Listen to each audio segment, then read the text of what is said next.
Chapter 1 No Next Time. Light Smoke, today you will have to accept another confession. You have rejected Lu Xingchen so many times, aren't you afraid that he will be really disappointed and never talk to you again? Lu Xingchen, holding flowers in his hands, was preparing to confess again after the school party.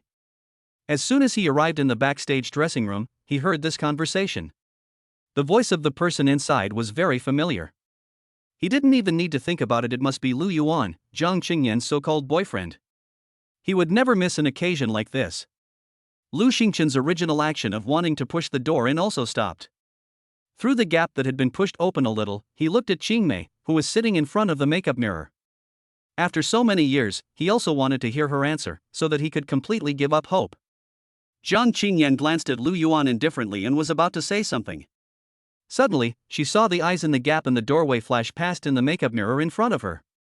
Those starry eyes were so familiar to her. Thinking of Lu Xingchen's superior figure and dazzling appearance, which had made him the school's #1 hottie as soon as he started school, her eyes darkened slightly. Pretending not to have seen it, she used a powder puff to touch up her makeup and replied lightly, "I don't care.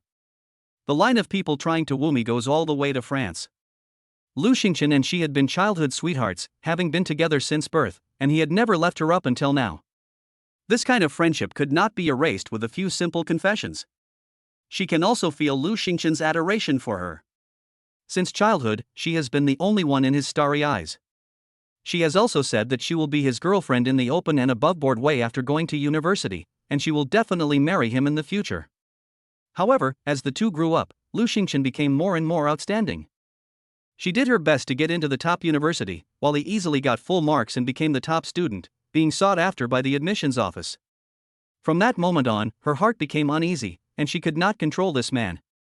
So after entering university, the promise to be his girlfriend also came to nothing, and she even made a male best friend, Lu Yuan, and used repeated rejections to solidify her position in his heart.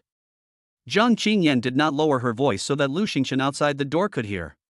Because they were childhood sweethearts who were basically well known to everyone, thanks to Lu Xingchen, the school's top student who had been voted the school's most popular guy right after starting school, she had the confidence to say those words today. Hearing Jiang Qingyan's cold and ruthless reply, the people in the background silently looked at each other, all feeling aggrieved for Lu Xingchen. Last year, there was a torrential rain in Huyan, and Jiang Qingyan was trapped in the library, which was about to close. Lu Xingchen braved the rain to bring her an umbrella, but she left with Lu Yuan and left Lu Xingchen to return to the dormitory in the rain. Jiang Qingyan often didn't have time to eat breakfast because she wanted to sleep in. It was Lu Xingchen who, rain or shine, delivered breakfast to her every day, so that she would not go to class on an empty stomach. There were countless such things, and everyone could see what Lu Xingchen had done. They also couldn't understand why the hot Lu Xingchen had to be her, and why she didn't know how to cherish it. Thinking about this, everyone couldn't help but sigh for Lu Xingchen again. Being in love was just as fatal for the brainy as it was for the brainless. There were also Lu Xingchen's little fans in the background. Hearing this, they felt aggrieved for him. What do you think a senior is? A dog you can call and yell at will.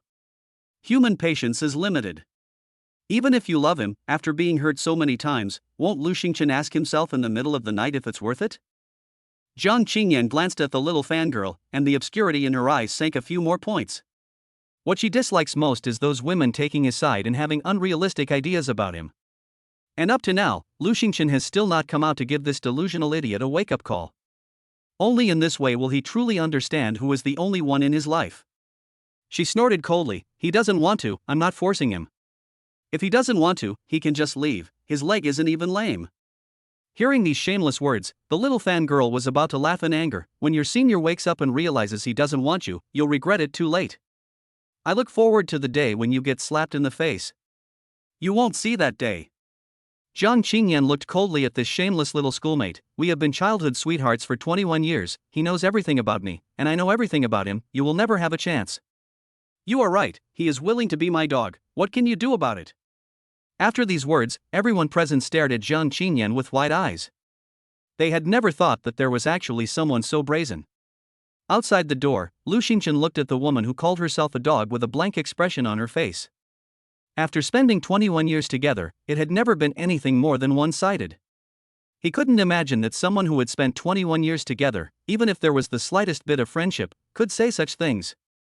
Recalling the past, every time he confessed, she would say, "Keep up the good work, I'll see how you do next time, and then consider whether to accept you. Lu Xingchen just found it all very laughable. He raised his hand and touched his chest. Strangely, where his heart should have been aching, it was as calm as a windless lake, unable to stir a single ripple. Perhaps his heart had died long ago, when she had rejected him again and again, turning to chat and laugh with her male best friend. Shui, Shui. The little fangirl, who was disgusted and wanted to go out and catch her breath, just opened the door and saw Lu Xingchen's dignified and cold face. She first blushed, but then noticed that Lu Xingchen had obviously been standing there for a long time, and suddenly thought about the conversation they had just had in the room. She cast him a sympathetic glance. That air. Thinking that Lu Xingchen was a hopeless romantic and love-struck, she didn't know what to say, so she just patted him on the shoulder, sighed, and hurriedly slipped away. When the crowd heard the girl scream, they all turned their attention to the door. When they saw Lu Xingchen's slender and tall golden figure, his flawless white-side face, and the bouquet in his hands, they all revealed an expression of surprise. As everyone knows, college students love to watch the fun. Jiang Qingyan saw that the bouquet in Lu Xingchen's hands was her favorite mix and match, and a trace of joy flashed in her eyes. But when she thought about the scene just now, she regained her indifferent look of looking at a stranger. She said coldly, "Maybe next time. I'm tired. Lu Yuan is going to accompany me shopping in a little while." Lu Xingchen looked at the familiar yet strange Jiang Qingyan in front of him, raised her indifferent eyes, and her voice was as cold as frost. "There is no next time. I still want to be a person." Lu Xingchen, who had turned around and left, was decisive to the extreme. Recalling the indifferent look in his eyes that had never appeared before, Jiang Qingyan felt a little flustered. Just as she was about to go after him to explain, she was stopped by Lu Yuan, who was standing nearby. "Xingyan, we're going to be late for the beauty treatment we booked. Don't you know Lu Xingchen's character? Let him cool off for a few days. You can't spoil a man. If you go after him now, all your previous efforts will be wasted." These words struck a chord in Jiang Qingyan's heart. The little fangirl who had just stood up for him was the best proof. After hesitating for a moment, she sat back down in her seat. Chapter 2, Confessing His Love by Sea, The School Beauty. Stepping out of the school auditorium, Lu Xingchen looked up at the cloudless blue sky. The hot sun shone on him, and the haze in his heart seemed to be dispersed by the sunlight, making him feel extraordinarily comfortable. Starting today, he would live for himself. His previous efforts were worthy of the friendship of these past 21 years. Ding! Congratulations, the host's consciousness has awakened, and the Divine Overlord Development System has been successfully bound. The Divine Overlord Development System will help the host reach the pinnacle of power. As long as the host completes the Divine Overlord development tasks, or triggers the appropriate actions of a Divine Overlord, they will be able to receive generous rewards. Money, beautiful women, and status will all be yours. Please, great host, prepare yourself for a life of wanton materialism. A passionate voice rang in Lu Xingchen's head. Lu Xingchen, who had been emotionless, was startled, and then his pupils trembled slightly. A system? Is it the kind of system written by the Tomato Novel Network? Could it be that comment was true, that as long as the reading time exceeded 10,000 hours, one could randomly obtain a system? Lu Xingchen hurriedly opened his phone and looked at his reading time of 10,000 hours, breathing slightly rapidly. I was thinking too much. Sometimes things are destined to happen, and it is all predestined. The voice rang in his head again, and Lu Xingchen let out a long breath. He hadn't heard it wrong, it was indeed the legendary system, or the godly system he liked the most. Cultivating a godly person? Missions? Godly behavior? Lu Xingchen stroked his perfect jawline and looked at his bank card balance. There were only 5,000 yuan in the card, so he couldn't be involved in godly behavior. Let's start with the missions. I'm ready. System missions require specific circumstances to trigger, please explore on your own. With the system prompt echoing in her mind, Lu Xingchen had unknowingly walked to the square in front of the teaching building. Ding dong. The harsh bell signaling the end of class had just rung, and the college students, crazier than zombies, swarmed in. Amidst the crowd, which seemed to have been drained of its essence, Lu Xingchen, who had just obtained the system and couldn't stop the corner of his mouth from rising, stood out like a crane among the chickens. Sigh, Lu Xingchen is really handsome. Help, I'm going to die. Don't daydream, he only has eyes for Jiang Qingyan. Judging by the bouquet he's holding, he must have been rejected again. Hey, what makes Jiang Qingyan so special?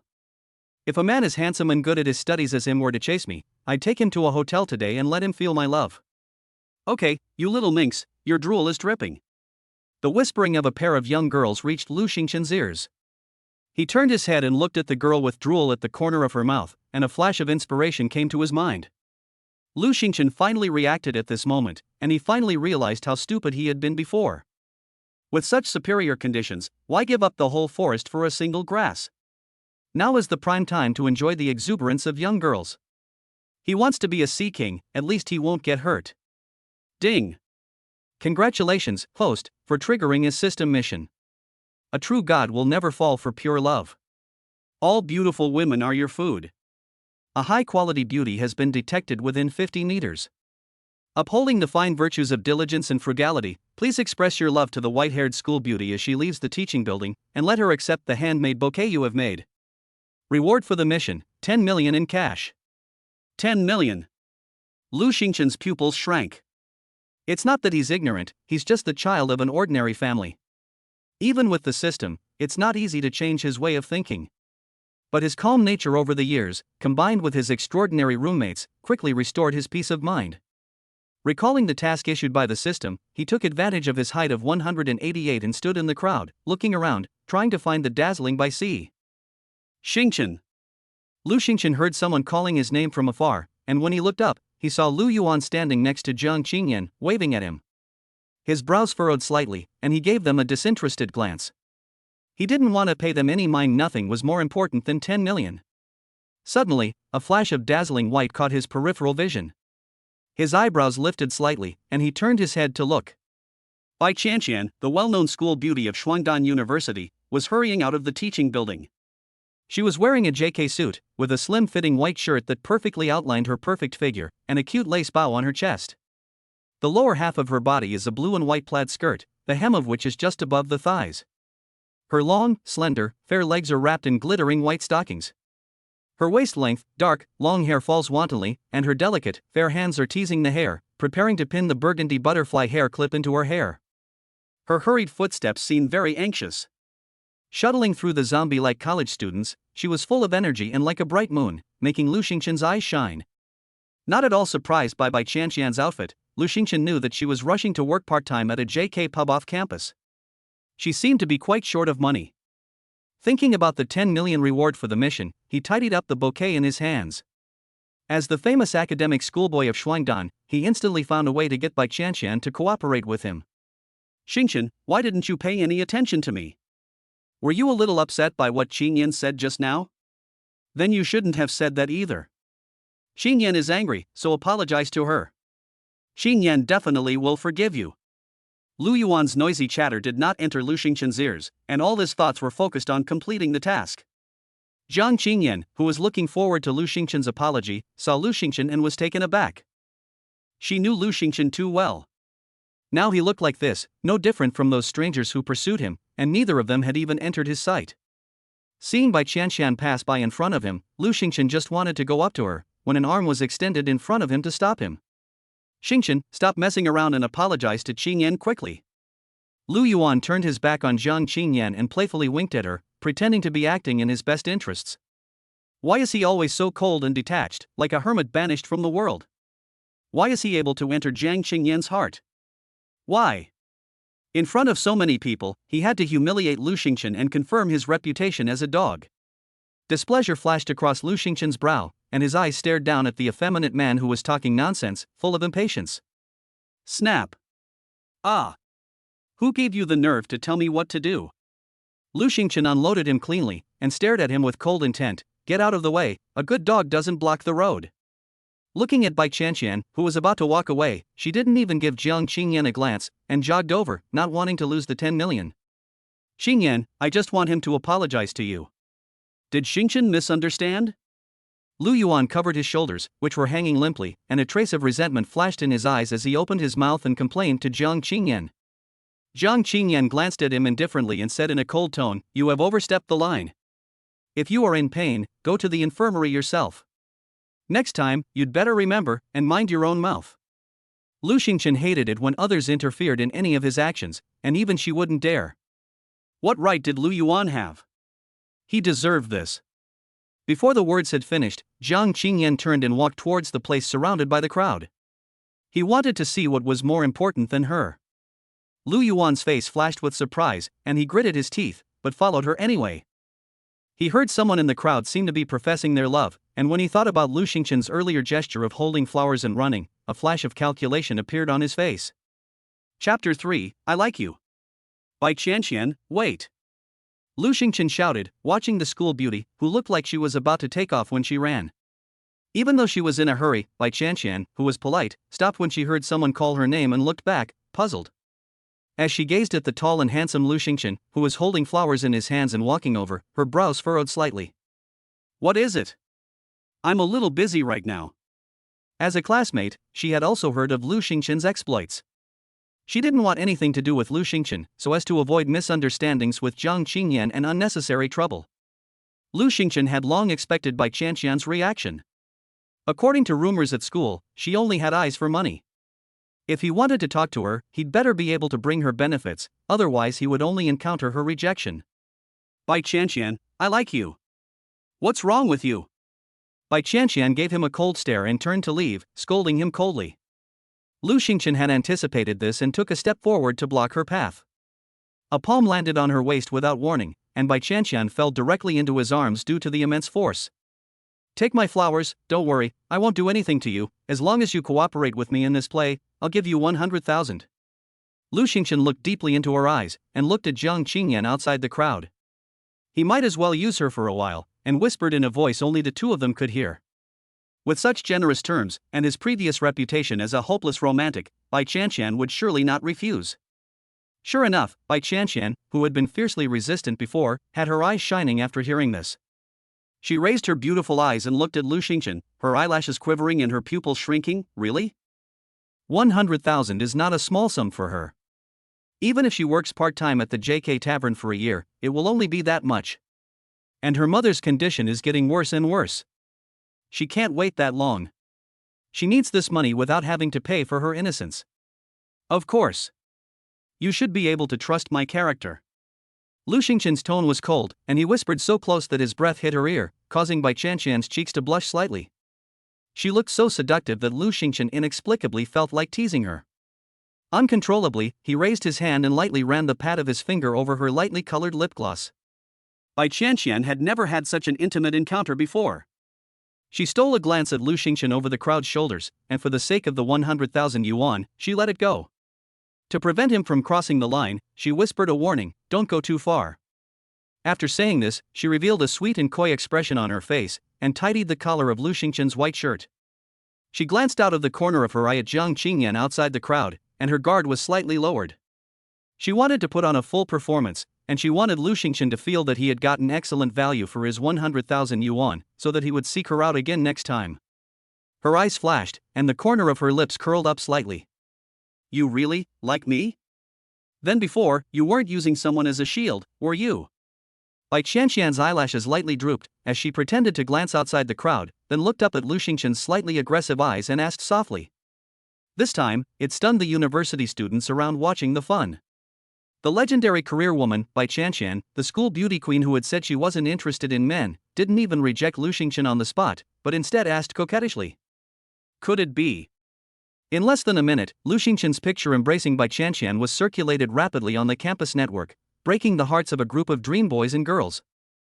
Outside the crowd, Jiang Qingyan appeared calm on the surface, but her hands were clenching the corners of her shirt, her gaze locked on Lu Xingqian.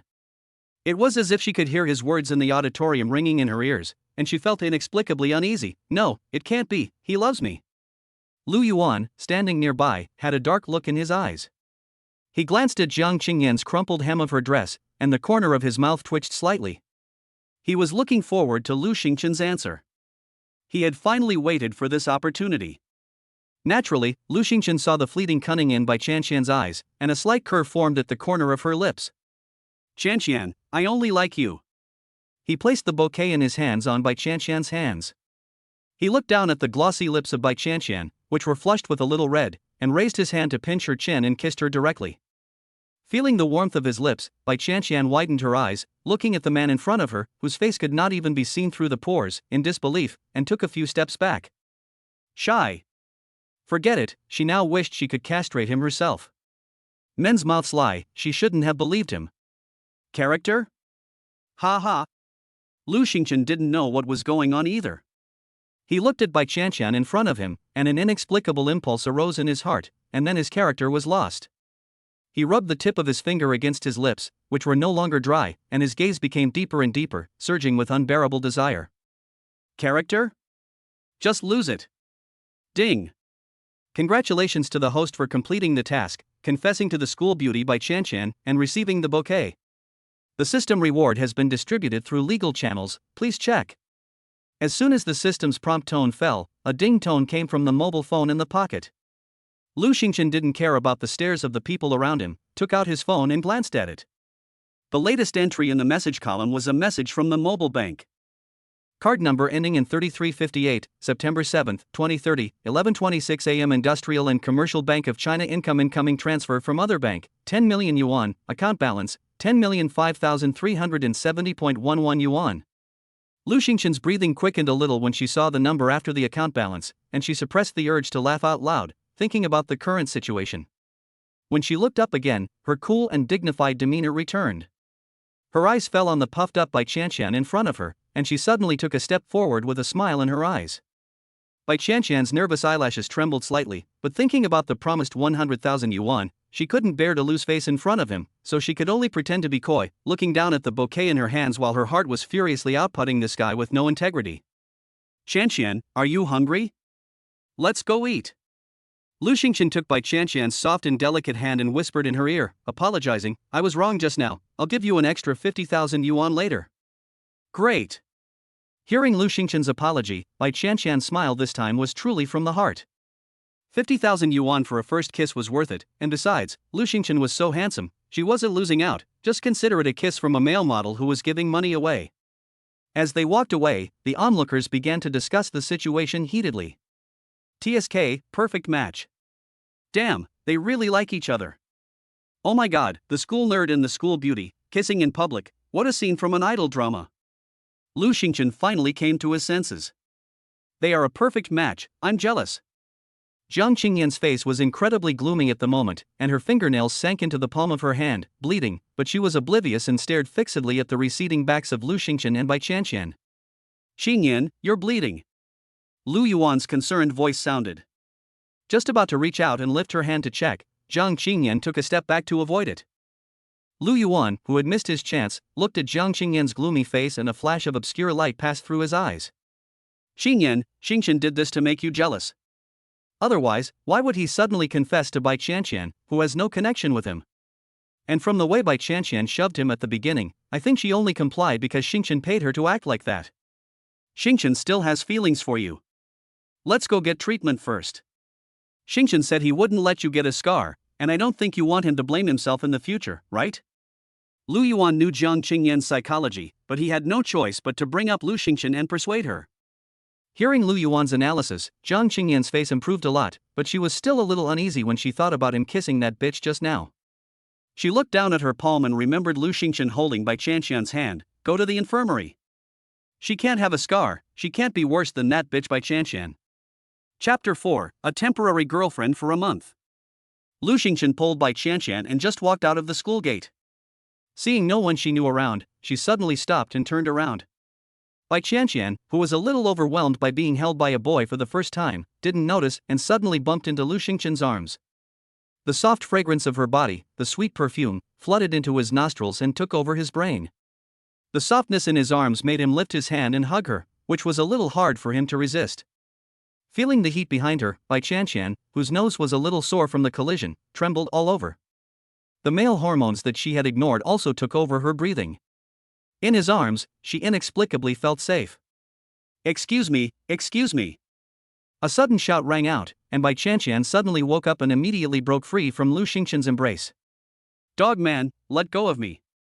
She had just broken free when a huge force struck again, and she was pulled back into his arms. Watch out for the car. As soon as the words fell, a whistling wind passed by, and she regained her freedom.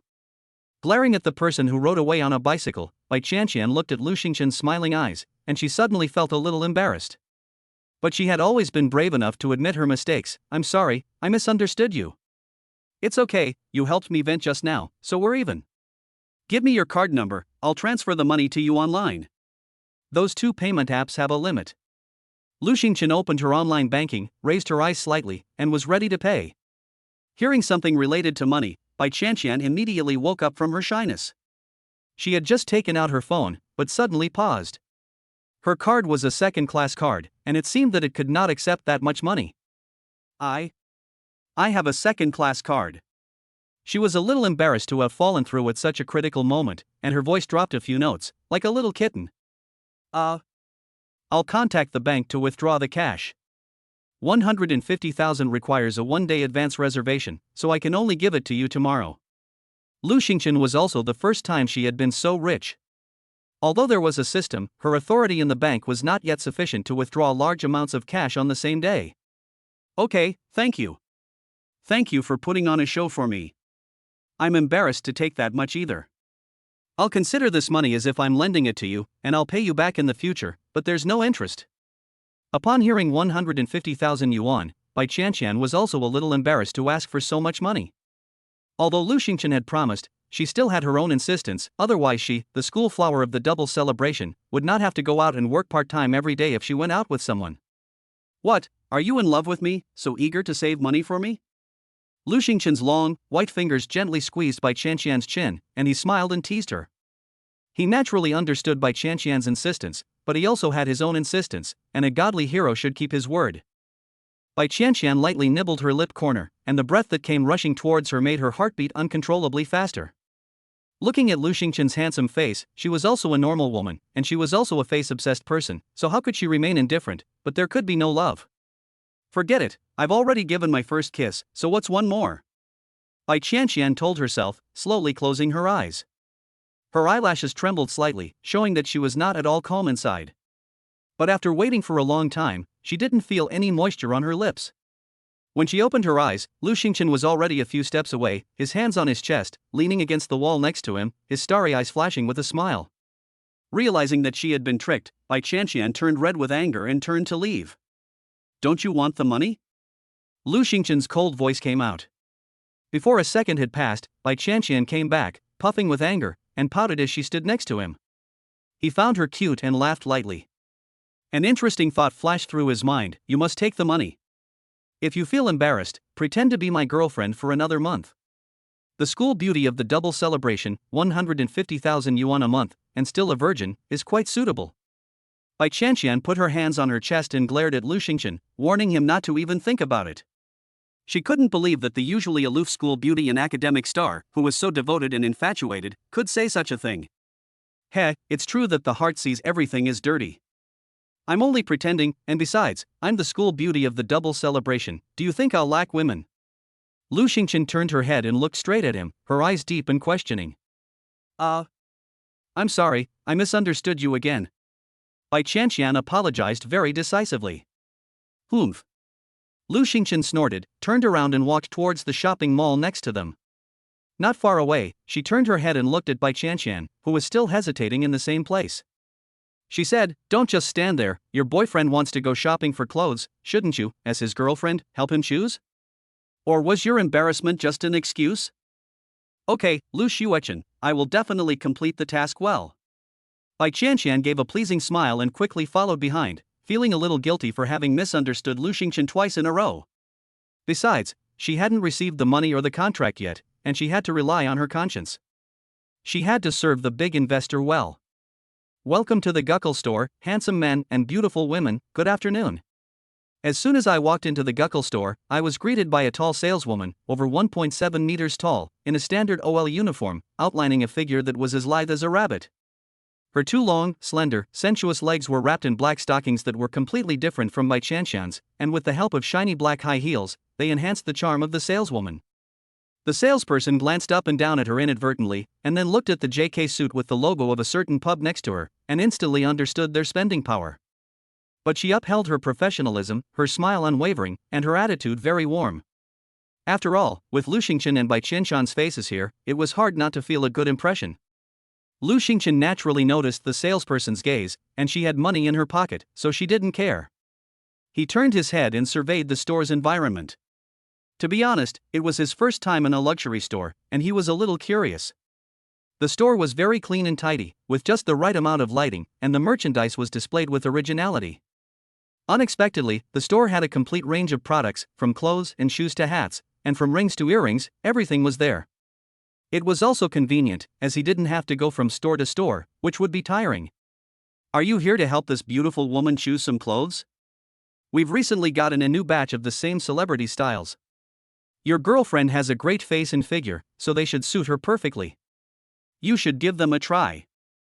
The female salesperson noticed that Bai Chanchan's eyes lit up when she looked at the new arrivals section, and she asked with a smile. Bai Chanchan quickly waved her hand and pointed to Lu Xingchen next to her. No, I'm here to accompany him in choosing clothes. A shirt here costs at least 1,000 yuan, and the celebrity items are even tens of thousands of yuan. She doesn't have the money to spend in this luxury store. The saleswoman was stunned for a moment, but immediately reacted. Okay, this way please. Soon, with the saleswoman's recommendations and Bai Chanchan's praise, Lu Xingchen selected several pieces of clothing that were worth a lot of money. Bai Chanchan looked at the prices and was secretly dumbfounded. A plain black anchor shirt was 12,999, and the straight-legged, draping pants that went with it were 11,999. The Gucci necklace around her neck was 8,888, and the ring was 5,999. In total, the set was almost 40,000 yuan. She had never heard that Lu Xingchen was a rich second generation.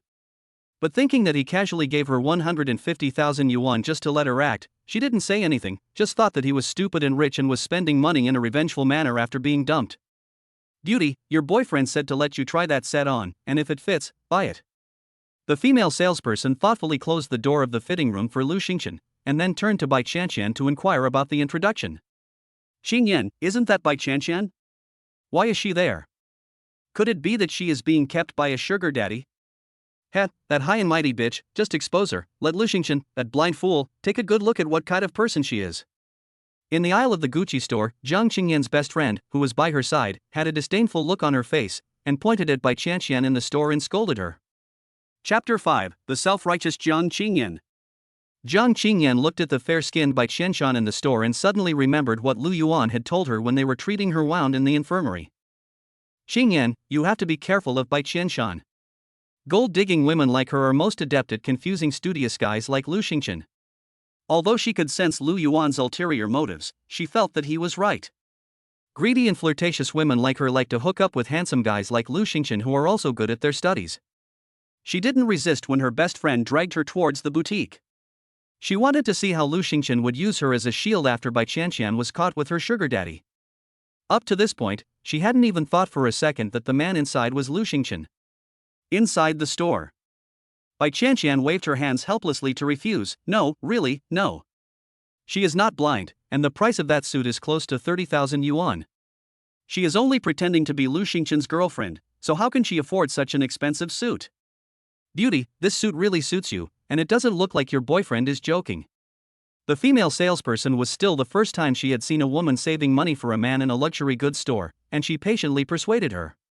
She had just guided Lu Xingchen to the fitting room, and she had seen the message from the bank about the appointment to withdraw cash, which had instantly changed her position on Lu Xingchen's spending. You can withdraw 150,000 at a time, and you still can't afford to buy clothes. No, he's not. Bai Chanchan just wanted to argue back, but she found that there was no room for argument, because she was now officially Lu Xingchen's girlfriend.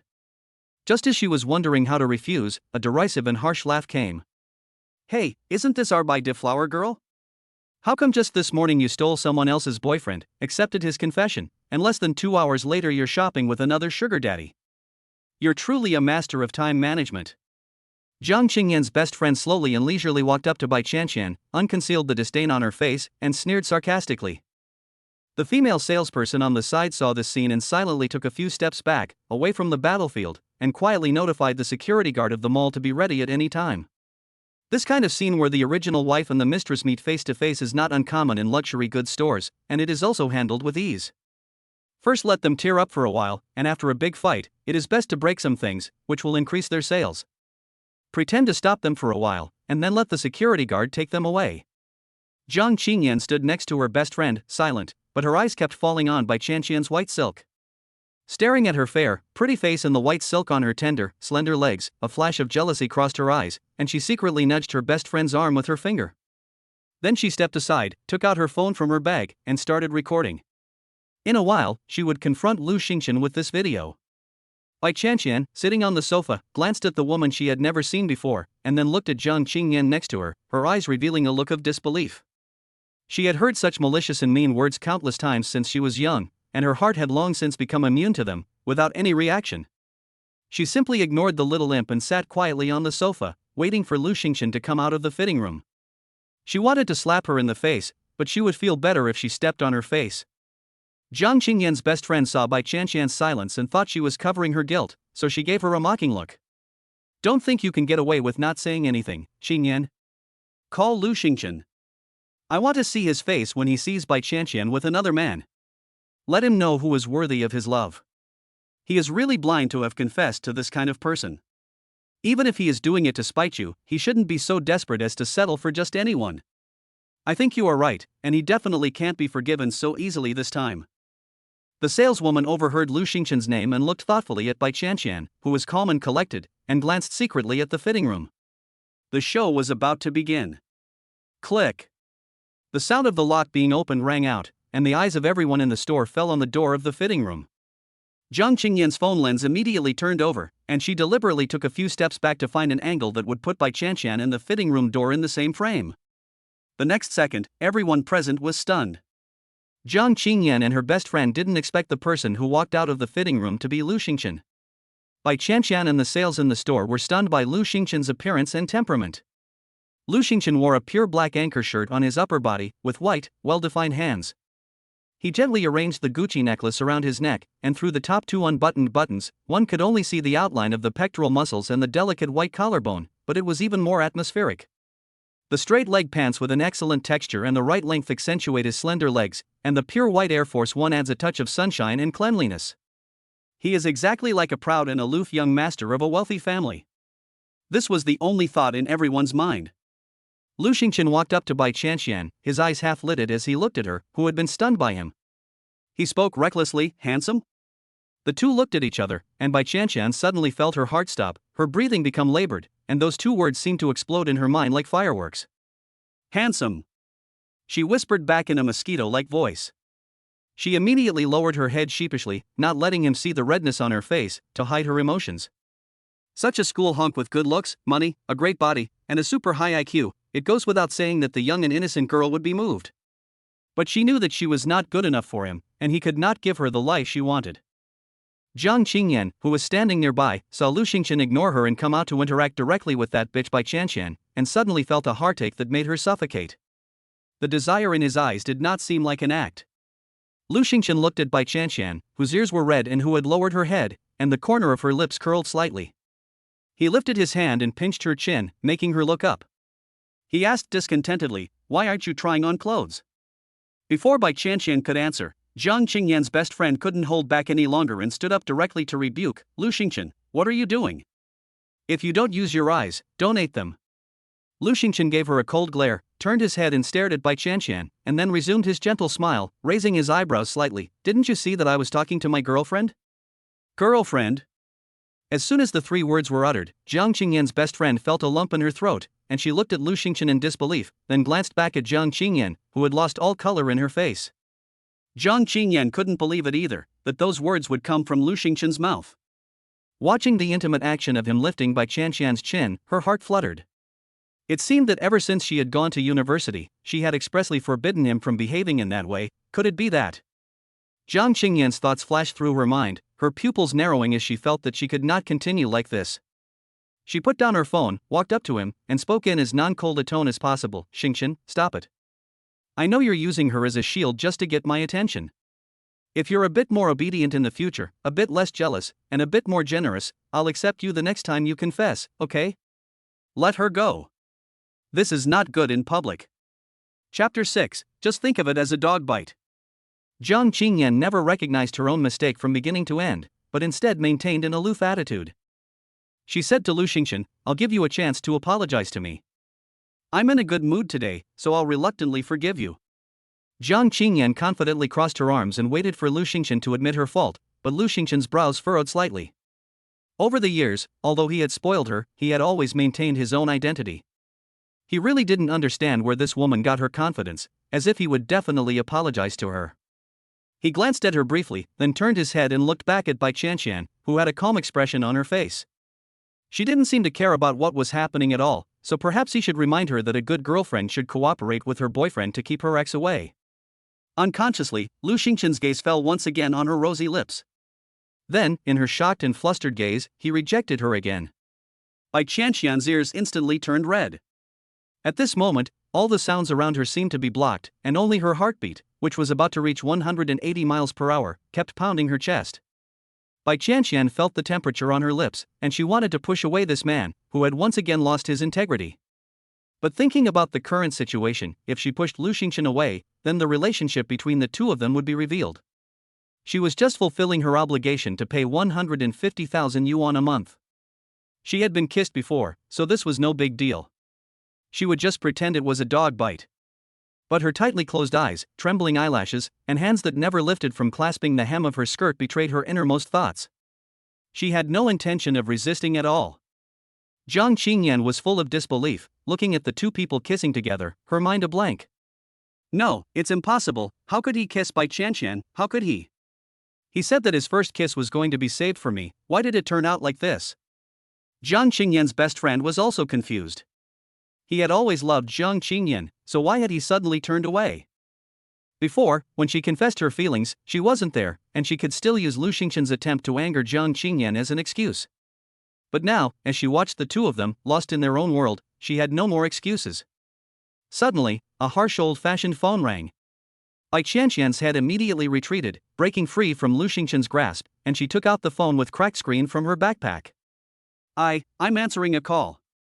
After saying that, she walked to an unoccupied corner of the store. Lu Xingchen, who had tasted the sweetness, was in a good mood now. With a slight frown, she turned to Jiang Qingyan and said coldly, "This is my choice. I want to be a person, and classmate Jiang should find someone else to be her dog." Jiang Qingyan sensed the indifference in Lu Xingchen's eyes and became anxious. "Xingchen, I just wanted to explain," but Bai Chanchan hurriedly walked over. "Brother Xingchen, I have something urgent to do, so I have to go. I can't go shopping with you, but I'll make it up to you next time." Bai Chanchan was anxious to hear that her mother's condition in the hospital had worsened, but she didn't lose her composure. She turned around and pretended to be intimate with Lu Xingchen, and then turned around and left the boutique quickly. Lu Xingchen looked at Bai Chanchan, who was leaving quickly, and wanted to follow her, but now she was still wearing the Gucci clothes, and she had to pay for them, so it would take a little while. "Lu Xingchen, if you have any difficulties, you can tell me, and if you need money, just let me know." Lu Xingchen sent a message on the social media app, and he didn't feel like spending anymore. In addition to the few outfits he had tried on before, he also wrapped up the lilac dress and checked out together. He glanced back at the female salesperson from before and waved his hand lightly. Then he ignored Jiang Qingyan and her annoying best friend, sat on the sofa in the rest area, and waited for the clerk to pack and check out. "Handsome guy, that's 325,629 in total. Would you like to pay by card or online?" The female salesperson was very respectful in her attitude, leaning over to hand Lu Xingchen the receipt while also slipping her a business card. A flash of dazzling white light appeared before her eyes, and the palm of her hand was gently stroked by a pale, white finger. Lu Xingchen immediately saw through the female salesperson's intentions, but she didn't refuse. The saleswoman was not bad-looking, with a lithe figure like a hare, two long, slender, slightly plump black silk legs. The key was that she wasn't bad-looking, and the makeup on her face wasn't that heavy. She wasn't good enough to be a girlfriend, but she was still okay as a female friend who occasionally met up. Lu Xingchen casually placed the card in her hand, following her wishes. The tender and smooth feeling was completely different from that of Bai Chanchan's. Her hand felt a little fleshy and softer. The female salesperson did not reject Lu Xingchen, but instead gave him a charming smile. She looked at Lu Xingchen in front of her, and it was better to be with him than with those greasy middle-aged married men. Even if it was a fleeting relationship, it would not be a loss. In a nightclub, it would cost thousands to order a male model of this quality.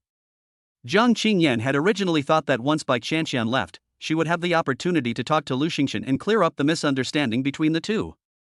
But when she saw the female salesperson, who was flirting with Lu Xingchen like a fox demon, and Lu Xingchen didn't refuse, her face completely blackened, and she couldn't bear it anymore. She went directly up to her and pulled the female salesperson away. She glared angrily at Lu Xingchen and angrily rebuked her. Lu Xingchen, I was wrong, okay? I shouldn't have called you a dog, and I apologize to you. You don't need to humiliate yourself like this, I know you're not like this. You stay the same as you were before. After you graduate from university, I'll marry you. The black silk female salesperson was suddenly pushed away, stunned for a moment, and just about to fight back, but after seeing the expression of disgust on Lu Xingchen's face, the anger on her face suddenly disappeared. She obediently stood aside, ready to watch the show. Lu Xingchen looked at Jiang Qingyan in front of her. After the childhood sweetheart filter was removed, she was even less attractive than the black silk female salesperson. He looked again at her proud, skinny figure and glanced at the black silk female salesperson, who should be plump and thin, with a full figure that was curvy front and back. He wondered if he had been bewitched before. Seeing Lu Xingchen silent and bowing his head without saying a word, Jiang Qingyan thought that Lu Xingchen had agreed. Reaching out, he took hold of his hand and whispered, Xingchen, from now on, only hold my hand, okay? Lu Xingchen was doubting his own judgment, when suddenly a greasy hand with heavy sunscreen rubbed into his. He remembered that before, Lu Yuan had taken the opportunity to show her manicure, and the two had held hands. He felt very disgusted. Stay away from me. Lu Xingchen leaned back immediately and shook off Jiang Qingyan's hand. He frowned, looked at the sunscreen on his hand, and felt a little gloomy. Wipe it off. The black silk female salesperson was very discerning, and she took out some wet wipes from the front desk and handed them to Lu Xingchen. Looking at the pale, soft hand in front of her, which did not have the slightest trace of makeup, and the wet wipe on it, Lu Xingchen looked at her in surprise. Thank you. After taking the wet wipe and wiping her hand to make sure there was no more greasy feeling, she let her furrowed brows drop. Then, she directly took the black silk female shopping guide's soft hand, and her mood immediately improved a lot. Which bag do you like? Choose one and check out together. Lu Xingchen ignored Jiang Qingru and looked at this sensible shopping guide, lightly curling her lips and carelessly said. In his eyes, a bag that costs tens of thousands of dollars seems worthless and can be given away casually. Chapter 7, Spending 100 times and getting cash back. Then, the family will thank the handsome younger brother. The female salesperson heard Lu Xingchen's words and her brows slightly lifted with joy. She turned and walked towards the bag area in the store. Unlike Bai Chanchan, she would not save a man money, but she would not go too far either. She selected a bag that cost just over 20,000 yuan, glanced at Lu Xingchen's indifferent expression, and then gleefully twisted her hips and went to the counter to pay. Jiang Qingyan just stood there, dumbfounded, watching the interaction between the two, as if she had lost her soul. She couldn't believe it. The person whose eyes had been full of her before had changed so quickly. It was just that she had rejected his confessions a few times and had shown a little concern for Lu Yuan on some holidays. Apart from that, she hadn't done anything else. But she had forgotten that she had indeed done nothing for Lu Xingchen. Handsome guy, here's your card. The smiling saleswoman called the mall's home delivery service, put the card in Lu Xingchen's hands, and gave him a flirtatious wink. The chocolate ice cream I had this morning was very sweet. Do you want to try it together? The black silk female salesperson leaned close to Lu Xingchen's arm, and the innuendo in her words was very obvious. She had already made up her mind to seize this handsome, generous, rich and handsome guy. Modesty was a tactic for those who were poor and penniless. Lu Xingchen put his arm around her waist, not at all concerned about the stares of the staff in the store, kissed her fragrant lips, and chuckled lightly. Then he turned around and left the specialty store. Today, he had encountered too many things to really be interested in, and he needed to go back and sort out his thoughts. But the other person is waiting for your news, and her name is Yao Yan. Yao Yan waved her phone, not at all concerned about Jiang Qingyan, who was glaring at her angrily, and shouted at Lu Xingchen, who was about to walk out of the store. Lu Xingchen did not turn around, but waved her hand and soon disappeared from the door of the specialty store. This lady, are you here to buy something? If you want to buy something, please find another salesperson to serve you. Yao Yan's eyebrows lightly arched, and she turned to Jiang Qingyan and gave her a smile of a victor settling accounts. She said lightly, and turned away from them. Who says we're not buying anything? If you don't serve us, we'll complain about you. Jiang Qingyan's best friend couldn't stand the humiliation and immediately jumped out and yelled. Yao Yan, who had Lu Xingchen's contact information, was very confident. She turned around and smiled provokingly. Oh, so what are you going to buy? If you buy something for 350,000 yuan too, I can apologize to you. Looking at the two of them, who were speechless, Yao Yan picked up the bag that Lu Xingchen had given her, or if you buy this same bag, I'll admit that I was wrong about you and apologize to you. I'll buy it, Before she could finish her sentence, she was pulled by Jiang Qingyan. Looking at the hand gestures Jiang Qingyan was making, she almost couldn't catch her breath. Humph, let's go. She snorted in anger, and then the two of them walked away in a dejected manner. Humph, fighting with your mother, don't look at what kind of person you are. Yana snorted in satisfaction, gently stroked the bag she had longed for in her hands, and a bright smile appeared on her face. Baby, send me the video, I'll buy you milk tea later. Yayan called back to her colleague, and looked at the video of her fighting the two women, which she directly sent to Lu Xingchen. At that moment, Lu Xingchen, who had just bought a few of the latest models of fruit phones, received the video as soon as she walked out of the mall. She laughed lightly, transferred 10,000 yuan to her, and suddenly paused. Ding! Having money means spending it. The godly hero never thinks twice about spending money. The main point is to be a rich and unruly person who treats everyone equally. Congratulations to the host for triggering the godly hero behavior. Reward obtained. Just now, you spent 412,589 in the mall behind you, and you got 100 times your money back. The reward has been distributed through legal channels, please check your account. As soon as the system's voice had finished, a familiar ding sound came from the phone in his hand. Account number 3358, September 23, 2030, 1548, Industrial and Commercial Bank of China incoming transfer from other banks 41,258,900 yuan, account balance 50,851,681.11 yuan. 50 million. Although he had already experienced 10 million for the first time, Lu Xingchen still couldn't help but catch his breath a little. He had never imagined that after just a few hours of being in the system, he would go from being a penniless man with only 5,000 yuan in his pocket to a multi-millionaire with a balance of 50 million. He suddenly felt a sense of unreality. Soon, he received a call from the bank's private customer service, and after a brief chat, he directly cancelled the previous cash withdrawal appointment. Thinking about Bai Chanchan's hurried appearance before leaving, he didn't directly message Bai Chanchan, saying that he could now go and withdraw the cash, and it would be better to meet again tomorrow. He opened his mobile banking app and directly transferred 1 million yuan to each of his parents. In less than 3 minutes, his dear mother sent a video call. Son, have you been taken in by a rich woman? This was his mother's first sentence. Seeing that her son's expression did not change much, Lu's mother looked at her husband next to her in puzzlement and said, Then you've won the lottery? That's not right, your family shouldn't have this kind of luck. Don't guess anymore, hasn't the stock market exploded recently? I've saved up some money before, and I've had a bit of money for a few years, and I've made some more using leverage, all of it is legal. Lu Xingchen, in order to prevent his mother from getting all worked up over nothing, came up with a relatively reasonable excuse. He said that the whole thing with the system must not be told to anyone. With the intelligence of his parents, this was a reason that was more than enough to get away with it. Oh, I see. That's right, my son's intelligence is good enough to get into the world's top intelligence club, hee. I was just wondering with your father if it was like what they write in those romance novels, that you've got some kind of godly system. Lu Mama's careless remark made Lu Xingchen break out in a sweat. Lu Xingchen, prophet, cut it out. Stop reading so many e-books. Now that you have money, you too should spend it. Needless to say, you should go on a trip. Go! Lu Xingchen said in a lazy and unrestrained tone. Yes. My husband is taking annual leave, book the tickets right away, I want to go to the grasslands, by the way, do you want me to help you please your in-laws? Lu Mama had been spoiled all her life and naturally had not been taught to feel guilty, so she simply told her husband to book the tickets. At the end, she asked Lu Xingchen one more thing. Lu Xingchen frowned slightly when he thought of Jiang Qingyan's parents' snobbish faces. No, there's no chance for me and Jiang Qingyan. Lu Mama was momentarily stunned, but did not dissuade him. She smiled and said, Okay, I support you. My eldest son is good-looking and talented, he can find anyone he wants.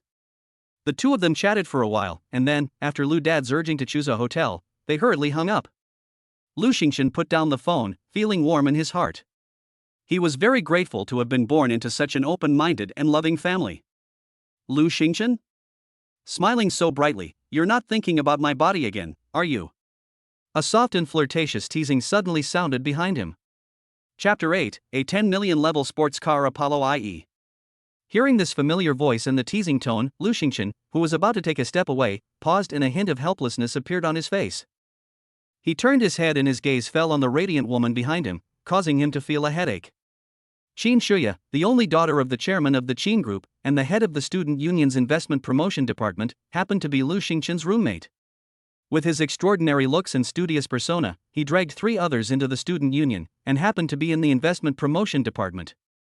This investment promotion department is actually a euphemism for soliciting investments for large-scale student union events. With Qin Shuya, the spoiled daughter of the family, they don't have to do anything, just fawn over her. It's been more than 2 years since the 4 of them entered the dorm, and no new people have entered since. The reason Lu Xingqian has a headache is because this senior sister likes to tease her too much. Those who know are aware that it's just her personality, but those who don't will definitely think she's a complete tomboy. "Hello, senior." Lu Xingqian greeted warily, glancing at Qin Shuya's attire. A lavender deep V strapless evening dress, with a LV belt outlining her slender and high-quality waistline to perfection. The necklace made of a ruby the size of a pigeon's egg at her collarbone was obviously very valuable, but it also set off her fair and delicate neck, which was as flawless as white jade. Her black and brown wavy curls were arranged in an orderly manner on her shoulders and neck. Her seductive and bright eyes echoed her sexy and hot red lips, and she was a model of a noblewoman. She was dressed rather formally today, and there was a bodyguard following her. I think she is going to a banquet and has no time to tease herself. Lu Xingqian couldn't help but let out a sigh of relief. "Senior, you go ahead and take care of your business, I'll go back first." "Are you that afraid of me that you can't even let me go?" Qin Shuya's lips curled slightly, and she stepped forward and grabbed Lu Xingqian by the collar. After looking him up and down, her eyes showed a hint of inexplicable anger. She gave Lu Xingqian a cold look, grabbed his collar, and walked towards the Rolls-Royce Phantom parked nearby. The car was incredibly quiet, and even the sound of the 2 people's heartbeat was clear. The driver had seen sense and got out of the car to go for a walk after the 2 got in. Lu Xingqian's eyes revealed a hint of confusion as he looked at Qin Shuya, who had suddenly become angry, and wondered why. Although this schoolmate had liked to tease him before, she had never lost her temper for no reason and always greeted people with a smile. "Schoolmate, you. Why didn't you look for me?" Lu Xingqian was about to speak when he was interrupted by Qin Shuya, who was furious. "Huh?" he asked with a question mark over his head, looking at Qin Shuya with confusion, not understanding what she meant. "I said, since you want someone to support you, why don't you find me? Are you looking down on me because I'm the school beauty, or because I'm from the Qin Group?" Qin Shuya turned her head and looked at Lu Xingqian with a pale face. When she saw his clothes, which were all popular designer brands, she became even more angry. She had worn top-notch custom-made clothes since she was young, and had never looked down on such famous brands. It seemed that the one who was supporting Lu Xingqian must be an old woman who was a bit short of money and old. Otherwise, how could the clothes be so common and cheap? In other words, Lu Xingqian's high appearance and good temperament had forcibly upgraded the clothes a few grades, which was really a waste of such a good face. Lu Xingqian was even more confused now. When had he been supported? Following Qin Shuya's gaze, he looked down at the Gucci clothes and the latest fruit-shaped mobile phones in his bag, and his eyes revealed a look of understanding. She must have misunderstood. "Senior, you." Lu Xingqian just wanted to speak when he was stopped by a finger. Qin Shuya's face had returned to normal, and her white, slender hand gently rested on his flawless handsome face and stroked it lightly. Finally, it landed on his collarbone.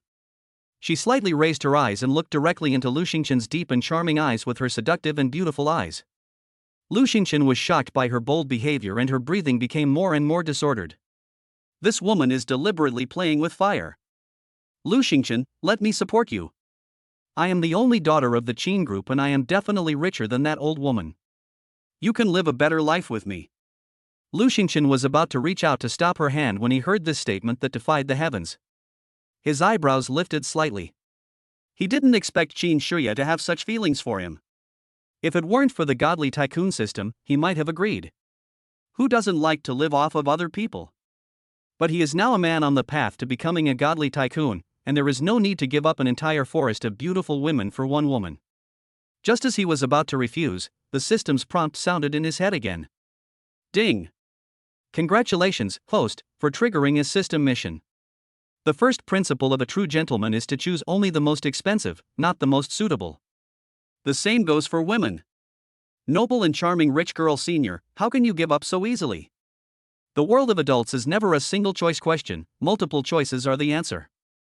In the face of the rich girl's harassment, please fight back. System mission: reverse the harassment of the rich girl.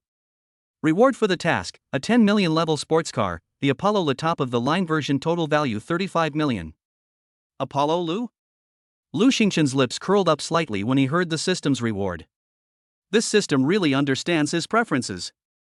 Compared to the more expensive Apollo Evo, he still prefers the deep purple Apollo Lu, which takes off as soon as the door opens.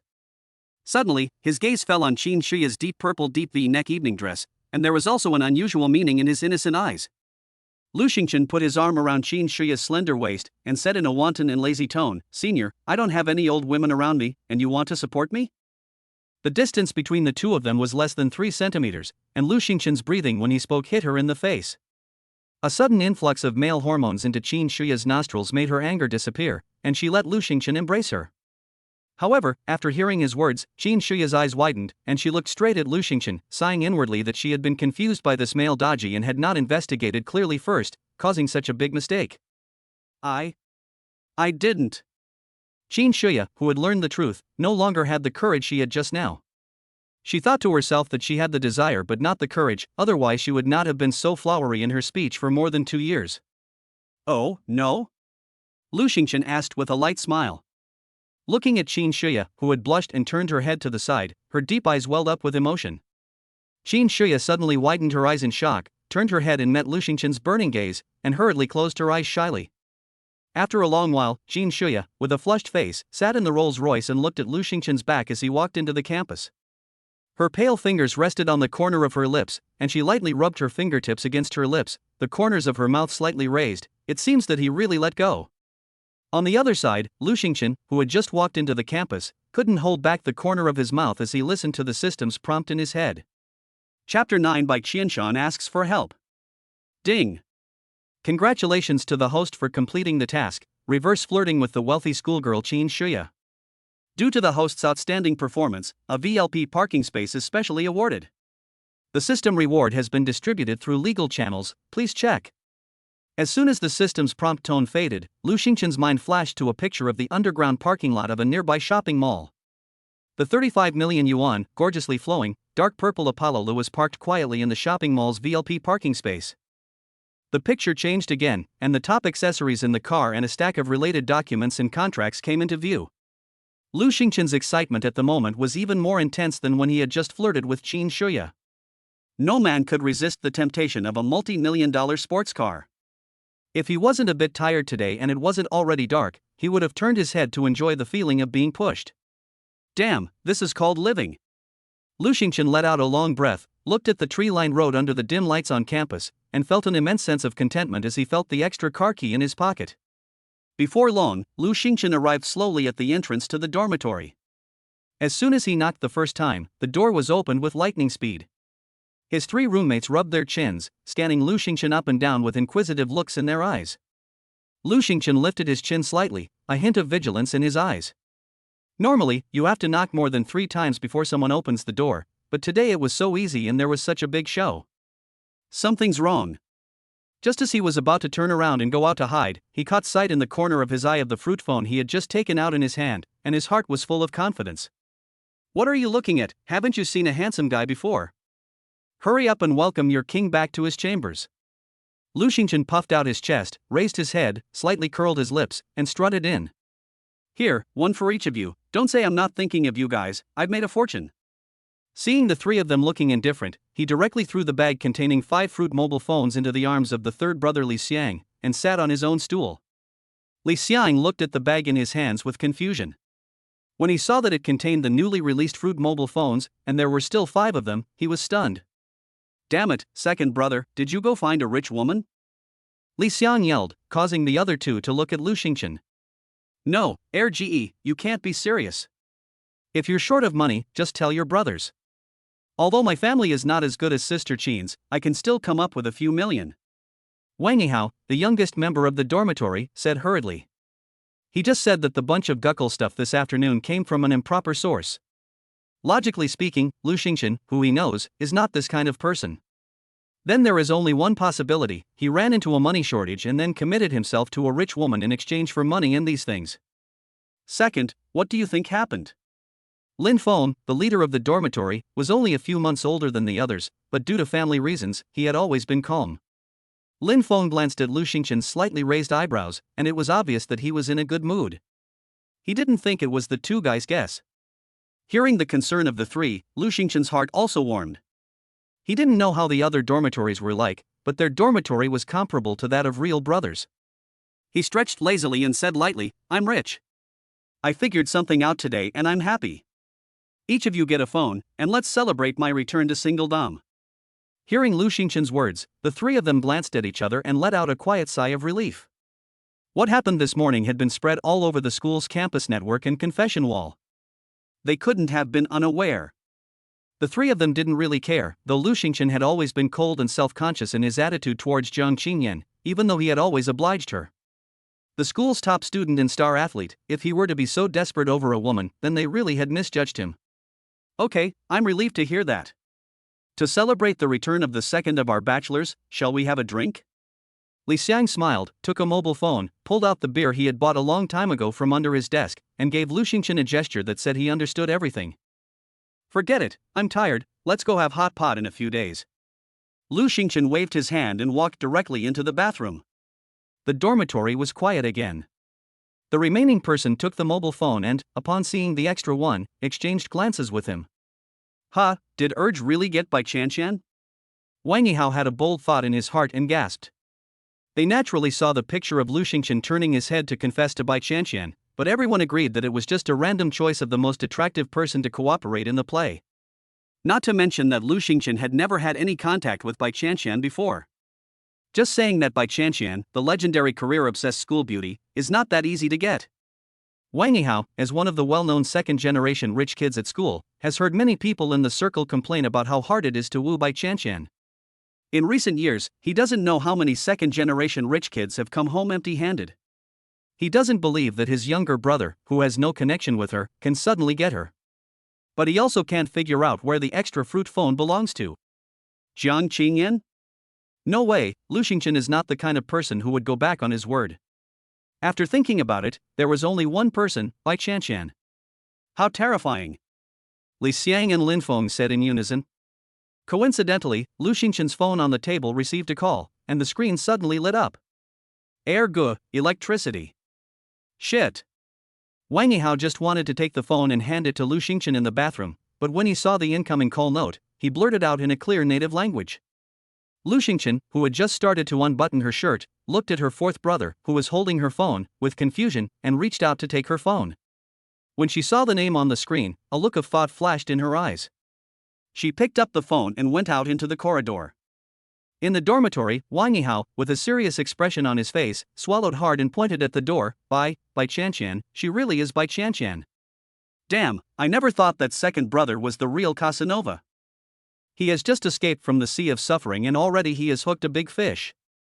Li Xiang and Lin Feng also had an incredulous expression on their faces.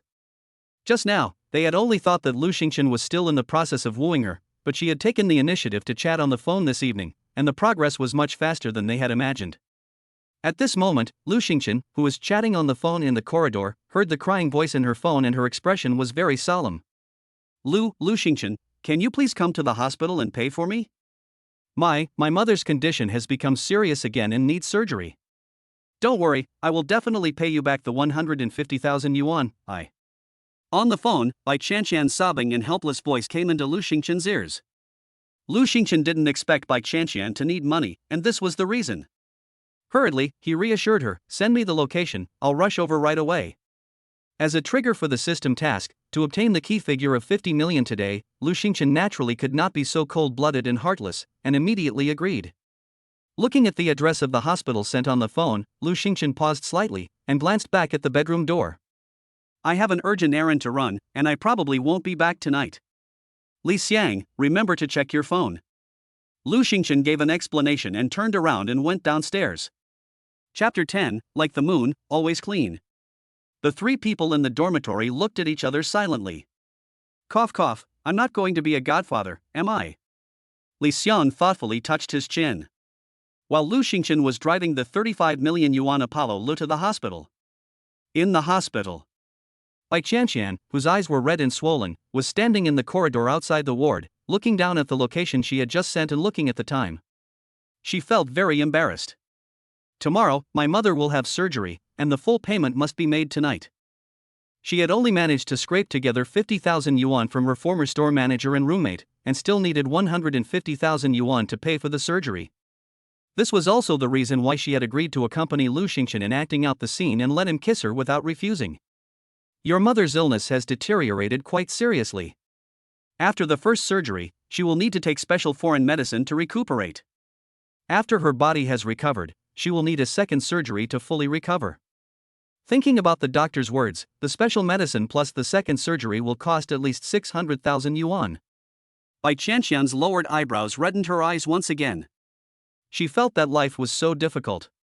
No matter how hard she tried, she would never be able to raise 600,000 yuan in 6 months.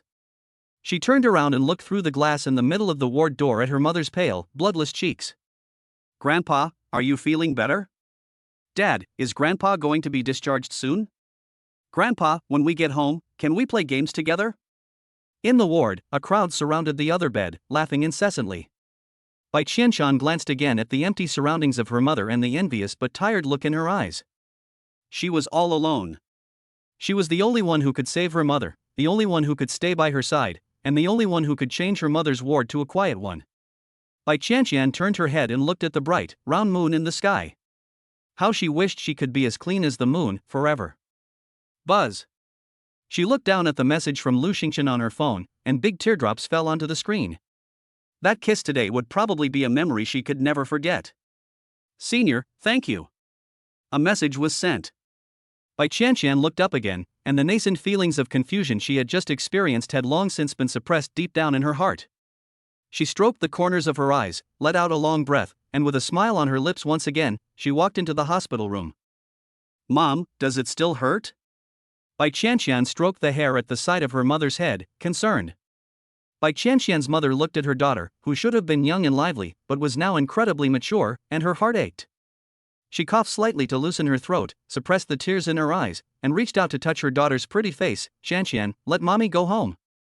Bai Chanchan lowered her eyebrows and pursed her lips, covering her mother's warm, rough hands with her delicate, slender hands, and shaking her head stubbornly. Mommy, you will definitely get better, you don't have to worry about money, I can make money.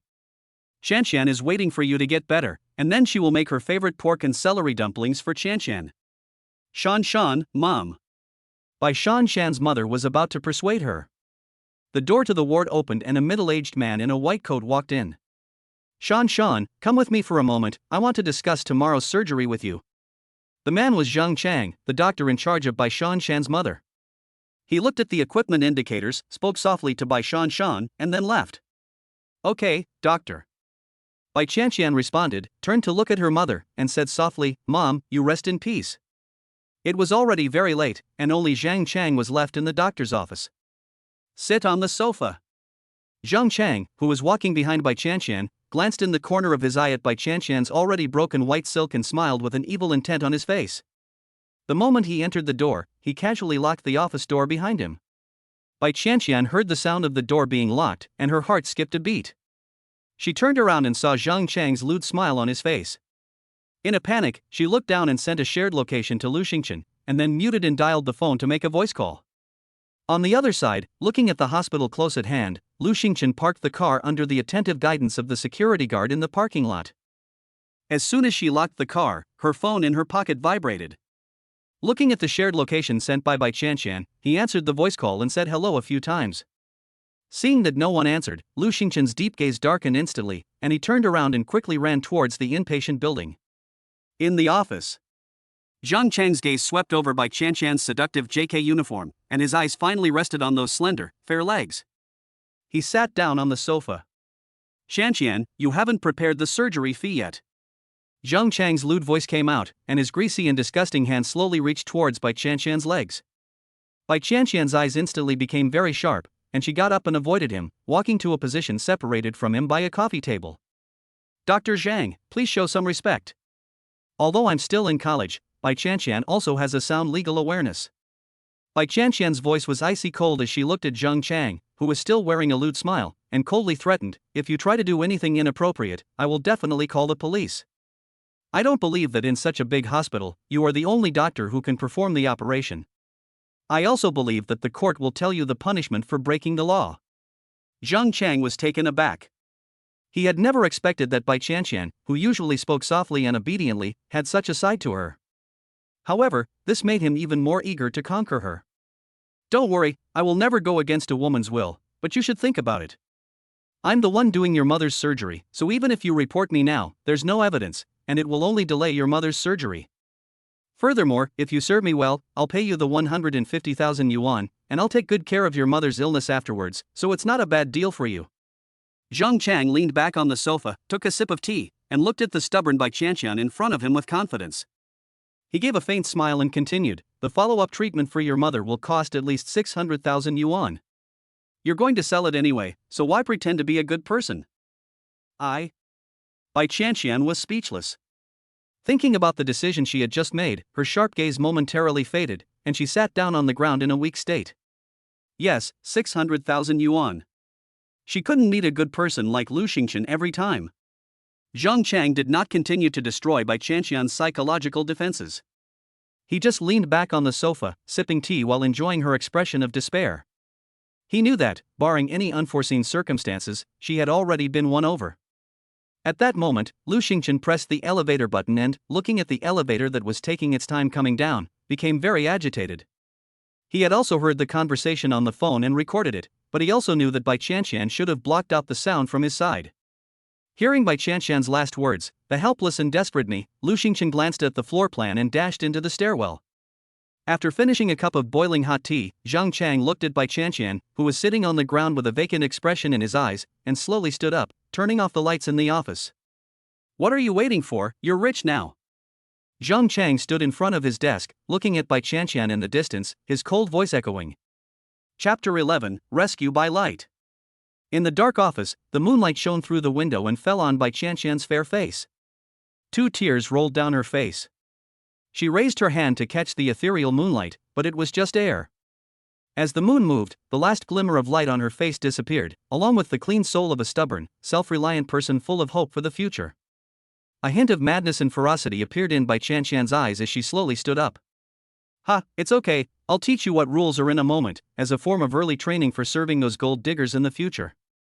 Zhang Chang looked at Bai Chanchan, who had slowly risen like a marionette, and his eyes revealed a sickly look as he laughed lewdly. Boom! Suddenly, the office door was slammed by a heavy object, making an earth-shattering sound. The lock couldn't withstand the force and broke off, and the corridor lights formed a stark contrast with the dim office. Bai Chanchan, are you just going to give up on yourself? The cold voice of Lu Xingchen came. Bai Chanchan, whose eyes were unfocused, trembled all over, and she looked back at Lu Xingchen standing in the light, frozen in place. He, like the male protagonist in a classic movie scene, stood in the light and reached out his hand to her. The police officers who had entered in an orderly manner held Zhang Chang, who was covered in fear, down, pressing him to the ground, as if he were a dead dog. Bai Chanchan's mouth revealed a wry smile. Thinking about what Zhang Chang had just said, she now felt some rejection towards Lu Xingchen in her heart and did not want to have too much contact with him. This was not disgust, but inferiority complex. He had saved her today, but for follow-up treatment, she still had to sell her soul. She hadn't seen Lu Xingchen pay, and she assumed that he was still a university student. Although his family had some money, it was unlikely that they could afford to pay 600,000 yuan without any burden. Lu Xingchen was such an upright, clean, and noble person, and she, who was deep in the mud, would never let him go. Don't be afraid, I'm here for you. Lu Xingchen thought that Bai Chanchan had not yet recovered from her fear. He walked directly in, took her in his arms, gently embraced her shoulders, and spoke softly to comfort her. In his arms, Bai Chanchan shed hot tears once again. She still craved such a clean, warm embrace, devoid of the slightest trace of other desires, and could not bring herself to push him away. Just let me be selfish for once. Bai Chanchan thought to herself, her eyes red with tears as she buried her face in Lu Xingchen's warm embrace and sobbed quietly. I've got you. Lu Xingchen stroked the top of her head. He looked up coldly and watched Zhang Chang being escorted away by the police. He had already sent the recording of the phone call to the police, and had asked Li Xiang to hire a gold medal lawyer and private investigator. He would never get out of this life. He likes to abuse people, so what? When he gets to prison, he will ask the boss to arrange for him to use his ability to serve people. After the statement was taken, it was almost 3 a.m. Bai Chanchan's emotions had also calmed down. At the moment, the two of them were sitting side by side in the hospital's payment hall, waiting for the payment staff to come to work. She nervously straightened her back, and in the corner of her eye she secretly surveyed the gloomy-faced Lu Xingchen, and an unconscious feeling of oppression from her guilty conscience arose in her heart. Lu, classmate Lu, I'm sorry, I was in such a hurry that I forgot that they had already gone off duty for the night. Why don't you go to the hotel next door to rest for a while, and I'll call you in the morning. The money for the hotel and the 150,000 yuan will be taken care of together. There's only 1 year left until graduation, and I'll definitely be able to pay you back with clean money. Bai Chanchan apologized carefully, and when she mentioned paying back the money, she lowered her head silently. She vowed that she would definitely pay him back with clean money earned from her own honest and upright work. When Lu Xingchen heard this, his face grew even more gloomy. Doesn't she know to find him? Does he look like he doesn't have money? Thinking about the godly hero development system, the anger in his heart dissipated. Okay, he admitted, he does still have to improve. He glanced at Bai Chanchan, who was sitting next to him, her eyebrows lowered and lips pursed, leaving half a person's space between them. A flash of inspiration crossed his mind, and he felt that this was a good opportunity to improve. He coughed. I've already made the arrangements at the hospital. Tomorrow, your aunt's surgery will be performed by their chief physician. That scumbag will never get out of here in his lifetime. Lu Xingchen lightly coughed, which immediately attracted Bai Chanchan's attention. He elaborated nonchalantly, pretending to be careless. Seeing the joy in her eyes, he turned his head and looked at her admiringly, then smirked proudly. And don't worry about the follow-up treatment costs, I'll take care of it. No, Lu Xingchen was able to help me find a chief physician for my mother, and I am already very grateful. I dare not let Lu Xingchen spend any more money. I can solve the follow-up expenses myself. Bai Chanchan hurriedly waved her hands when she heard this. As soon as she finished speaking, she saw Lu Xingchen's face turn as black as coal, and he turned his head. His deep eyes were filled with anger, and he clenched his teeth as he grabbed her by the back of the neck and pulled her in front of him. Bai Chanchan, you look down on me? Lu Xingchen was about to laugh in anger. This Bai Chanchan was simply the biggest obstacle on his road to becoming a godly hero. I didn't. Bai Chanchan felt the breath coming at her face, her eyelashes fluttering slightly, as she forced back her bashful protest. Humph, you'd better not have. Lu Xingchen snorted, stroked her reddened eye with the tip of his finger, and spoke indolently and wantonly, to prevent you from continuing to do stupid things. For the next 3 years, you can only belong to me. I will cover all of your aunt's follow-up treatment costs, and I will give you another 3 million in 3 years. I am good-looking, have a great body, and do well in my studies. I am comparable to a top male model, so I am not a bad deal. Lu Xingchen's voice was naturally cold and very ascetic. Coupled with his actions at the moment, the deliberately lowered volume was full of fatal temptation, making people unable to resist. Bai Chanchan looked at this flawless handsome face in front of her and silently swallowed. She finally understood why King Zhou was bewitched. My goodness! Who could resist the seduction of such a vixen? Before Bai Chanchan could speak, Lu Xingchen directly pressed her little head and nodded. A promise is as good as gold. Lu Xingchen slightly curled his lips and lightly tapped her delicate face. Then, he resumed his carefree, lazy, noble and aloof appearance, casually resting his arm on Bai Chanchan's waist as he leaned against the chair and looked at his phone. Rascal! Bai Chanchan, blushing, muttered a low word after seeing the 8-digit balance in Lu Xingchen's mobile banking. She took the initiative to move a little closer to Lu Xingchen and leaned against his shoulder, feeling extremely sweet in her heart. Since Lu Xingchen is so rich, she doesn't have to worry about anything else anymore, and Lu Xingchen is right, following him, she doesn't lose out at all. She gets to eat and drink for free, and most importantly, she likes him too. Bai Chanchan glanced sideways at the carefree Lu Xingchen, with his golden ratio and fit body, her face flushing. After her mother's surgery, she should fulfill her obligations and get used to it in advance. Thinking about this, she looked at him a few more times. Lu Xingchen caught her little action and the corner of his lips twitched slightly. At this moment, as expected, the system's prompt sounded in his head again. Chapter 12, a small goal has been reached. Ding! Performing good deeds is an important way for a godly hero to maintain a good quality. When I encountered injustice, I yelled, reached out to the beautiful woman, rescued Bai Chanchan from the quagmire, and took responsibility for her mother's medical expenses. My merits are boundless, and I have successfully triggered godly hero behavior. Reward: 100 times the medical expenses will be returned in cash. 100 times the cash? Lu Xingchen perked up at the familiar words. According to what Zhang Chang said on the phone just now, the total cost of the surgery, the special medicine, and the second surgery was 800,000 yuan, which was 10 million yuan when multiplied by 100. Then wouldn't he be able to achieve a small goal early tomorrow? Suddenly, he thought of the ward where Bai Chanchan's mother was just now, and the opportunity to make money came again. Grandpa, Grandpa, what's wrong? A child's cry suddenly sounded from the second floor. The two people sitting in the payment hall froze for a moment and looked up. Bai Chanchan saw the familiar little fat boy and her face suddenly changed. She broke away from Lu Xingchen's embrace and hurriedly ran up. Lu Xingchen looked through the glass fence on the second floor corridor and looked at the hospital bed that was being rolled out. His eyebrows furrowed slightly, and he turned and walked towards the service desk. 20 minutes later, he arrived at the door of the ward. Hello, Auntie. My name is Lu Xingchen, I'm Chanchan's boyfriend. Lu Xingchen politely greeted the awakened Bai Mu. The pale Bai Mu looked at Lu Xingchen as he walked in, a hint of surprise in her eyes. She turned to look at her daughter, who was not surprised at all, and a smile of relief appeared on her face. She was asleep late at night when her daughter's boyfriend came to visit, and her daughter didn't resist, so she didn't think he was someone who would take advantage of her. That was good, because at least there was someone there to keep her company when she was feeling helpless.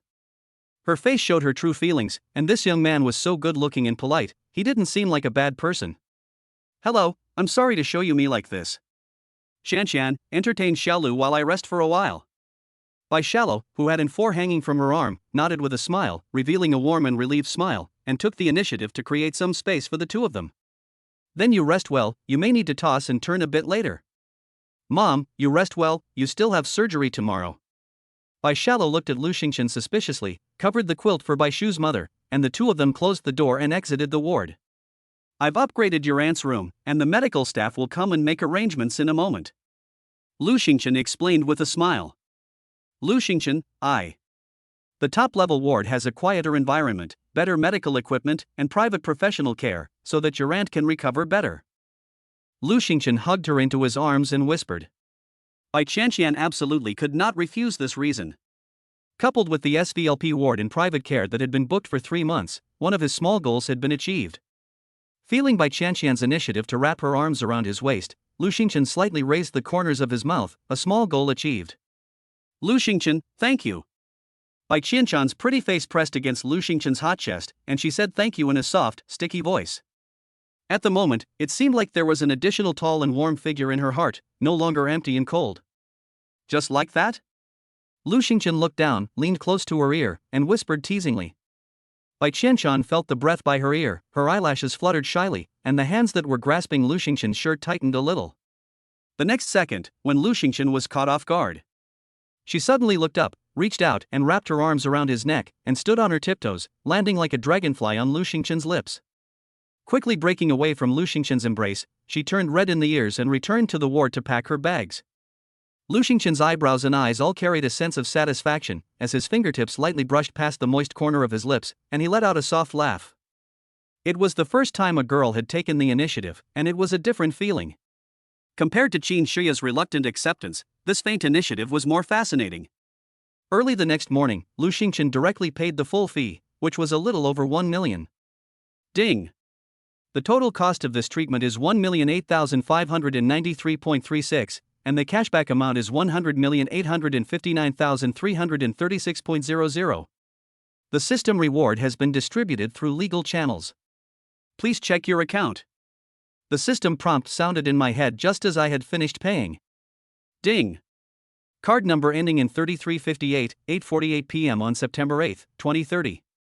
ICBC incoming transfer from other bank, 100,859,336 yuan, account balance, 150,702,423.75 yuan. Lu Xingchen felt a little dizzy when he read the bank text message, so he leaned against the wall and took a few deep breaths to calm down a little. It's not that he's not ambitious, it's just that you can't understand this feeling until you actually experience it. In less than 24 hours, his life has been turned upside down, and he has achieved 1.5 small goals. All he can say is that the godly tycoon development system is truly impressive. Are you okay? The voice was cold and indifferent, like the moonlight, and although it carried concern, it also carried a sense of detachment. He turned his head and saw a face as cold and clean as a fairy's, without a hint of smoke or fire. Fortunately, thank you. Lu Xingchen and the woman behind him, who was cold and distant, with slightly aggressive eyes, looked at each other and politely expressed their gratitude. HM. A slight poisoning of the respiratory tract from being too excited, just drink more water. Lin Qingyin coldly left a sentence. With her hands in the pockets of her white coat, she directly passed by Lu Xingchen and walked towards her office. It seemed that a handsome guy like Lu Xingchen did not attract her in the slightest, not even a second glance. Naturally, Lu Xingchen was not the type to fall in love at first sight. He calmed down a bit and turned around and went upstairs. Shallow, don't worry, Auntie will be fine. Lu Xingchen sat at the door of the operating room, his large hand covering Bai Chanchan's cold and nervous soft hand, gently comforting her. Bai Chanchan unconsciously responded. Her entire mind was now focused on the operating room in front of her. After all, she only had this one relative in the world. 2 hours later, the door to the operating room opened. Doctor, my mother. The operation was a success, the patient is in good condition, and with proper follow-up and treatment, the chances of recovery are very high. Hearing the doctor's words, Bai Chanchan finally let go of her worries. She leaned helplessly into Lu Xingchen's arms, and tears of joy wet his shirt. Lu Xingchen, you're so... Just as he opened his mouth, Bai Chanchan's vision went dark, and Lu Xingchen was startled. It was determined that Bai Chanchan was just too excited, and since she had been on edge all day and hadn't slept, she was just tired and would feel better after a nap. 10 p.m. in the hotel's presidential suite. Bai Chanchan stretched and slowly opened her eyes. Looking around at the unfamiliar yet luxurious surroundings, she looked down at the pajamas that were obviously not hers and hurriedly got up.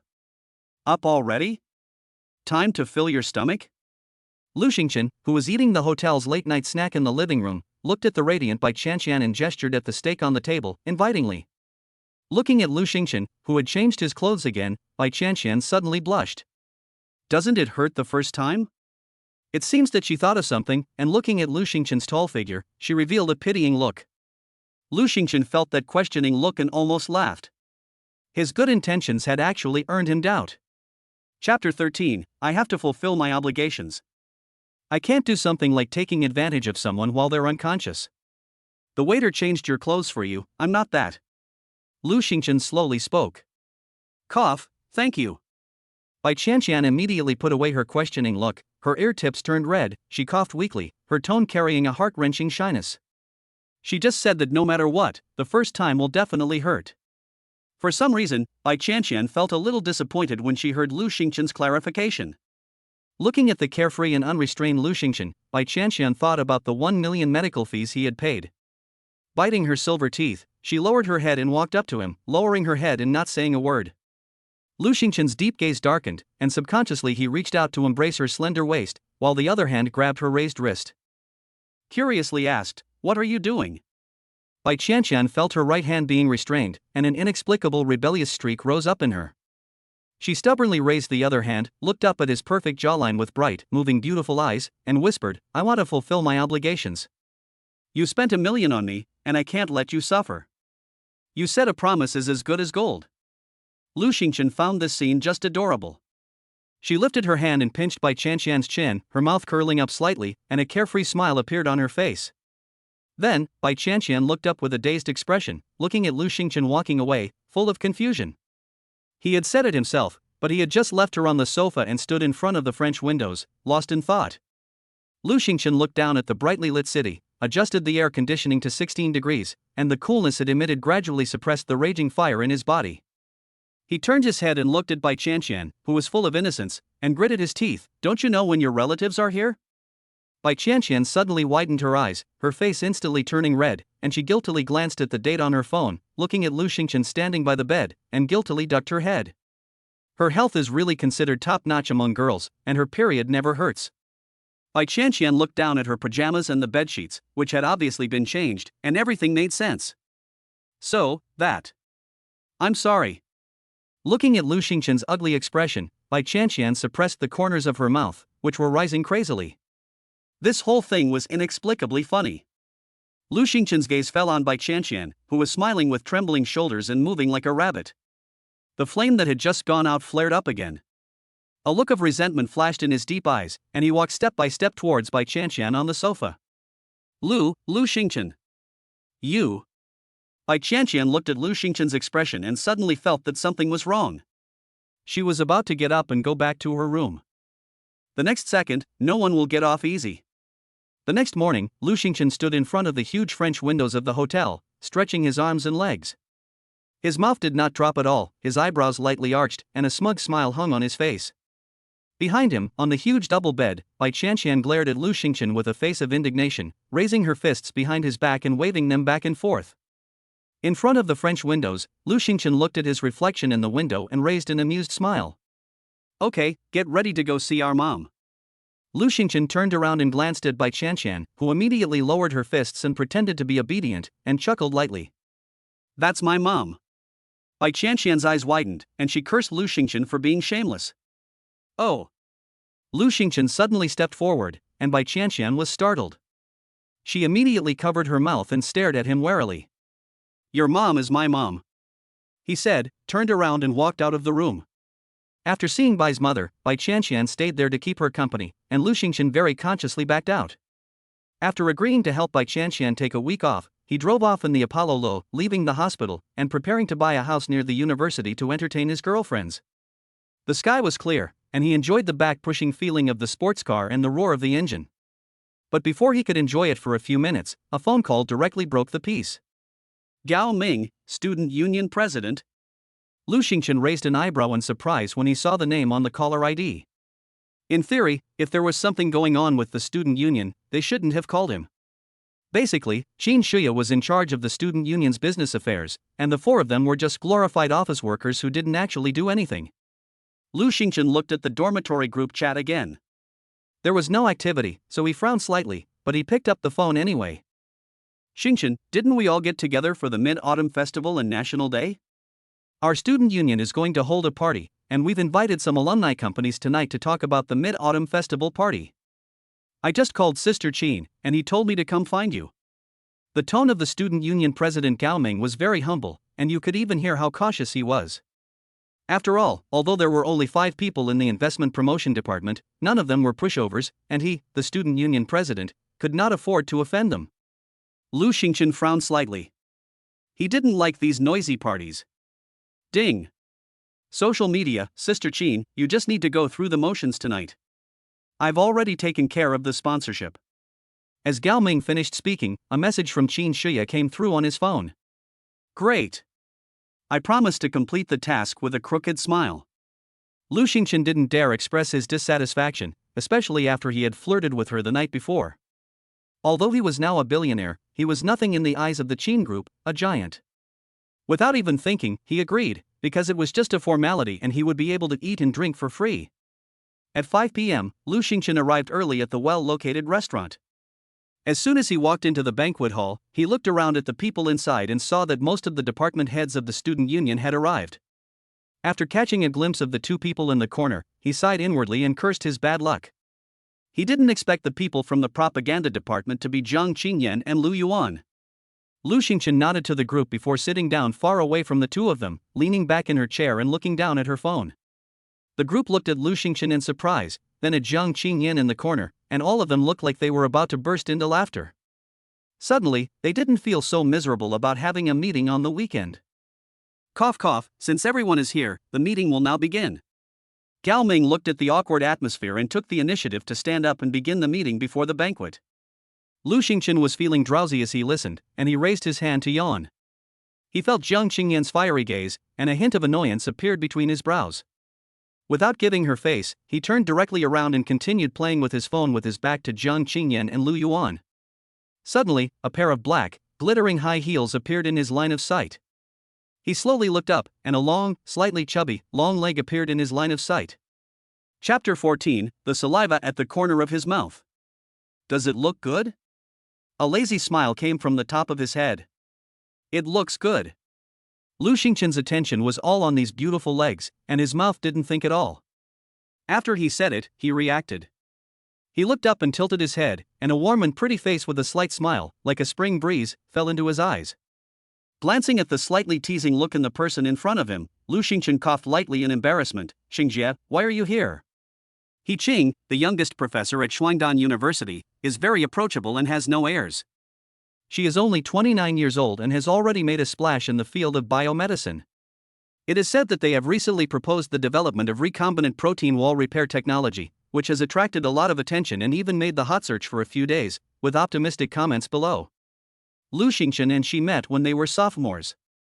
She had originally chosen an elective course that was easy to get credit for, and since Lu Xingchen was interested in biomedical anti-aging, they became friends. Even now, He Ching occasionally shares with him new methods in the anti-aging field. Otherwise, how could he, a man who never wears makeup, have skin pores that are finer than most women's? Lu Xingchen saw that after He Ching heard his inquiry, instead of joking and teasing as usual, there was a hint of sadness in his brows. He sat directly next to him, let out a long sigh, and a hint of curiosity appeared in his eyes. Isn't it that your student union has invited some more well-known alumni? To be honest, I'm currently in need of money, so... He Ching sat down next to Lu Xingchen, waved at Gao Ming, indicating that he didn't need to stop, and then without any hesitation, directly stated her reason for coming. The attention of everyone at the table was focused on He Ching. After all, it was hard to ignore such a beautiful professor. Hearing her words, curiosity appeared in everyone's eyes. College students love to join the fun, not to mention that their school is on the hot search. Everyone knew something about He Ching's research project. Lack of investment? In their opinion, it is incredible that no one would invest in a project that has received such rave reviews. Besides, it's been more than a year, and the previous capital should not be abandoned at this time. Lu Xingchen was also very puzzled. When he chatted with He Ching at the beginning, they also talked about some public content. This project had received a huge amount of investment at the beginning, and she was so happy that she even invited him to a famous Hunan restaurant. Seeing the puzzled looks of the crowd, He Ching gave a slight smile, and she had no intention of hiding it from the crowd. After all, today is not only borrowing someone else's venue, but they may also need their cooperation later. She laughed lightly and spoke calmly. At the beginning, before our experiment even started, the company that invested wanted to promote it in advance and make a profit using the concept. I naturally disagreed, and our differences in opinion were just left there. After that, some capital did approach me, and most of them wanted me to develop my project in a direction that would be more conducive to commercialization, but I didn't want my research direction to be interfered with, so for more than a year I supported it with my own money. Now I've hit a technical bottleneck and need money to buy more sophisticated equipment. I was thinking that among the alumni companies you invited this time, there are quite a few from the Department of Biomedical Sciences, so I thought I'd take a chance and see if anyone can understand my persistence. When everyone heard this, they nodded in understanding. Everyone is still a university student who has not yet entered society, and they are full of edges and corners, so they all support He Ching's persistence. Lu Xingchen looked at He Ching thoughtfully. He had heard He Ching's outlook on this technology. He Ching's father was a soldier who died of severe injuries sustained on the battlefield. If this technology is used on the front line in cooperation with the authorities, although it will not make much money, it can greatly reduce the mortality rate of soldiers. This was her only original intention for starting the project. Okay, I'd better not keep you here from meeting. I'll come in a bit later when the banquet starts. When He Ching saw her come in, everyone's attention turned to her. Besides, she was a teacher here, so no one dared to be as carefree as they had been before. In order not to make Gao Ming's work difficult, she took the initiative to get up and leave. Perhaps it was because she often had insomnia these days, or perhaps she had come in a hurry and hadn't eaten all day, but after just a few steps, she suddenly felt dizzy. Lu Xingchen reacted quickly, got up in an instant, and caught He Ching with his chest. Everyone was shocked and hurriedly got up. He Ching also recovered and, not wanting to trouble everyone, waved her hand. It's okay, I'm hypoglycemic, I'll be fine after eating something, so you don't have to worry about me. You continue with the meeting, I'll take care of Sister Chang. Lu Xingchen, who had nothing to do, said to the crowd, and with a strong effort of his arms, he picked He Ching up in a princess carry and walked towards the door. I'm fine. He Ching, who had been publicly princess carried by the king, blushed all the way. Lu Xingchen acted as if she hadn't heard, and carried her out of the room.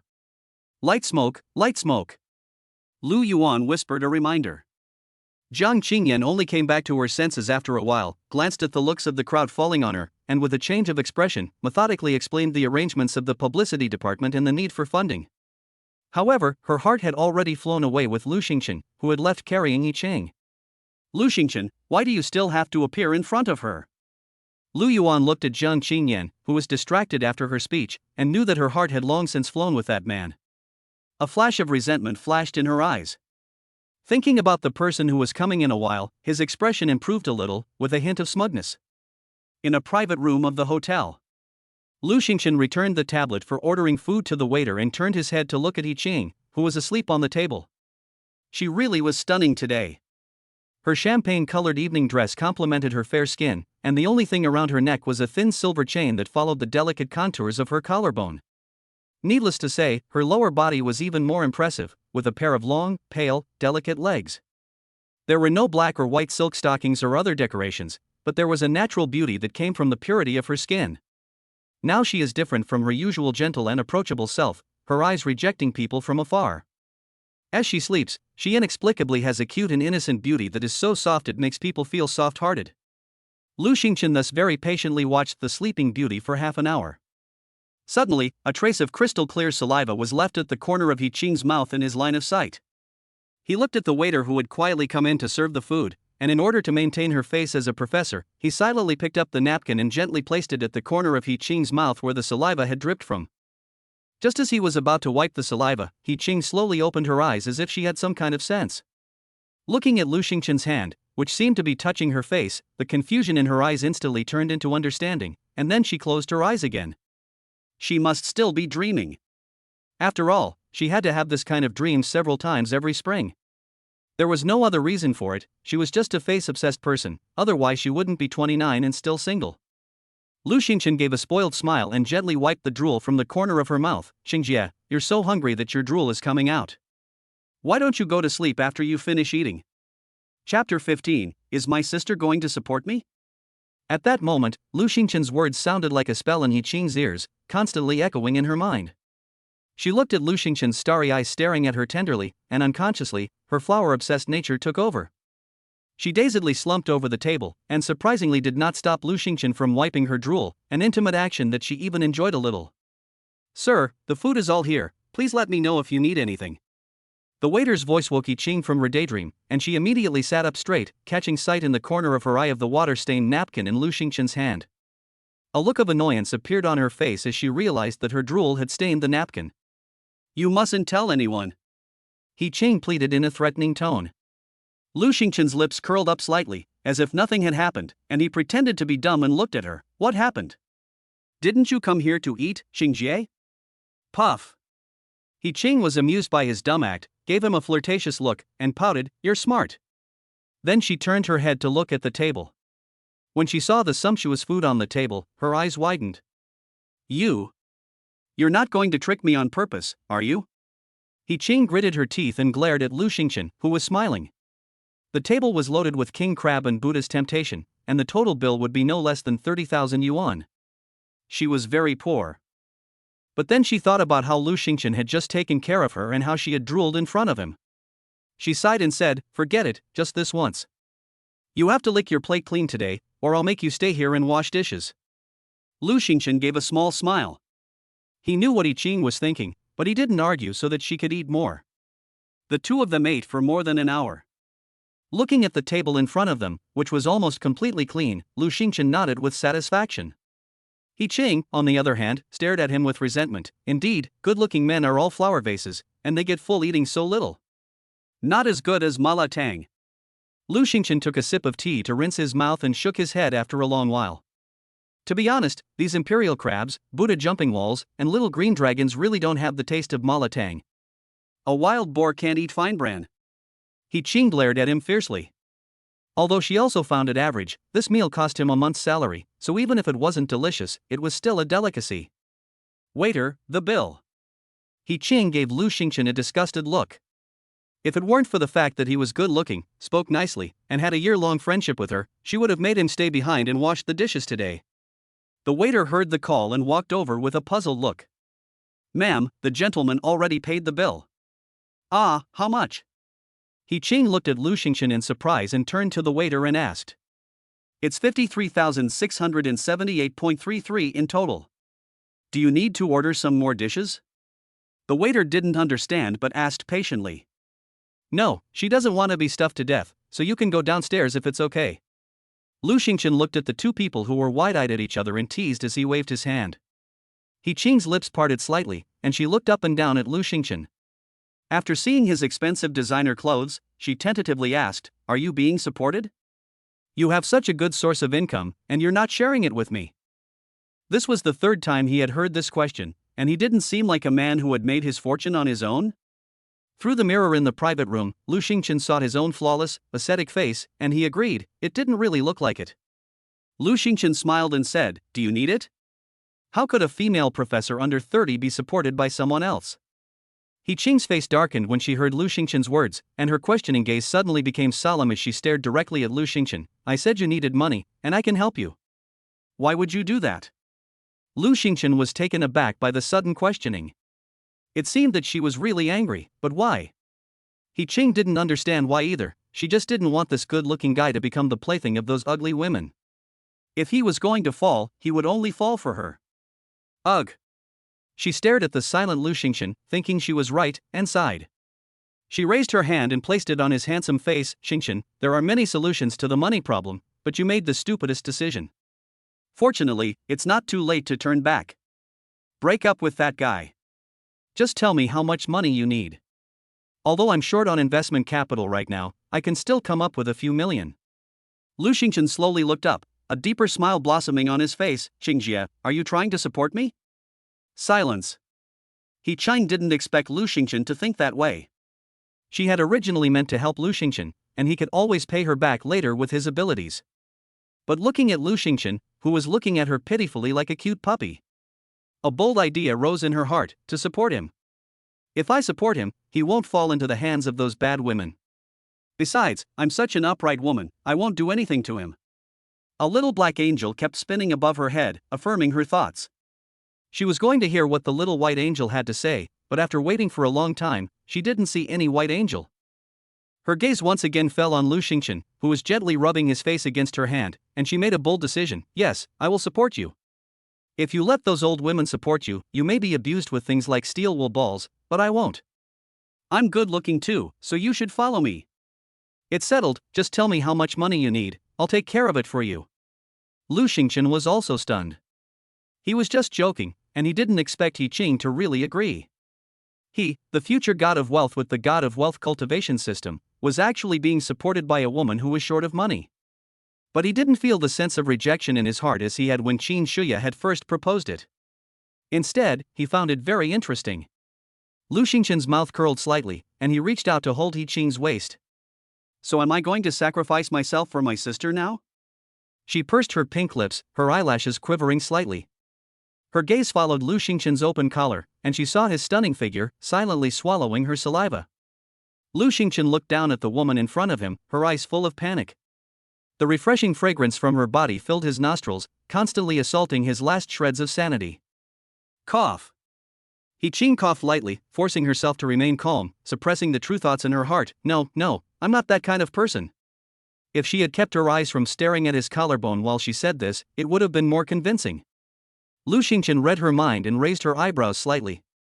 "But I want to stay with my sister." Lu Xingchen looked pitiful. Her knuckles lightly pressed against her smooth chin, slightly lifting it, as she gazed into her eyes. "That way I'll feel safer." With a low, seductive voice and a breath filled with hormones, He Ching's cheeks instantly turned red. Staring at the pitiful Lu Xingchen, she thought to herself, well, it's not that I can't do it.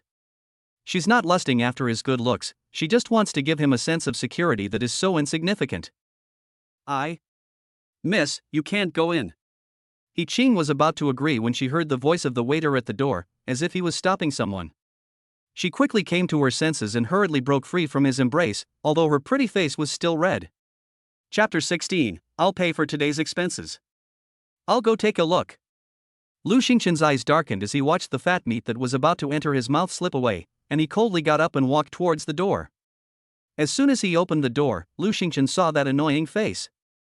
"The people in here are my friends, Xingchen, I came to see how Professor He is doing, and the people coming from over there are almost here." Zhang Qingyan, who was still explaining to the service staff, saw Lu Xingchen open the door from the inside and her face brightened. When her eyes passed through Lu Xingchen at the door and looked at He Ching in the room, her face flushed, and a trace of panic suddenly rose in her heart. Her woman's sixth sense made her heart slightly uneasy. She once again fixed her gaze on Lu Xingchen, looked at his somewhat dry lips, and slowly released the clenched fists. She should have been thinking too much. Is it that soon? He Ching exclaimed, looked at her watch and realized it was already past 7 o'clock. She immediately got up, walked past Lu Xingchen and Jiang Qingyan, and hurriedly headed towards the banquet hall. She had to secure the investment today, so that she could use her savings to help Lu Xingchen. He Ching didn't even wait for me. Lu Xingchen stared at He Ching's hollowed-out beautiful back with burning eyes, and muttered discontentedly. Ignoring Jiang Qingyan, she chased after He Ching's footsteps. Jiang Qingyan stood in disbelief. She looked at Lu Xingchen's departing back, recalling the burning heat in his eyes and the scorching desire, her heart aching. In the past 2 years, she had never felt this desire to erupt from Lu Xingchen's eyes. Every time they looked at each other, his starry eyes were so clear and clean that she was afraid that if she ever left him, he would not have the slightest fluctuation. But she had forgotten that on the night of her graduation into adulthood, his sincere and ardent confession was ruthlessly rejected by her, and she had extinguished that hot flame with her own hands. Lu Yuan, who was at the corner in the distance, looked at the disoriented Jiang Qingyan and slowly walked up to her. He reached out and grabbed her hand, gently reassuring her, "Qingyan, you still have me. We are best friends, and there are plenty of men out there, you don't need to." Lu Yuan's words were cut short when Jiang Qingyan fiercely shook his hand off. Her eyes were obscure and unclear, and she coldly glared at him. "Lu Yuan, you've overstepped the line. There is no second chance." Jiang Qingyan admonished him indifferently, and turned towards the banquet hall. Lu Yuan suppressed the intense love in his eyes. After Jiang Qingyan disappeared around the corner, his eyes suddenly shot out with malice and jealousy. "Lu Xingchen, you won't be able to gloat for long." In the banquet hall, Lu Xingchen followed He Ching around, step for step. He felt very uncomfortable when he saw those greasy, pot-bellied middle-aged men eyeing He Ching with lecherous looks. He also felt a little uncomfortable looking at He Ching's very beautiful clothes, and wanted to tear them apart when they were alone. "Professor He, this way." Gao Ming's voice came from afar. Apart from a few capable ministers, he was also accompanied by a few fat-headed Mediterranean people. He Ching's eyes brightened slightly when she saw the people around Gao Ming. She came here today just for these people. Those people are all relatively well-known school enterprise board chairmen in the field of biomedicine. The one in the middle, Wang Liang, has a 70% stake and a net worth of hundreds of millions of yuan, so he should be able to invest in her project. Be good, don't cause any more trouble, or I won't be able to support you financially. He Ching thought about the previous few times they had parted on bad terms, and turned around to solemnly warn Lu Xingchen behind her. He is obviously someone who was supported by someone else, but he is still so possessive, he can't even shake hands. Seeing Lu Xingchen's silence, she gave him a fierce glare, turned her head and smiled affably, and walked over. "This is President Wang, right? I have long admired your name, and your deeds are really well known. I remember when I was in school, my teacher of biopharmaceutical science often mentioned you." He Ching raised her glass, spoke the well-rehearsed words, smiled and greeted each of the people, and in order to prevent Lu Xingchen from causing trouble, she used the glass in her hand instead of shaking hands. "Professor He, just joking, after all, you should be the pride of those teachers." Lu Xingchen stood silently behind He Ching, listening to those smooth and greasy words of flattery, which were very boring. His gaze gradually fell on He Ching's white and delicate back, with a straight waistline that passed through the shoulder blades that God had sculpted, so seductive that he couldn't help but want to stroke it gently. He Ching, who was dealing with these greasy old men and trying her best to sell her research ideas, felt the hot gaze on her back, her face flushed, and she cursed under her breath. "TSK, Professor He, to be honest, your project is very lofty, but the profit is not great. Do you know that once it enters the government, it cannot be commercialized, and projects that cannot make money for the company, I'm afraid?" Wang Liang's words were very direct, and He Ching understood the reasoning behind them. She wasn't very disappointed. She had only come today because she felt a sense of belonging to the same school and department as him. What if he could understand? "I know, Mr. Wang, but this is my insistence. I'm sorry to have bothered you." He Ching smiled and replied. "Don't worry, I'm not finished yet." Wang Liang's words caused He Ching to stop turning around, and she looked back at him in surprise. Wang Liang's eyes swept over He Ching's curvy figure and her long, slender, voluptuous legs. With a lecherous look in his eyes, he said, "I also want to regain the feelings I had when I first studied biomedical science. It's just that I haven't studied the subject for many years. I've invested in this project, but I hope that Professor He can come to my home to give me some lessons to fill in the gaps in my knowledge. He Ching, who had been feeling hopeful again, instantly turned pale when she heard this. My project cannot be tainted by the slightest bit of filth. Shut your wretched dog eyes. He Ching did not indulge him at all. She angrily cursed in public and angrily turned around to leave. Wang Liang's face suddenly changed, and he snorted coldly, "You don't know how to appreciate good things, He Ching. You think your project is really good. A project that can't lay eggs like you. Without me, I'd like to see who will vote for it. Don't think I don't know that you became a full professor at such a young age. You probably slept with someone, and now you're acting like a saint." He Ching's face instantly flushed with anger when she heard this. On what basis did he deny her years of hard work with empty words? On what basis did he use stinking commercialization to sully her dreams? She was so angry that she was about to raise her hand and slap that smelly mouth that polluted the air. The next second, her wrist was grabbed by a large hand. "Don't dirty your hands," Lu Xingchen said coldly. Then, he protected He Ching behind him, kicked the greasy middle-aged man in front of him to the ground with one kick, and then smashed his mouth with one punch after another. "Don't open your mouth if you're going to spout nonsense, it's annoying." Lu Xingchen looked at his masterpiece with satisfaction, and inadvertently kicked the teeth that had fallen to the ground. "I will pay for today's expenses here as an apology to Senior Gao Ming. The sponsorship has already been arranged. If anyone is dissatisfied, just come to me, Lu Xingchen." He apologized to Gao Ming, and his gaze swept over the greasy men who had paid too much attention to He Ching, and he spoke coldly. Chapter 17, Is 50 million enough? He Ching, I will announce what happened today to the entire industry, and no one will invest in you again. This little white face can't give you anything, only I can make your dreams come true. The annoying barking successfully stopped Lu Xingchen's forward steps. He was about to turn back and teach the greasy man a lesson, but then he saw the worried look on He Ching's face. "Sister Ching, don't worry, he can't do anything to you, your project I."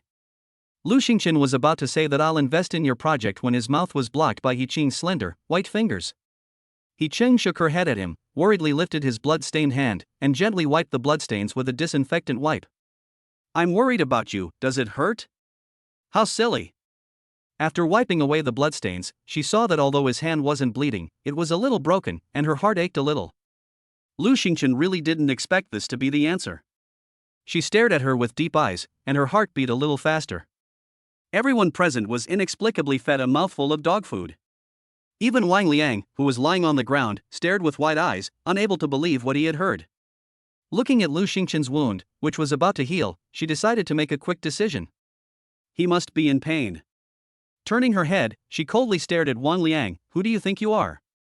A small business with a mere market value of over 100 million yuan. If I wanted to commercialize it, even the Qin Group would come to me for cooperation. And don't compare yourself to him. He's younger than you, in better shape, has more hair than you, isn't as greasy as you, and you're no match for him in any way. You're trash, through and through." After the scolding, He Ching reached out and took Lu Xingchen's arm, like a victorious cockfighting rooster, strutting away with a smug look on her face. Suddenly, she was pulled back again by a strong force, looking at Lu Xingchen, who was motionless in place, with confusion. She gently patted the back of his hand to indicate that he should not be angry. Lu Xingchen looked at He Ching with his head tilted wantonly, took her arm that she was holding, and landed on her slender waist in front of everyone, embracing her in his arms. Taking advantage of his height, he looked down on Wang Liang condescendingly and said coldly, "I can't give him anything? Baby, I've invested in your project. Is 50 million enough?" Lu Xingchen sincerely asked He Ching. "Ah, 50 million. Wang Liang seemed to have heard the funniest joke under the sun, and he was laughing so hard that blood was dripping from his mouth.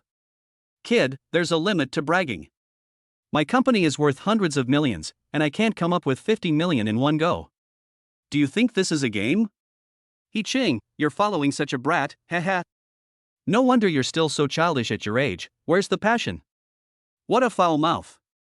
Even though Wang Liang was on his guard, he was still kicked down by Lu Xingchen. Buzz.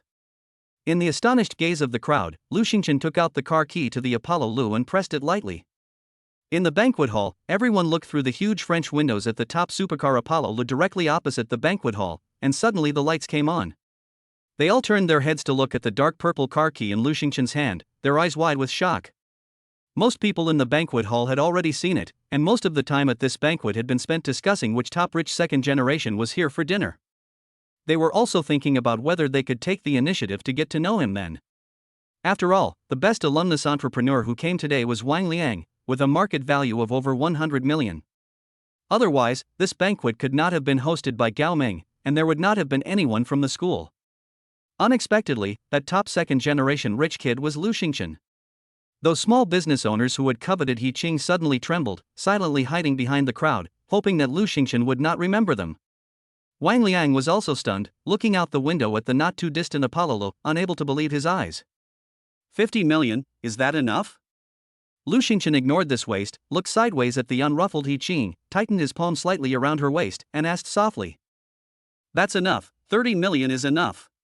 When He Chang and Lu Xingchen chatted casually, they talked about the members of his dormitory and learned that Wang Yihao was on good terms with him.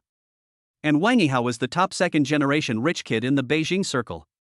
His father's name is well known in various fields, and he can definitely afford a mere Apollo Lu. So subconsciously, she thought it was still Wang Yihao's car, and she obediently cooperated with Lu Xingchen in putting on this show. Men. They value face above all else. Let's go. Lu Xingchen nodded to Gao Ming, took He Ching in his arms, and left the ballroom.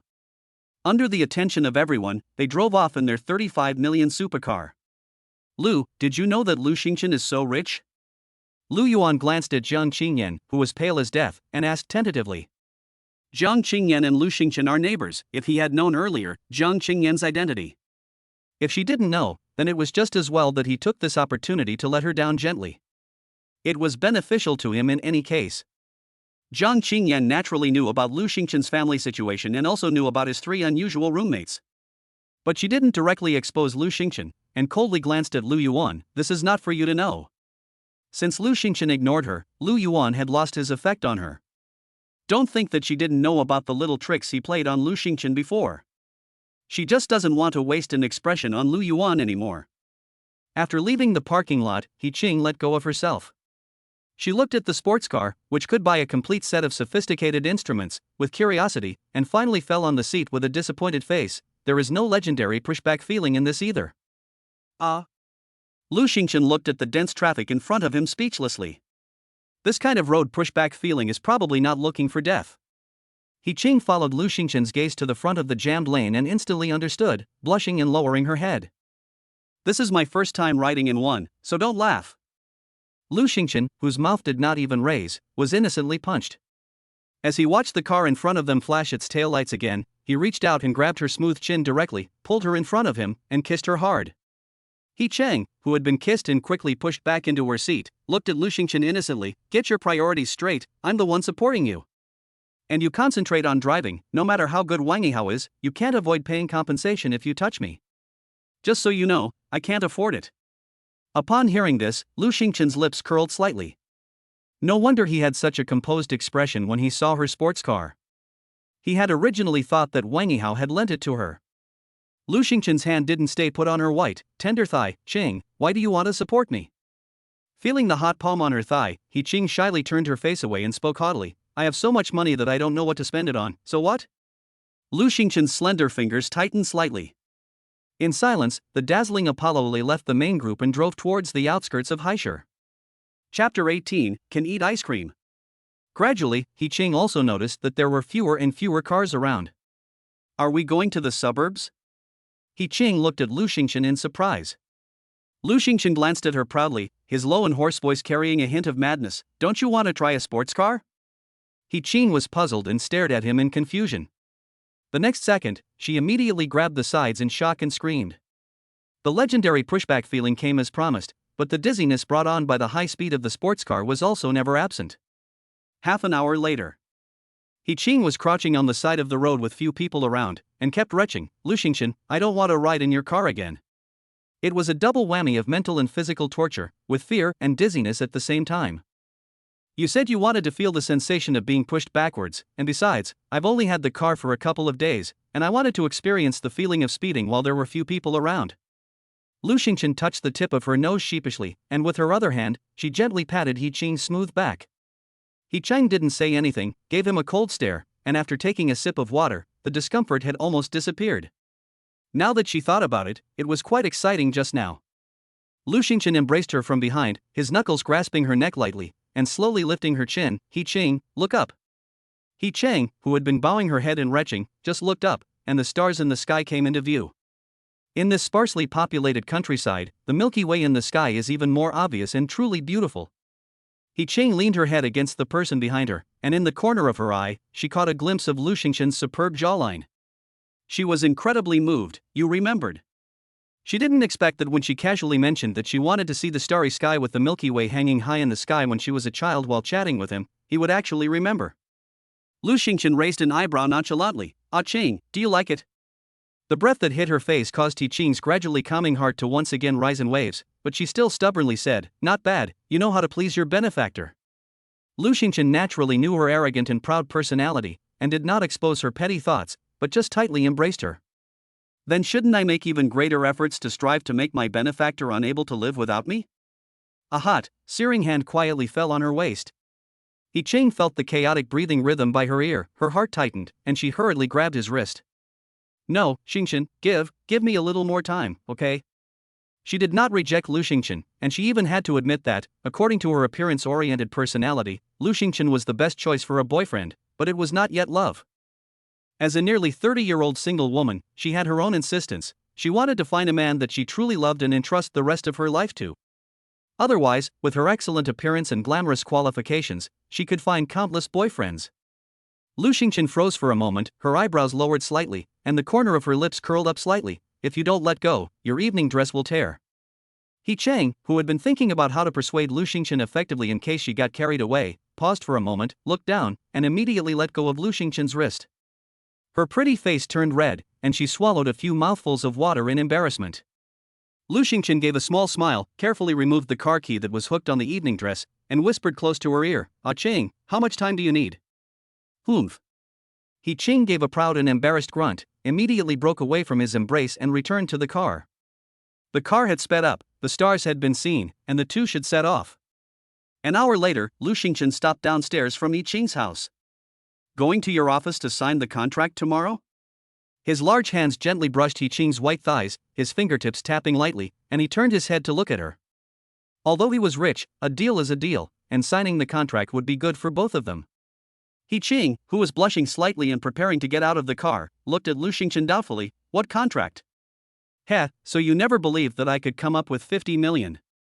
Is my word that unbelievable? Lu Xingchen's eyelashes narrowed slightly.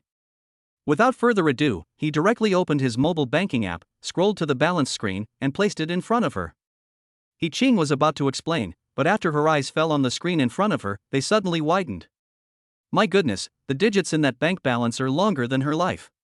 100 million, 10 million, 1 million, brother, father. 150 million. So this car is yours? What else? She suddenly thought of something and looked at Lu Xingchen with a hesitant expression, her face suddenly turning gray. After a moment of silence, she gritted her teeth and said, Lu Xingchen, I take back what I said at the hotel just now. No, you don't. Lu Xingchen's voice was as cold as frost, her starry eyes narrowed slightly, and she spoke imperiously, not allowing for any refusal. You are too expensive. Even if I sold myself, I still wouldn't be able to come up with this much money afterwards. He Ching was about to cry.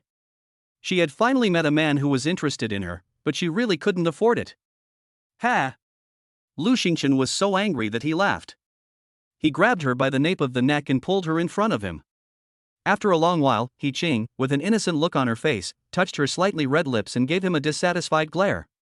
Just say it directly. You just want to take the opportunity to kiss me, you smelly man. She turned her head away proudly, muttered angrily, and when she saw Lu Xingchen raise his hand again, she hurriedly got out of the car and hurried upstairs. Lu Xingchen looked thoughtfully at the exquisite residential building in front of him. In the future, he would have more and more women, and although the hotel was a good place to go, there was no place like home. Perhaps he should buy a house near the university to use as a regular place to stay. After that, he didn't see He Ching for 3 days. According to her, she needed to quickly prepare the contract and the inspection by General Lu, but in fact she needed some time to adjust to the rapid development of their relationship. Bai Chanchan had been accompanying Bai's mother and had not returned to school. Lu Xingchen had a very leisurely few days. Apart from attending classes, she played games with her roommates. That day happened to be a day without classes, so Lu Xingchen got out of bed and went to the bathroom. She looked at the time and saw that it was only 9 o'clock. She was just about to go back to bed for a nap when a message popped up. Yao Yan, brother, have you forgotten about her already? Lu Xingchen stopped going back to bed, sat down in an e-sports chair, and her eyelashes narrowed slightly as she played with a Vacheron Constantin watch that the fourth younger brother had given her 2 days ago with her slender fingers. His mind frantically recalled the name of this stranger. The next second, a sexy picture of a person wearing an OL uniform and wrapping Balenciaga on their legs was sent over. Seeing this outfit and that face, Lu Xingchen suddenly remembered the female salesperson. Yao Yan, stinky brother, did you remember? Lu Xingchen's lips curled up lightly. Interesting. He had never seen this type of woman before, and the impulse from that day resurfaced, and it happened to be that he had nothing to do today. After thinking for a while, she raised her hand and sent a message. Lu Xingchen, I haven't forgotten, are you free? In the specialty store, looking at the door that had not yet opened for business, Yao Yan very decisively asked the store manager for leave. She didn't care at all about Lu Xingchen's attitude, as long as she got paid, that was enough. She looked at herself in the mirror, with her exquisite makeup today, and satisfiedly retouched her lipstick. Yao Yan, of course I'm free, I want ice cream today. Chapter 19, Yao Yan's Secret. Lu Xingchen's deep gaze surged with hunger, and his Adam's apple rolled slightly. Lu Xingchen, send me your location, I'll come pick you up. Without further ado, he decided to let loose today. Hearing the commotion below, Li, who was in the bed opposite, stuck his head out of the bed curtain. His face, still half asleep, was full of curiosity. Glancing at Lu Xingchen's chat interface in the corner of his eye, he opened his mouth wide enough to stick an egg in. Damn, man, you're finally going to become a man, and I won't have to be afraid every night when I go to sleep. As soon as the words fell, 2 messy, disheveled queues of hair poked out of the bed curtain. Be careful, don't get anyone killed. Lin Feng gave a word of caution. Wang Yihao, on the other hand, sponsored an unopened box of crime tools and winked at him. Heh, do you need this size?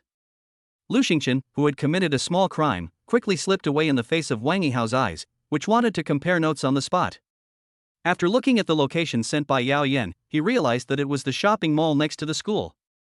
As it happened, his car was still parked in the shopping mall's VLP parking lot, so he would find her first and then take the elevator to the underground parking lot. As soon as he entered the mall, Lu Xingchen saw a crowd of people surrounding the mall hall. One of the people being watched was his date today, Yao Yan. Lu Xingchen was about to go over and help when he saw Yao Yan give him a dismissive look. You little bitch, I worked so hard to raise you, and I never asked for anything from you, and all I wanted was for you to help your brother out, and this is how you repay me? You ungrateful little brat. Yao Yan was facing an old woman with unkempt hair, who pointed at her and cursed, then threw a tantrum, sat down on the ground and screamed. The security guards at the mall tried to go over to stop her, but she scratched them back. You are a white-eyed wolf. Your younger brother called you sister over and over, and now you don't even want to help out a little when he's short on money for his wedding. You heartless person, you don't deserve to be a sister. You are eating well, dressing well, and carrying a designer bag. You owe all this to your father and me. This is how you repay us? Now you turn around and despise us for being poor. Are you even human? One wail followed by another sounded in the shopping mall. The people around just looked down and whispered. After all, they had seen this kind of drama too many times, and they chose to watch the show silently to prevent being bitten by the dog. But someone had a bad brain. You're a young girl working at a Gucci boutique, changing men every few days, and now you won't even help your mother. We're all made of flesh and blood, what's wrong with helping a little? A security guard at the mall took the old woman's side. He had long been disgusted by these well-dressed saleswomen, especially this Yao Yan. Last time, he just wanted to add her to WeChat, but she rejected him directly and harshly. Now that he had the chance, of course he wanted to take his revenge and show everyone what kind of person she really was. Yao Yan looked coldly at these two scum of the same character and rolled her eyes. Who do you think you are? Didn't I just reject you the other day? Have you ever understood my experiences? Do you know what kind of life I've been living? Besides, who are you? Who are you to judge me? Yao Yan looked at the security guard, who was speechless after being questioned, and whispered with disdain, You don't understand anything. You only want to belittle me and take revenge for my rejection by standing up today. You even exposed the kind of person I am that I can't stand. You think you can read my dirty mind just by looking at you? Even if I'm blind, I can't look at you. While everyone applauded Yao Yan's amazing fighting spirit, she turned her head and looked at her stepmother. With a cold stare that Lu Xingchen had never seen before, she stared at her with a deathly glare. You are not worthy to mention my father, a male chauvinist who tormented his stepdaughter. What, you think that after all these years of not seeing each other, I have forgotten about the fact that you tampered with my college application, withheld all my tuition fees to send your son, who was always at the bottom of the class, to school, and forced me to marry your husband so that your useless son could get a wife? Hearing Yao Yan's cold voice, everyone looked at the old woman on the ground in shock, unable to believe that such a thing could still happen in this day and age. When she turned her head to look at Yao Yan, her gaze carried pity and encouragement. You're talking nonsense. You're being unfilial, you're not giving me alimony, I'll sue you and take you to court. The old woman felt the change in the gaze of the people around her, and stuttered in rebuttal in order to cover her guilty conscience. She really thought so, and with the encouragement of her son, she came on the spur of the moment. Yao Yan sneered, walked up to her and slapped her directly. Pop! Who do you think you are? I'm waiting for you to sue. But before that, you slandered and spread rumors in public, so just wait for a lawsuit. And you, a security guard, distorted the facts and retaliated maliciously. I will also report this to them all. Yao Yan had originally wanted to play with them for a while, but after seeing Lu Xingchen arrive, she changed her mind. How could a qualified worker let his benefactor wait for him? In order not to be made a fool of by others, she secretly gave Lu Xingchen a wink, telling him to go first and she would go out to find him. Lu Xingchen saw her raise her chin wantonly, as if she hadn't seen her eyes, and walked through the crowd to her side. He pinched her chin and stamped his seal on her luscious red lips. Are you so ashamed of being my woman? Lu Xingchen made his love declaration in a high-profile manner. The rumors about the old woman were disproved, and who wouldn't love being supported by such a young and handsome patron? Yao Yan suddenly felt her eyes turn red. She looked up at Lu Xingchen. She had never thought of him as anything more than a future boss, but what he had done today was a trivial, even a little greasy, thing for an ordinary person, but it was a priceless gesture of support from him. She was really tempted. Although she knew that she was just one of his temporary options and that she shouldn't be tempted by a relationship that would be hard to maintain for even a month, she was just being foolish. This is the first support and first recognition she has received since her father left, and she doesn't want to let it go. If the day really comes when he gets tired of her, she will quietly leave while keeping this precious support close to her heart. What are you thinking about? In the sports car, Lu Xingchen glanced at Yao Yan, who was staring at her phone, and casually asked, Did you do it? Yao Yan showed Lu Xingchen the notice that her little friend had sent her about the security guard being fired, without any pretense. The security guard had been in trouble before, but since the head of security was his relative, nothing had ever happened to him. Are you ready to thank me? Lu Xingchen teased, smiling. The prerequisite for owning an underground parking space in the SVLP of that shopping mall is to become a valued VIP member of the mall, and the parking space is also included in this benefit by the system. It is naturally obvious which is more important, a small security guard or a VIP member of the mall. RIP. Yao Yan did not answer directly, but instead bowed her head and added a few more holes to the black silk that was scraping the exit. Then, with a smile on her face, she looked up and said in a charming tone of voice, Is this okay? Chapter 20, The Plot is Hard to Avoid. 2 hours later. The Apollo, parked on a hidden side street, set off again. Lu Xingchen couldn't take his eyes off the road, but he couldn't hold back the upward curve of his mouth. To be honest, this was the first time he felt that the sports car was not very good. The space was too small and it was suffocating. Are we going back already? Looking at the sports car that was heading back towards Shuangdan University, Yao Yan, who was lying in the passenger seat with a rosy face, asked with reluctance. Although she knew she shouldn't speak, and that she should be aware that she was being supported, she couldn't help herself. Where are you going back to? Lu Xingchen, who was still thinking about it in his mind, froze for a moment, and glanced at Yao Yan, who had pouted her lips in the corner of her eyes. Her lips curled up lightly. I asked you out today because I had a task for you, and driving so far was just... Yao Yan let out a sigh of relief. Her eyes fluttered like butterfly wings, and her lips curled up again. Her relaxed eyebrows and eyes were unrestrained and full of vitality. She tilted her head and looked at Lu Xingchen, who was holding the steering wheel with one hand, and her red lips parted slightly. What task? During the red light, Lu Xingchen lightly tapped the steering wheel with her fingertips, paused for a few seconds, and with difficulty, her eyes moved away from Yayan's two long, slender, and smooth legs, and she stared at her, who was deliberately seducing her. Her lips curved up in a wanton smile. How about buying you a house near the university? I have to say, Yayan is just as flirtatious as her name suggests, especially now, which makes Lu Xingchen want to hide his lover in a golden house. A house is nothing to him. Ah. Yayan's lips parted slightly as she took a deep breath. There are no low-priced apartments for keeping mistresses near Shuangdan University. Basically, they are all residential buildings, and even the cheapest ones cost more than 2 million. She and Lu Xingchen have only met twice, and she never imagined that he would make such a big gift. Then my legs won't be weak, my back won't hurt, I'll be full of energy. Yaoyan smiled as she sat up and looked at him with sparkling eyes. In front of the sales office, Lu Xingchen took Yaoyan's hand and walked right in. After becoming rich these past few days, he now looked down upon the novels of the wealthy and powerful on tomato fiction. After all, after becoming rich, he had yet to encounter those brainless idiots. But the greatness of the plot is that no matter what you do, you cannot avoid it. Lu Xingchen had just walked into the sales office lobby when he encountered this situation. A young female salesperson came up to them, her eyes undisguisedly scanning them from top to bottom. Based on her experience these past few days, she quickly and smugly determined Lu Xingchen's identity. A rich second-generation heir in designer clothes and a woman in an OL uniform.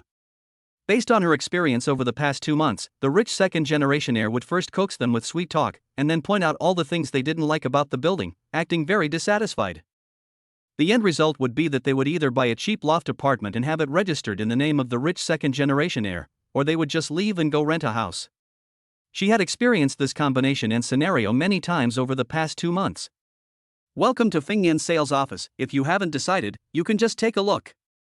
The young female salesperson's tone was listless, her eyes wandering, and she didn't take Lu Xingchen as a customer at all. She even turned around and left directly after she finished speaking, which made Lu Xingchen very confused. Lu Xingchen and Yao Yan frowned at the same time. In a while, are you going to pretend to be cool and hit someone in the face like in a novel? Yao Yan whispered, looking up and looking around. What are you looking at? Lu Xingchen's eyelashes narrowed slightly. Yao Yan covered her mouth and laughed lightly, looking for a young and pretty intern again? There should be a pretty intern coming up to receive us now. In the end, you spent a huge sum of money on buying property, and the person just now is full of regret.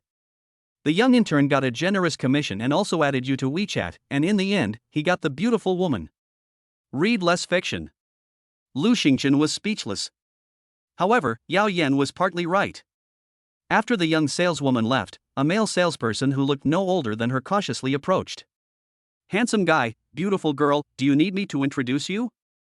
Li Mingxiang suppressed his nervousness and immediately asked after seeing the saleswoman leave. He had not made a sale in 2 months, and if he still had no sales this month, he would be fired, so he had to try to catch every customer. Moreover, he had passed by the Gucci store before and seen the exact same OL uniform. As everyone knows, the ladies at the counter have very unique tastes, and the men they follow can't be too bad. Moreover, Lu Xingchen's cold and noble temperament is hard to fake. No need for an introduction. Jing Xiaoqing has 2 3-bedroom apartments with fine decorations. It would be best if they were across the street from each other, or even in the same building. Can you find any that meet the criteria? I'll pay the full price. Lu Xingchen's voice was as cold as frost, and his sentences were straightforward. He didn't have much of a desire for the kind of plot that would make a fool of someone in the face, and a godly magnate would not waste time on those who were insignificant. Ah. Yes, there is. Jing Xiaoqing, 10 buildings, 15 floors, just 2 sets of doors facing each other, 148 square meters per set, a total of about 12 million for both sets. Is that okay with you? Li Ming was not stunned by this unexpected achievement. Instead, he professionally selected a house that met the customer's needs. He really wanted to thank the property information he had recited every day for the past 2 months, which had finally come in handy. Yes, prepare the contract. Okay, please have a seat in the lounge area over here. Lu Xingchen sat on the sofa in the lounge area, looked at the 2 bottles of water on the table, and sighed with a smile. That's why some people can succeed. Yes, when I first arrived at the store, the manager told us that we are in the service industry, the customer is always first, it is a matter of attitude and attention to detail, even if you don't like it, you have to keep a standard smile on your face. Yao Yan leaned against Lu Xingqian's chest and softly agreed. Then, she looked up at his profile and thought about the ID card she needed to leave, so she took advantage of the situation and stamped a saliva seal on it. Xingqian, I will risk my life to keep you company tonight, I will make you feel that the money is worth it. She didn't expect Lu Xingqian to really put a house worth 6 million yuan in her name. Thinking that she is now considered to have a home in Haikao, she couldn't help but be happy. Lu Xingqian glanced sideways, his eyelashes quivering slightly, his throat rolling slightly, his deep pupils dark and unclear, surging with a huge tide of darkness. It's not that he doesn't have self-control, it's just that overlooking the OL uniform from this angle is quite a different experience. Lu Xingqian spoke in a lazy tone, you'd better. The atmosphere between the two was getting very heavy. Handsome guy, beautiful girl, do you have a favorite property? What about Jingxia Weiqing? I know that property really well. Do you want me to give you a tour? Or can we go see the property directly? The young saleswoman who had just left came over to Lu Xingqian in a pretentious manner, her attitude completely changed. Yao Yan, an experienced salesperson, immediately understood when she heard the name Splendid China City. She snorted in derision and was not prepared to waste words with such a person. We are ready to sign the contract, so you don't need to waste your breath. Upon hearing this, the young saleswoman's face immediately changed. You, as a woman, are not helping a woman, but bullying us instead. Don't think I don't know, it's just because he's a man, so you're signing the contract with him, isn't it? The commotion immediately attracted the attention of the entire sales office. Lu Xingqian, who had been leaning lazily and wantonly against the sofa, shook his head disdainfully. Chapter 21, The Guy Next Door. He didn't expect to actually meet the little fairy from the internet meme in real life. Yao Yan was also stunned for a moment, and she gave her a speechless glare. Seeing the two of them silent, the young saleswoman thought she was right and occupied the moral high ground. Arrogantly crossing her arms, she said, you have to sign the contract with me today, or I'll expose what happened here. This person can't be stupid. I thought that the kind of brain-damaged people in internet novels were all fictional, but I didn't expect to meet a real-life example. Yao Yan almost thought she had traveled back in time to one of those novels. Lu Xingqian shook his head in disbelief, and was about to call the manager. Li Ming hurriedly ran over with a stack of contracts. Wang Ko, if you're sick, go get treatment, don't bother my customers. Handsome guy, beautiful girl, I'm really sorry, I've already reported it to the higher-ups, and I'll definitely give you a satisfactory answer. Lu Xingqian appreciated Li Ming's attitude towards work and nodded slightly. Contract, give it to me. It can't be signed. This order is mine, you men deserve to die. The young female salesperson was furious when she saw that she had been ignored. Looking at Lu Xingqian's attractive face and the designer clothes she was wearing, she couldn't help but think of the man who had cheated in the marriage and directly went up to Lu Xingqian's face and grabbed it. Pop! Yao Yan's eyes instantly turned cold. No one could hit her big benefactor. One hand quickly and firmly grabbed her wrist, and the sound of a crisp slap resounded through the sales office lobby. The commotion here also alerted the security and the person in charge of the lobby. Stop, Coco, calm down. A gentle middle-aged man stepped forward to stop Wang Ko, who was about to go crazy, and asked someone to take her aside to calm her down. After understanding the situation with the people at the scene, his eyes were obscure. He came to Lu Xingqian, bowed respectfully, and said, I'm really sorry for giving you a bad home buying experience. I can give you the best home buying discount I can, and I hope this will calm your anger. This was the perfect way to handle the situation, but the next words that came out of his mouth made Lu Xingqian, who had been watching the scene with amusement, feel anger well up in her eyes. But I also hope that this lady can apologize to our staff. After all, it's not right to get physical. The staff members around the sales office were all dumbfounded.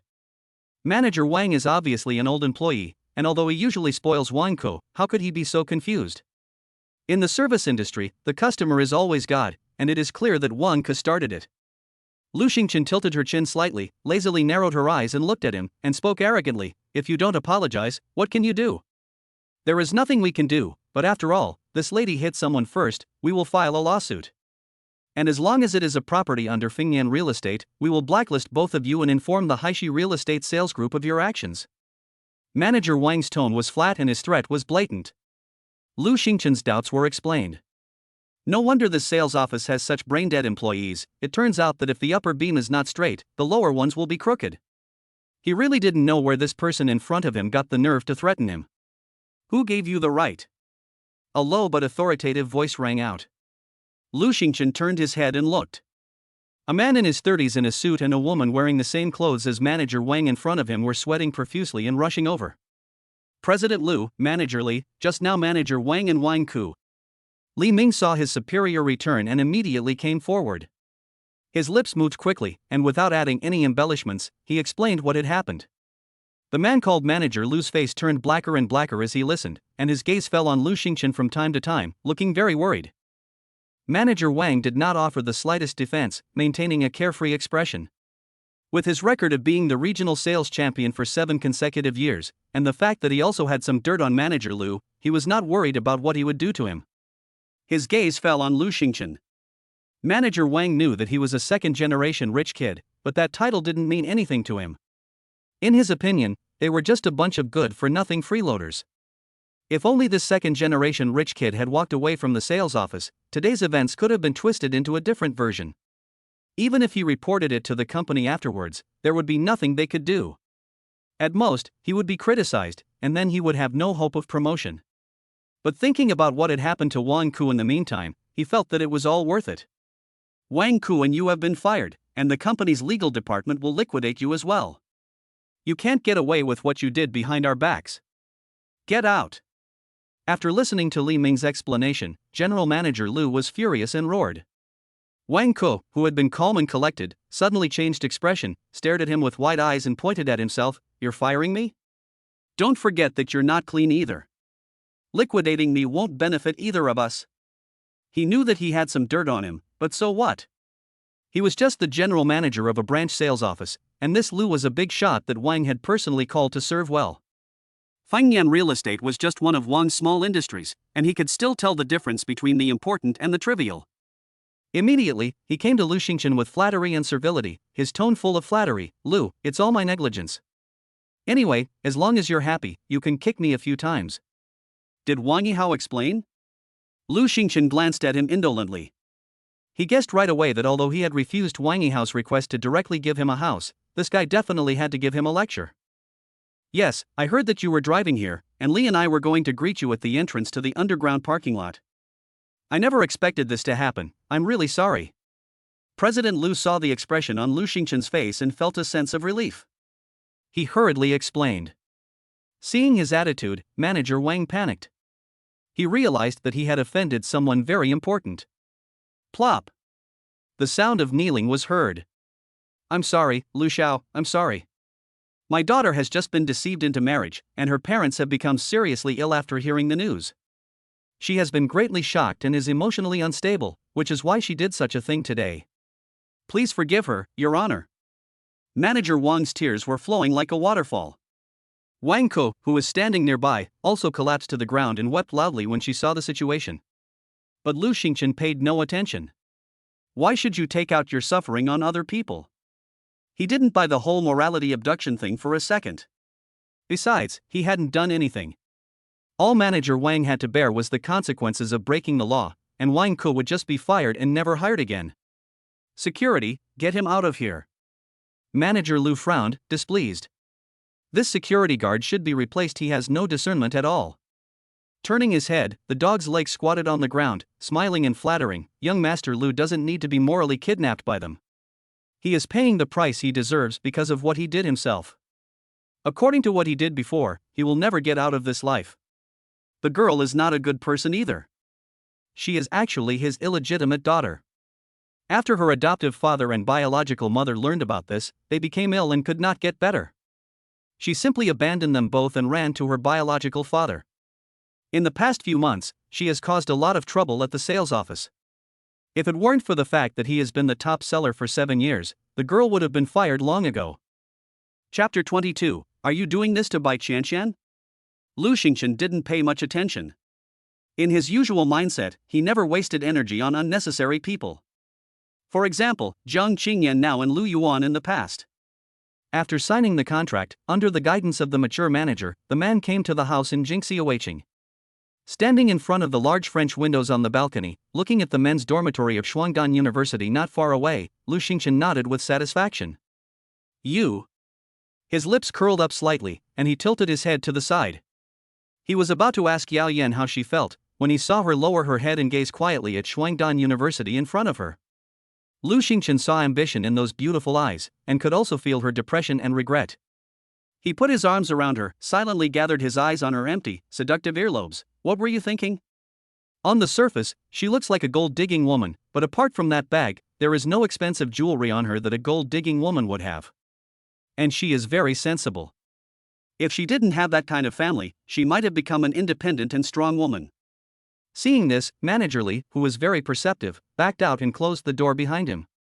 The sound of the door closing made Yao Yan come back to her senses. She felt the warm chest behind her and lightly stroked the back of Lu Xingchen's hand with the palm of her hand. She turned her head to meet Lu Xingchen's gentle gaze, and her lips curved up slightly. Over the years, I've earned a lot at the Gucci store, but I've never bought anything. I've always been very frugal, just so that I can have a home in Haikou. I never thought that my long-cherished wish would actually come true. Yao Yan turned around, cupped Lu Xingchen's cheeks in her hands, and spoke sincerely, tears gradually welling up in her eyes. Lu Xingchen, thank you for not despising me and giving me a home. To be honest, when we were in the mall today, she was really scared, which is why she took the initiative to let go of herself in the car and grab this man in front of her. Just as proactive as she is now. Lu Xingchen hugged her tightly, and the sweet, warm breath of her with a hint of an aggressive perfume flooded into his nostrils. He subconsciously looked down at her, and those charming, flirtatious eyes directly confronted her without hiding his thoughts. The moment their gazes collided, Lu Xingchen. This is an indescribable dividing line. The afternoon sun broke into the room and fell on Lu Xingchen, who was sitting on the sofa with his legs crossed. He gave a lazy, smirking smile. His eyes fell on Yao Yan, who was full of resentment, and his eyes burned with heat, his Adam's apple rolling slightly. Don't look, you look like a proud and cold-hearted school nerd, but behind your back, heh, it's embarrassing. Yao Yan glanced at the damaged store uniform on the floor and quickly put on the new clothes that Manager Li had sent, afraid that he would cause damage again. Thinking about just now, her face flushed, and she lowered her head, afraid to meet the scorching gaze again. The contented Lu Xingchen slightly withdrew his gaze, tilted his head, and looked through the floor-to-ceiling windows at Shuangdan University, which was separated by a street. Once again, the ambition and regret contained in Yao Yan's beautiful eyes at the beginning came to mind. Do you want to continue studying? Lu Xingchen's voice sounded cold and indifferent. Yao Yan's hand, which was fixing her skirt, paused slightly. She had just been looking at the campus of Shuangdan University, which was close at hand, and she really couldn't hold back her emotions. Did he notice? As an active canary, she had gone online to learn about the advantages and disadvantages of being a canary. In her opinion, Lu Xingchen's words were a test to see if she would be ambitious and break free from his control. No, I don't want to. I have a handsome younger brother to support me, and a house.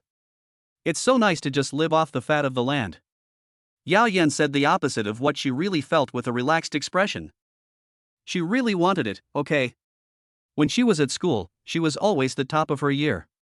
She could have gone to a double-first university, but that year, her stepmother secretly changed her application to save money and let her go to a junior college. Her father also fell ill and died that year. She had no money to repeat the year, so she had no choice but to go to a junior college. It was also from that point that she truly escaped from that hell.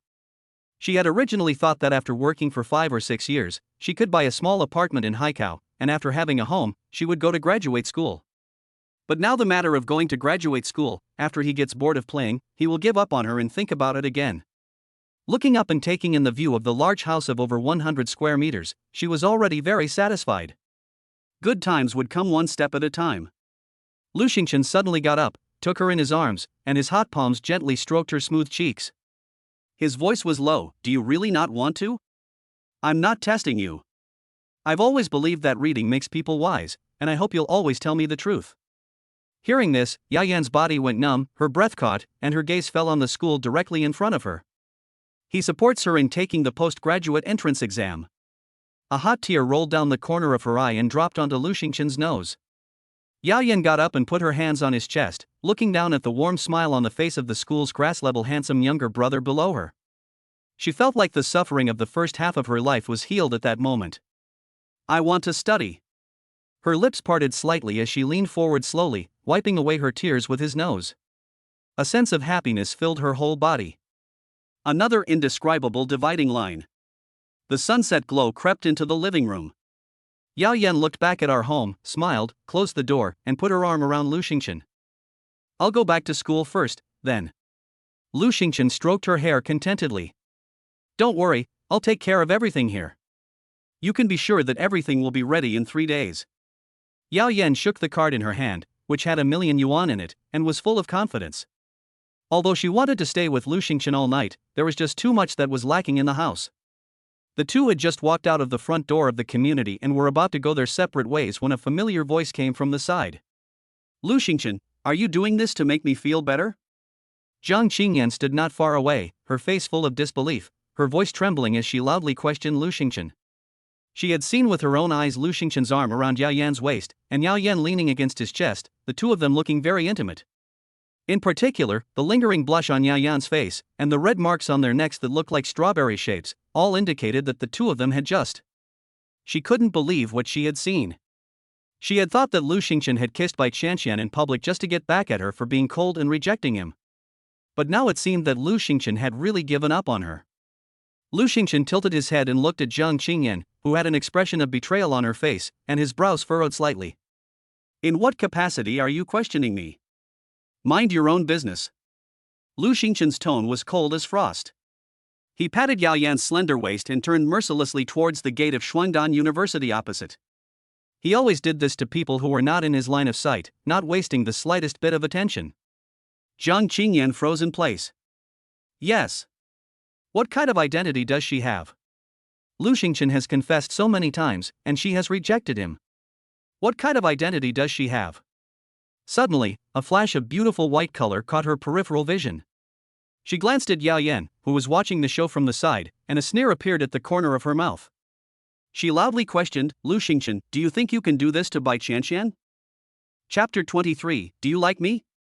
Since she can't have it, no one else can.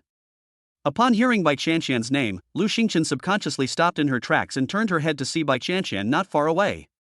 Her eyes did not blink as she stared at Bai Chanchan's outfit for the day. A pretty face with barely any makeup, no flaws, willowy curved eyebrows, a cherry mouth, bright big eyes sparkling brightly, and the same favorite glittery lip gloss on her pale pink lips. She was wearing a pure white gardenia dress that he had seen online one day on a whim.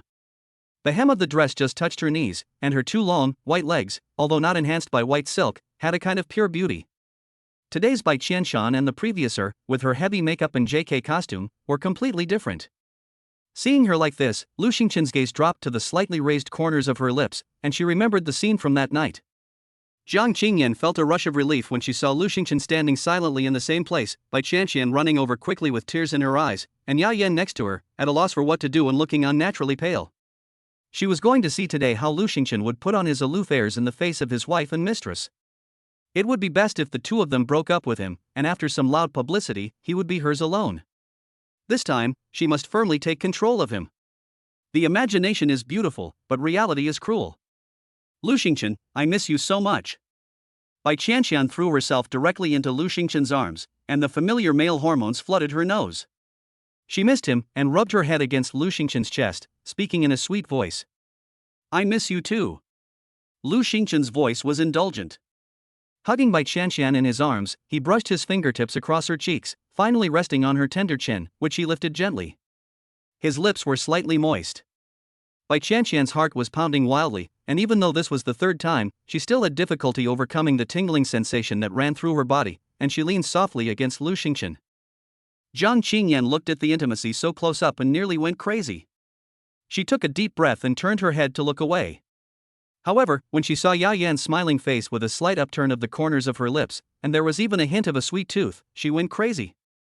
No, big sister, aren't you even the least bit angry that I'm intimately interacting with another woman in front of you? It seemed that she sensed Jiang Qingyan's gaze, and Yao Yan disdainfully pursed her lips. She had always known her position, a canary being kept by Lu Xingchen. What right did she have to be jealous? What's more, Lu Xingchen doesn't treat her too well, buying her a house and giving her cash, and also paying for her postgraduate studies. What's not to be satisfied with? At first, when she saw Bai Chanchan, she was prepared to be beaten up, but when she saw that Bai Chanchan didn't seem to want to target her, she was suddenly relieved. Watching the interaction between the arrogant and aloof rich second-generation school nerd and the pure school flower in front of her, she inexplicably felt a little happy. To be honest, she also really liked Bai Chanchan's pretty face with no makeup on. After a long while, Bai Chanchan broke away from Lu Xingchen's embrace and took a deep breath. She gave Bai a cold stare, looked at Jiang Qingyan's lips curling up in contempt, and then turned her head to look at Yao Yan.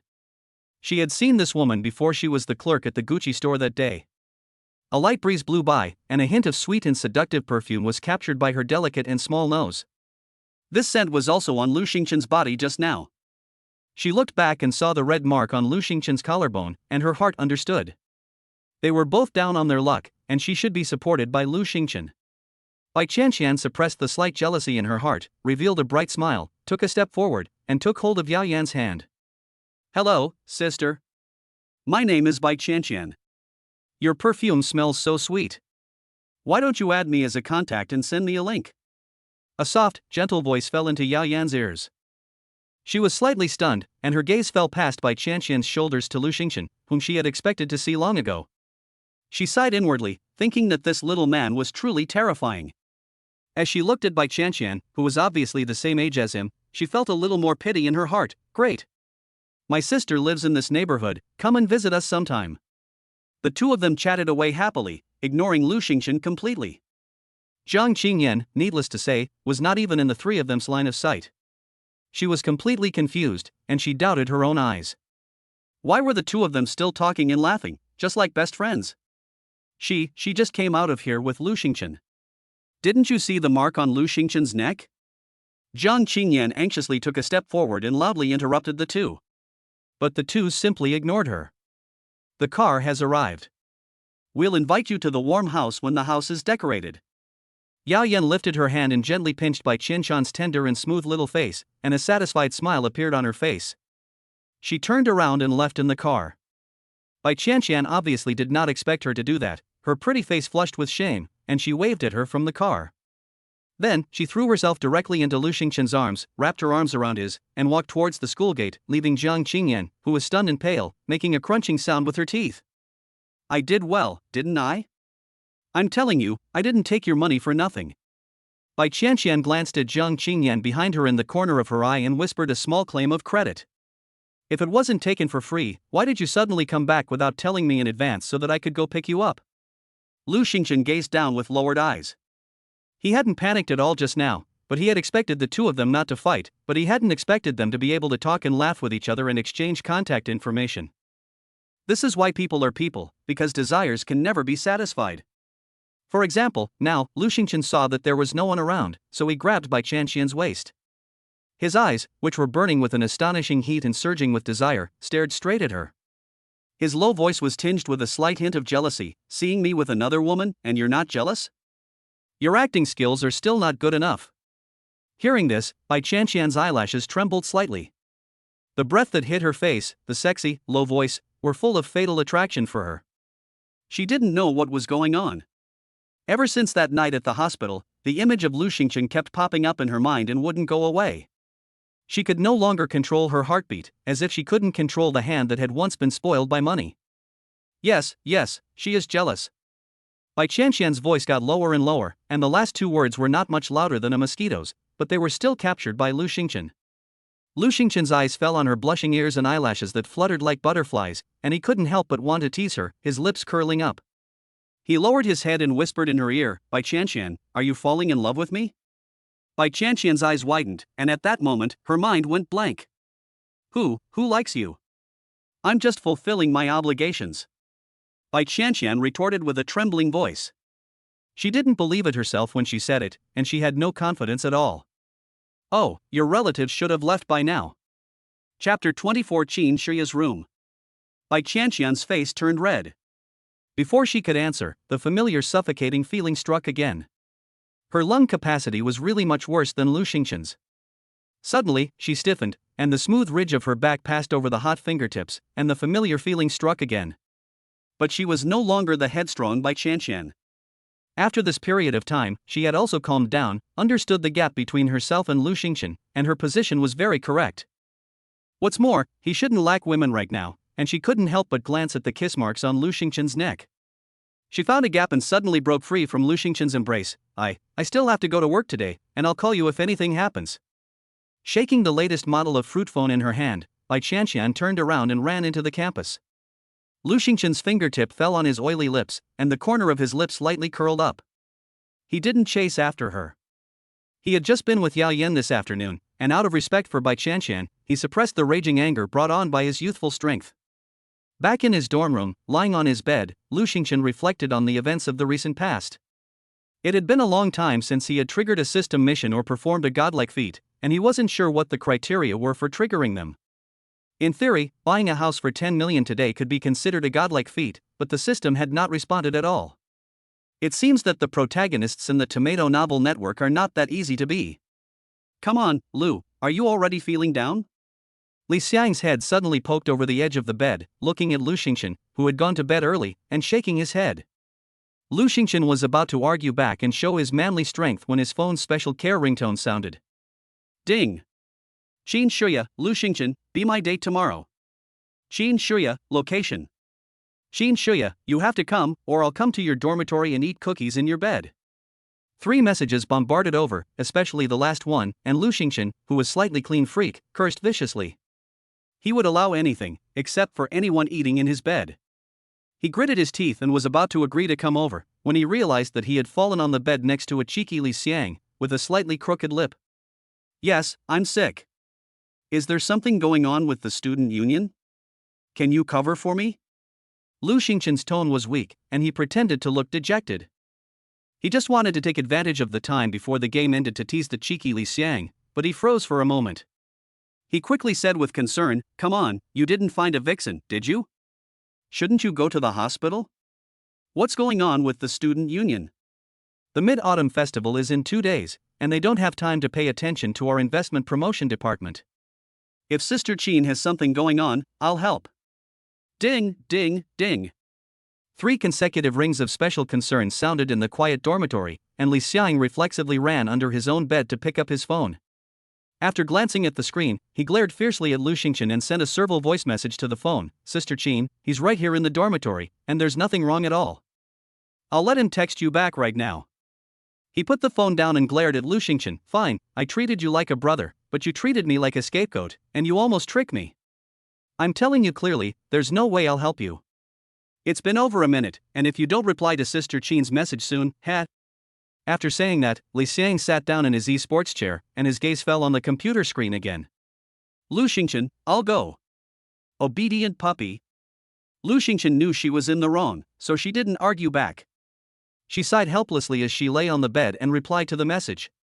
Qin Shuya, good girl petting. Having received a satisfactory reply, Qin Shuya put her phone down with a relieved look on her face. Her eyebrows arched slightly as she looked at the older man in the suit across from her. "Then you can just wait until tomorrow when my boyfriend wows the crowd. And don't forget to get ready to hand over 1/3 of the shares you have in your hands, my dear father. You don't want your mother to find out that you lost the bet, do you?" After saying this, Qin Shuya turned around like an arrogant peacock, raised her chin proudly, and went up to the 2nd floor of the villa. What a rebellious daughter! Qin Shuya's father roared in anger, took a big bite of the soft stewed beef, and angrily put down the chopsticks. "Damn it, I want to see which wild boar actually trampled on the cabbage that I have cultivated for so many years. Kid, you'd better not come tomorrow." Qin Shuya's lips curled up at hearing the unintimidating roar. This was the perfect opportunity for Lu Xingchen to meet her parents in advance, and to announce her relationship in the circle, so that she wouldn't always have some inconsiderate scum eyeing her up. Moreover, this would also be a chance to draw her closer to Lu Xingchen. As his nominal girlfriend, she would have more opportunities to do sweet things with him than she had with his previous girlfriend. Qin Shuya's raised corners of her mouth could no longer hold back, and she went to the 2nd floor and walked to the innermost room, the only one with a key. Opening the door, it was pitch black inside, with only a little conical moonlight filtering down through the skylight in the center of the room. The moonlight shrouded the wooden carving in the center, which was an ugly little dog that looked like a dinosaur. It was only the size of a palm, but it already occupied the entirety of Qin Shuya's life. The light suddenly went on, and on the surrounding walls were pictures that recorded the life of a boy from infancy to university. In addition, there were also some old objects in the room that were protected by glass covers, pens with split nibs, exam papers glued together with glue, etc., covering the entire room. If you were to look down on the entire villa from above the mountain villa at this time, you would discover that this room occupied 1/3 of the villa's area. Qin Shuya slowly walked among these old objects, eventually reaching the center, gently stroking the wooden dog carving. Her beautiful eyes were filled with an unbreakable sentiment. I've finally waited. Meanwhile, in the canyon, Lu Xingchen, who was soloing and oppressing Li Xiang, as if there was telepathy, lifted his hand and touched the wooden dog carving that had been polished. Damn, I lost again. No, every time you solo, you take out this wooden carving. It must be its power that allows you to beat me. Let me touch it too. If I lose this time, I'll accept my fate. Li Xiang watched as the crystal on the screen exploded again, and then turned back to see Lu Xingchen's wooden carving on the table, which came up to him in a cheap manner. Lu Xingchen's star-like pupils swept over an imperceptible nostalgia, and her voice was low, "Get out." After scolding him, he silently put away the wooden carving and directly opened his 5-game winning streak solo record. My mother doesn't let me play with idiots, so don't infect me with your idiocy. After watching the devastated Li Xiang, Lu Xingchen was satisfied and went to bed again. The next evening, Lu Xingchen glanced at his location and lightly curled his lips. Recalling the prompt sound of the system task that suddenly came to mind in his mind in the middle of the night yesterday, he looked at the hotel in the distance and his eyes revealed anticipation. Chapter 25 Dare to Hit on My Boyfriend. In the middle of the night yesterday, as soon as he fell asleep, the sound of a system task being issued rang in his head. Ding! Triggered system task, second principle of the godly hero, a woman targeted by the godly hero is not to be coveted by others. After molesting Qin Shuya in reverse, you have already obtained her first kiss. Qin Shuya is already yours. Please attend the banquet, become his male companion, and help her deal with the trouble at the banquet from ill-intentioned people. System mission, become Qin Shuya's shielding boyfriend tonight. Reward for the mission, 70% of the equity of Life Medical Technology Company. Lu Xingchen let out a roar of release in the middle of the night when he saw the reward for the mission, which scared the other 3 people. The name Life Medical Technology Company has been very popular in the past 6 months. This company has achieved major breakthroughs in biomedical technology and has become a new upstart in the anti-aging industry. However, its situation is very difficult because the founders are basically from humble backgrounds, and the connections behind them are not enough to allow it to occupy the market unscathed. It is said that 2 months ago, the Qin Group strongly entered the market to support Life Medical Technology Company, preventing it from being divided up by the wolves. However, the situation is still not optimistic.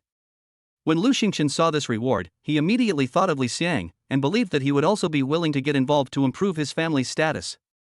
As soon as he reached the door, he was stopped by the security guard at the door. Of course, the security at this kind of banquet generally does not do the kind of brain-dead things that happen in novels, and it was simply that Lu Xingchen had left the invitation mailed by Qin Shuya in the car. Lu Xingchen smiled apologetically and turned to walk towards the parking lot. Damn, Chen Xiong is so powerful. The Apollo Lo Limited Edition costs more than 35 million yuan with this top-level equipment. It seems that Chen has become rich and doesn't think about his brothers. Chen Xiao, can I take a picture? Chen Gu, I want to take a picture too, I love you the most. Lu Xingchen had just walked into the parking lot when he saw his car surrounded by a group of people. His eyebrows furrowed slightly as he walked slowly over. When he saw 2 knife-wielding faces in front of his car, taking off their shoes and preparing to step on the car for a photo, the goosebumps brought on by his slight cleanliness obsession erupted again. Have you asked the owner's opinion? Lu Xingchen's voice was cold as frost, but it was full of authority. The group of people over there, who were giggling and joking, turned their heads one after the other when they heard this interrogative tone. Chen Xiong, in the center of the crowd, showed a hint of panic on his face, but when he saw Lu Xingchen's luxury goods that looked like mass-market goods, he let out a sigh of relief. Anyone who can afford an Apollo Lee's clothes are not mass-market goods, and these 2 young models next to him are the only ones who like these mass-market luxury goods. His gaze fell on Lu Xingchen's flawless face, and a slight flicker of disdain flashed in his eyes. He suddenly regarded Lu Xingchen as a male model on the same level as these 2 young models. Who do you think you are, butting in? That's right, the owner is right here. Mind your own business. Give him a break, male models at this level think that others will treasure what they cannot obtain themselves. I see, I really thought he was the owner. A hint of ridicule appeared in everyone's eyes. I'm the boss of my own car, I don't need to worry about this jumped-up clown. Chen Xiong waved his hand. He was also very anxious now, afraid that the real owner would return. At first, he was just the first person to come and look at the coveted sports car, and then this group of friends came, and as soon as they arrived, they put themselves on a high pedestal. There was also someone he liked in there, and he didn't want to lose face in front of her, so he reluctantly agreed. Now he just hopes that after everyone has taken their photos, they will hurry up and go into the banquet hall and end this farce. Hearing his words, the crowd turned to look at the encircled Apollo Lu. They were looking forward to it, the two young models in short skirts lying on top of it, revealing the view. Sports car beauties are always a turn-on for men. Seeing the two young models striding, a coldness welled up in Lu Xingchen's deep eyes. Buzz! The headlights of the Apollo Lu, which was parked quietly in the parking lot, lit up instantly, and the blinding lights made the two young models cover their eyes. Everyone froze for a moment, and their gazes turned to Chen Xiong, who was acting like a bully. Chen Xiong's face showed a guilty panic as he looked around. When he saw Lu Xingchen's iconic purple car keys in her hand and the expression on her face, he froze for a moment. In the crowd, someone else also saw the car keys in Lu Xingchen's hand and shouted, "Holy shit, what's going on? Chen Xiong's car." The disdainful gaze of a rich second generation fell on him. Chen Xiong looked around at the puzzled expressions on the faces of the people around him, and the faint disdain in the eyes of the girl he liked. He felt that this could not continue. He gritted his teeth, put on a forced smile, and walked straight towards Lu Xingchen. "I dropped my car keys earlier, and he picked them up. I wrongly accused you just now, thank you." As soon as he finished speaking, he slowly walked out of the crowd and walked towards Lu Xingchen. Behind everyone's back, he whispered, "Kid, lend me the car keys for a while. After it's over, I'll give you 100,000 yuan. Chen Xiong still thought that Lu Xingchen was being supported by some rich woman and came to drive for her. 100,000 yuan, so that he could act like a big shot, was a bit of a loss, but it was worth it. He was certain that Lu Xingchen would not refuse, and he raised his hand to grab the car keys in Lu Xingchen's hand. Lu Xingchen narrowed his eyes, looked down lightly, raised his hand nonchalantly with an arrogant and cocky smile on his lips. Click. Ah! The sound of a bone snapping and a painful scream rang out at the same time. The arrogant criminal covered his arm and knelt in front of Lu Xingchen, his head covered in cold sweat. Lu Xingchen looked down with a sneer. "What are you? You want to borrow my car for 100,000 yuan? Sure enough, there are still realistic elements in fiction." When the crowd heard this, they looked at Chen Xiong with more disdain. Most of them were still smart people, and they scattered, walking a short distance away to continue watching the show. Although he is only an inferior heir of the Chen family is very proud, and after beating him, have you thought about what to do? A voice rang out from above, and when the crowd saw the person who spoke, they looked at Chen Xiong on the ground again, their eyes flashing with excitement. The girl Chen Xiong had been licking had actually spoken up for him. Could it be that licking a dog really? Just as everyone was in a state of shock, the girl directly stepped forward. "Follow me. With me as your guarantor, this matter will just pass." Lu Xingchen's gaze fell upon her, and there was only one thought in his head. These two are pure idiots, a perfect match. Don't come to him, a good boy. Idiot. Lu Xingchen was speechless and sneered. Who do you think you are, daring to hit on my boyfriend? Chen family, I've never heard of them, they're not up to par, I want to hear the news that they went bankrupt tomorrow. And Shangguan Hong, is this the security of your Shangguan family? Then I need to think about the cooperation between the Qin group and your Shangguan family. A cold and frosty voice fell into Lu Xingchen's ears. Someone is backing him up. Lu Xingchen's face did not show any joy, but instead he turned his head to look at the person who had come, and a flash of worry flashed in his eyes. Chapter 26, Which child of a wealthy family writes internet novels? These days, he has been deliberately avoiding Qin Shuya, and the two of them have barely met. That night, he acted on impulse in order to complete the system mission, but he regretted it when he got back. Now, the people he has flirted with, whether they be Bai Chanchan, He Ching, or Yao Yan, are basically all people he can match. As the only daughter of the Qin group, Qin Shuya will inherit the huge Qin group in the future. For heirs from such a wealthy family, marriage has long been out of their hands. Although he now has the divine riches system, things like backgrounds still require time to accumulate.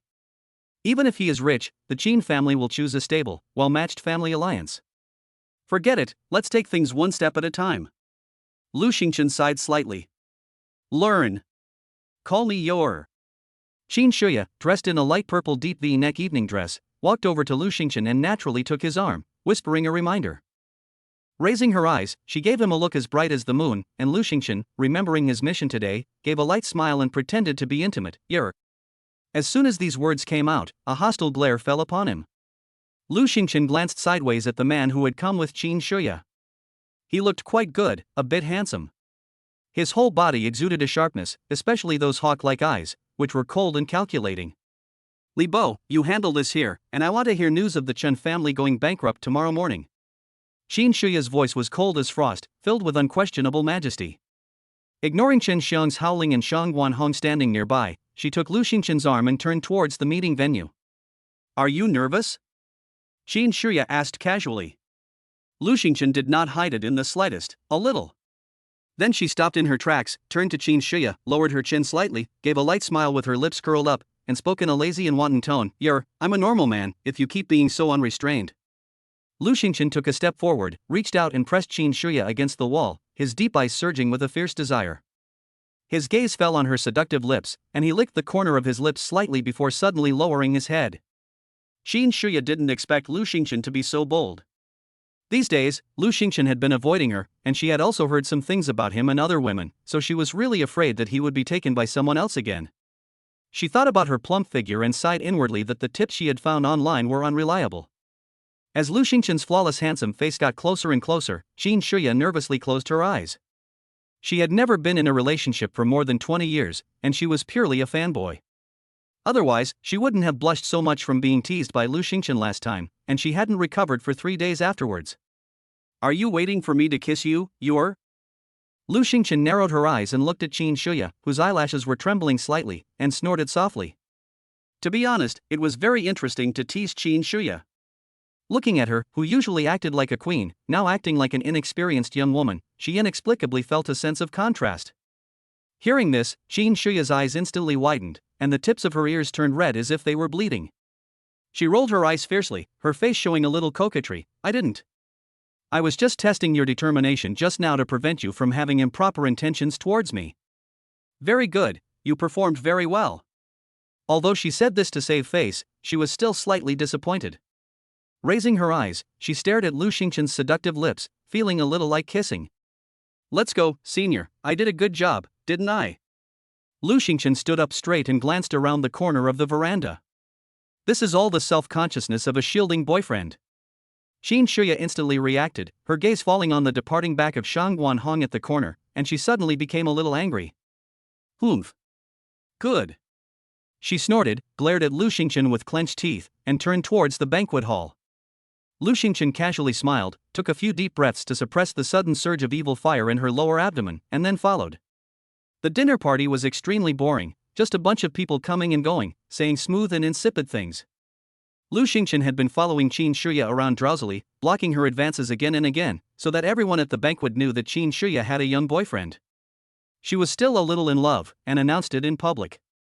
Those who had feelings for her saw her infatuated appearance and suppressed the idea of an alliance in their hearts. As the banquet drew to a close, she kept waiting for the system to prompt her that her task was complete, and she grew anxious. What's wrong? Qin Shuya noticed his unusual behavior and asked with concern. She was very satisfied with her actions towards Lu Xingqian tonight.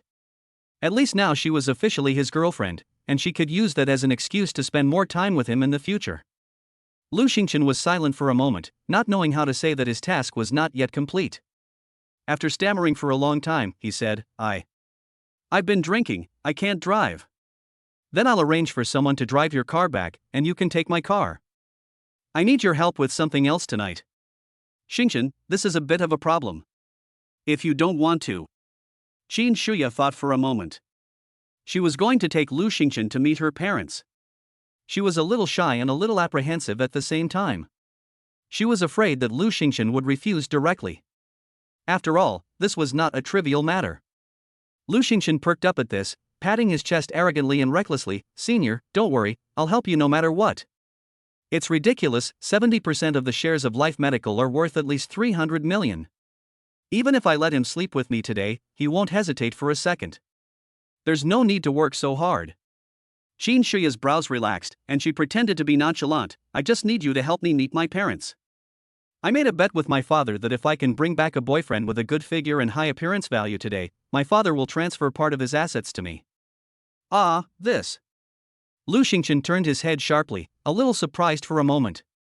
Seeing his reaction, Qin Shuya's heart sank again, and she hurriedly explained, it's actually nothing, just a meeting and then I'll leave.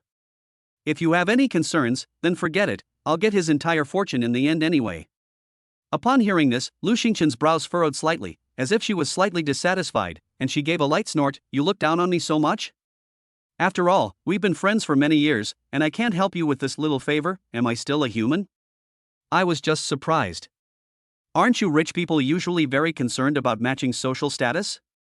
And most of the time, it's family marriages or arranged marriages. I never thought that your parents would have such low expectations of you, as long as you look good. Qin Shuya was full of doubts. Where did you hear all this? As far as I know, although there are marriages of convenience in my circle, they are generally based on mutual affection. That kind of marriage of convenience basically does not exist. For people like us, family status is not very important. After all, I am rich enough. Ah, isn't it? I saw that all the novels about powerful people in the rich families in the Tomato Novel website were written this way. Lu Xingchen did not expect this to be the answer. Qin Shuya. Qin Shuya, you've seen that there are people writing online novels in that powerful family. Chapter 27, The Queen Still Cosplays? Along the way, Qin Shuya told him a little about her family. Soon, Lu Xingchen arrived at her home. Senior, your family is really rich. Lu Xingchen looked at the mansion that covered several thousand square meters and, after a moment of silence, blurted out these words. He finally got to see a mansion where it takes half an hour to get to for dinner. Good, so you know. In the future, you should be more respectful to me. If you provoke me, I'll punish you by making you clean the villa alone. Qin Shuya teased with a smile. Wow, this must be your boyfriend. He's so handsome, with such a body, face, and abs. You've eaten well, and even your mother is jealous. As soon as Qin Shuya finished speaking, a squeaky explosion came from the large villa. Then, to Lu Xingchen's surprised gaze, a woman who looked to be in her late 20s rushed out. She looked at Lu Xingchen up and down for a long time, and finally poked his abs, excitedly grabbed Qin Shuya's arm, and shook it fiercely. Lu Xingchen's pupils twitched when he heard what the woman said, and he looked at Qin Shuya's expression of helplessness mixed with adoration. My real mother, a real mother in her 40s. Qin Shuya nodded affirmatively. Tut. The woman gave a dissatisfied tut and muttered, how can a girl's age be casually told to others? If you weren't my biological daughter, I would definitely turn on you today. Lu Xingchen couldn't tell who was the daughter for a moment. Qin Shuya was unperturbed by this, obviously used to it, tilting her head nonchalantly. Turn on me? Taking the opportunity to touch my man's abs, and you still have the nerve to turn on me? Shu Tingting. How dare you touch another man? A loud shout came from inside. The man had a very upright appearance, with a fierce look but also a touch of warmth. His tall and shapely figure was wrapped up in a plain black shirt. Perhaps it was because he was at home, but the upright and strict English shirt was open at the collar, with the cuff slightly rolled up, revealing a section of his forearm with faint visible veins, and the lines of his muscles looked like they had been carved. To be honest, if it weren't for his wrinkled face, he would really look like a good match for Qin Shuya's mother. A true overbearing president and a soft, sweet young wife, but her mother was obviously well-loved and a bit too young. Shu Tingting was startled by this shout, and hurriedly hid behind her daughter. Damn old man, it's just to check your future son-in-law, is it that big a deal? Kid, are you yours kept man? Seeing his wife hide behind Qin Shuya, Qin Xiong's gloomy gaze fell on Lu Xingchen's body. Seeing his young, flawless, handsome face, Qin Xiong's eyes burned with anger. Sure enough, Qin Shuya is just like her mother, a total face-obsessed. Thinking about just now when Shu Tingting called him an old man and poked his abs, he couldn't stand the sight of Lu Xingchen. Lu Xingchen's eyebrows twitched slightly, sensing the hostility of this old man. She narrowed her eyes slightly and spoke obediently. Hello, uncle. Hello, sister. My name is Lu Xingchen, I'm Yara's boyfriend. Qin Shuya's seductive peach blossom eyes narrowed slightly, staring at the little fox like Lu Xingchen, and she glanced at the old man with a pale face, her lips curling up lightly. He can be annoying. Okay, sister supports you. Shu Tingting poked a little fist out from behind Qin Shuya to cheer Lu Xingchen on. But she felt Qin Xiong's murderous glare and shrank back in fear. Lu Xingchen found it extremely interesting to watch the way this family got along. She's your aunt. You should know your place at this age, learn more, so that when Yuru introduces you in the future, no one will think that the Qins can't judge people. Qin Xiong quickly returned his gaze to Lu Xingchen and admonished him arrogantly and with a strange tone of voice. Uncle, I'm not going out, I'll just stay at home with Yuru. I'll enjoy myself while I'm young and strong, so that I don't have to wait until I'm old and weak. Lu Xingchen smiled, pretending to be an innocent little white flower, and sighed inwardly, no wonder so many people like to be green tea, it's really cool. Seeing Qin Xiong's face turn black as if ink was about to drip from it, she gave Qin Shuya a smug look, secretly completing the task she had been given. You. It's too cold, let's go inside and talk. Qin Shuya's lips curled up slightly, taking her mother's hand in one hand, embracing Lu Xingchen in the other, and giving her father a faint glance as the three of them walked happily inside. Damn, my good daughter, your little boyfriend is awesome. This is the first time I've seen that old man look so bad-tempered. Shu Tingting was also very relieved. She also knew that Qin Xiong had been brainwashed by those people in the old house, and had arranged for her daughter to meet with those ugly people she could not stand. If it weren't for Yuru saying that she had her own way, she might have run away with her and found her a reasonable stepfather with 8-pack abs and who was young and handsome. She had argued with Qin Xiong about this before, but she was insignificant, and she just ate and drank every day without getting involved. In the past few days, she could only call him an old man, deliberately poking him in the chest to anger him. Thinking about Qin Xiong's expression, she couldn't help but give Lu Xingchen a thumbs up. Lu, I support you too. You're very handsome, and my daughter must marry a good-looking man. Thank you, sister. He'd noticed, Qin Shuya's mother was a total beauty queen. On hearing this, Shu Tingting was even more satisfied. Good, sweet talker, sexy voice, good daughter, you've got a gem here. Xiao Lu was practically younger than your father was. Cough. Before the words had finished, there was a warning cough behind them. Qin Xiong looked at the sweet family of three and felt a little aggrieved.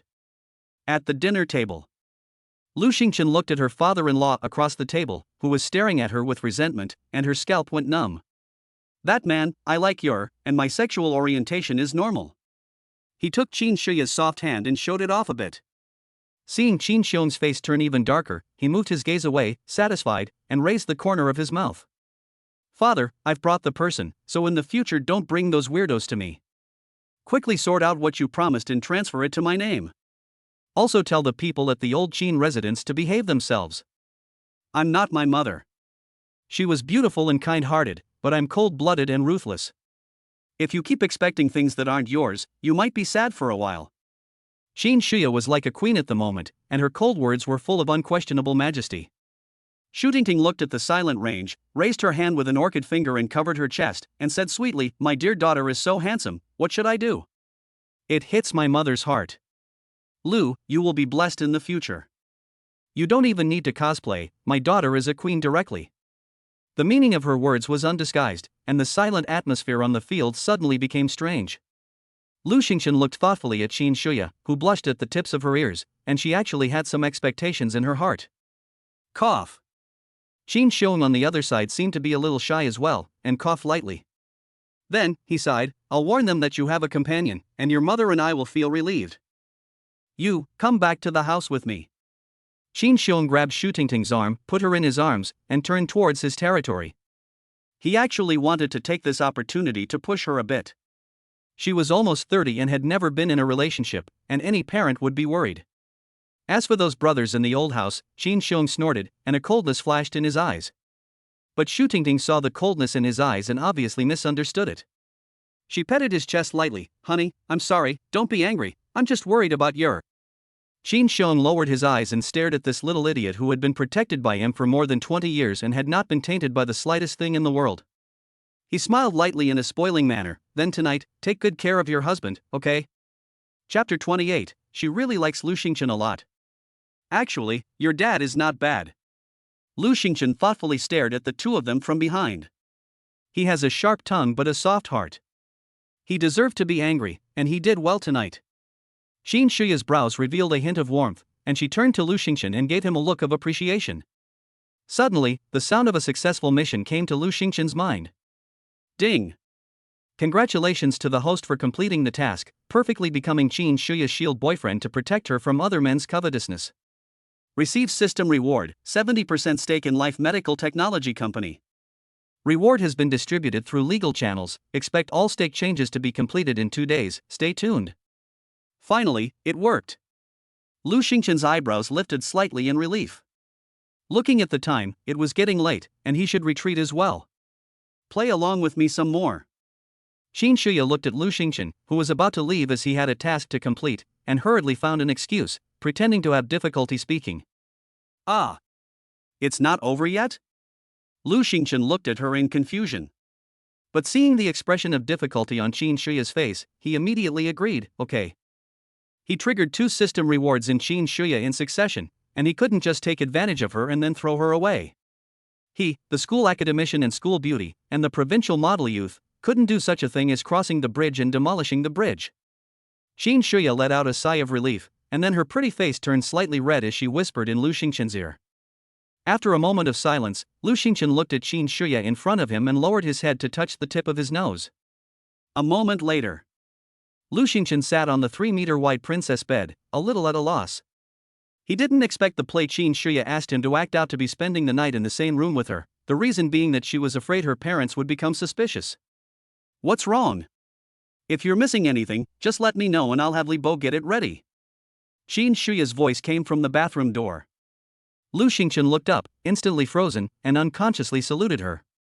Qin Shuya's damp hair was casually draped over her shoulders, the collar of her white bathrobe shaped like a V, and her graceful figure was a complete picture of a beautiful woman coming out of the bath. The bathrobe was very short, just past her thighs, and her 2 long, pale pink legs, stained with some water droplets that hadn't dried, were exposed to him without any cover, as the hot water had passed over them. This scene was heart-stopping, and it directly ignited the raging fire in Lu Xingchen's body. No shortage. Lu Xingchen's voice was low, as if he was holding back some emotions.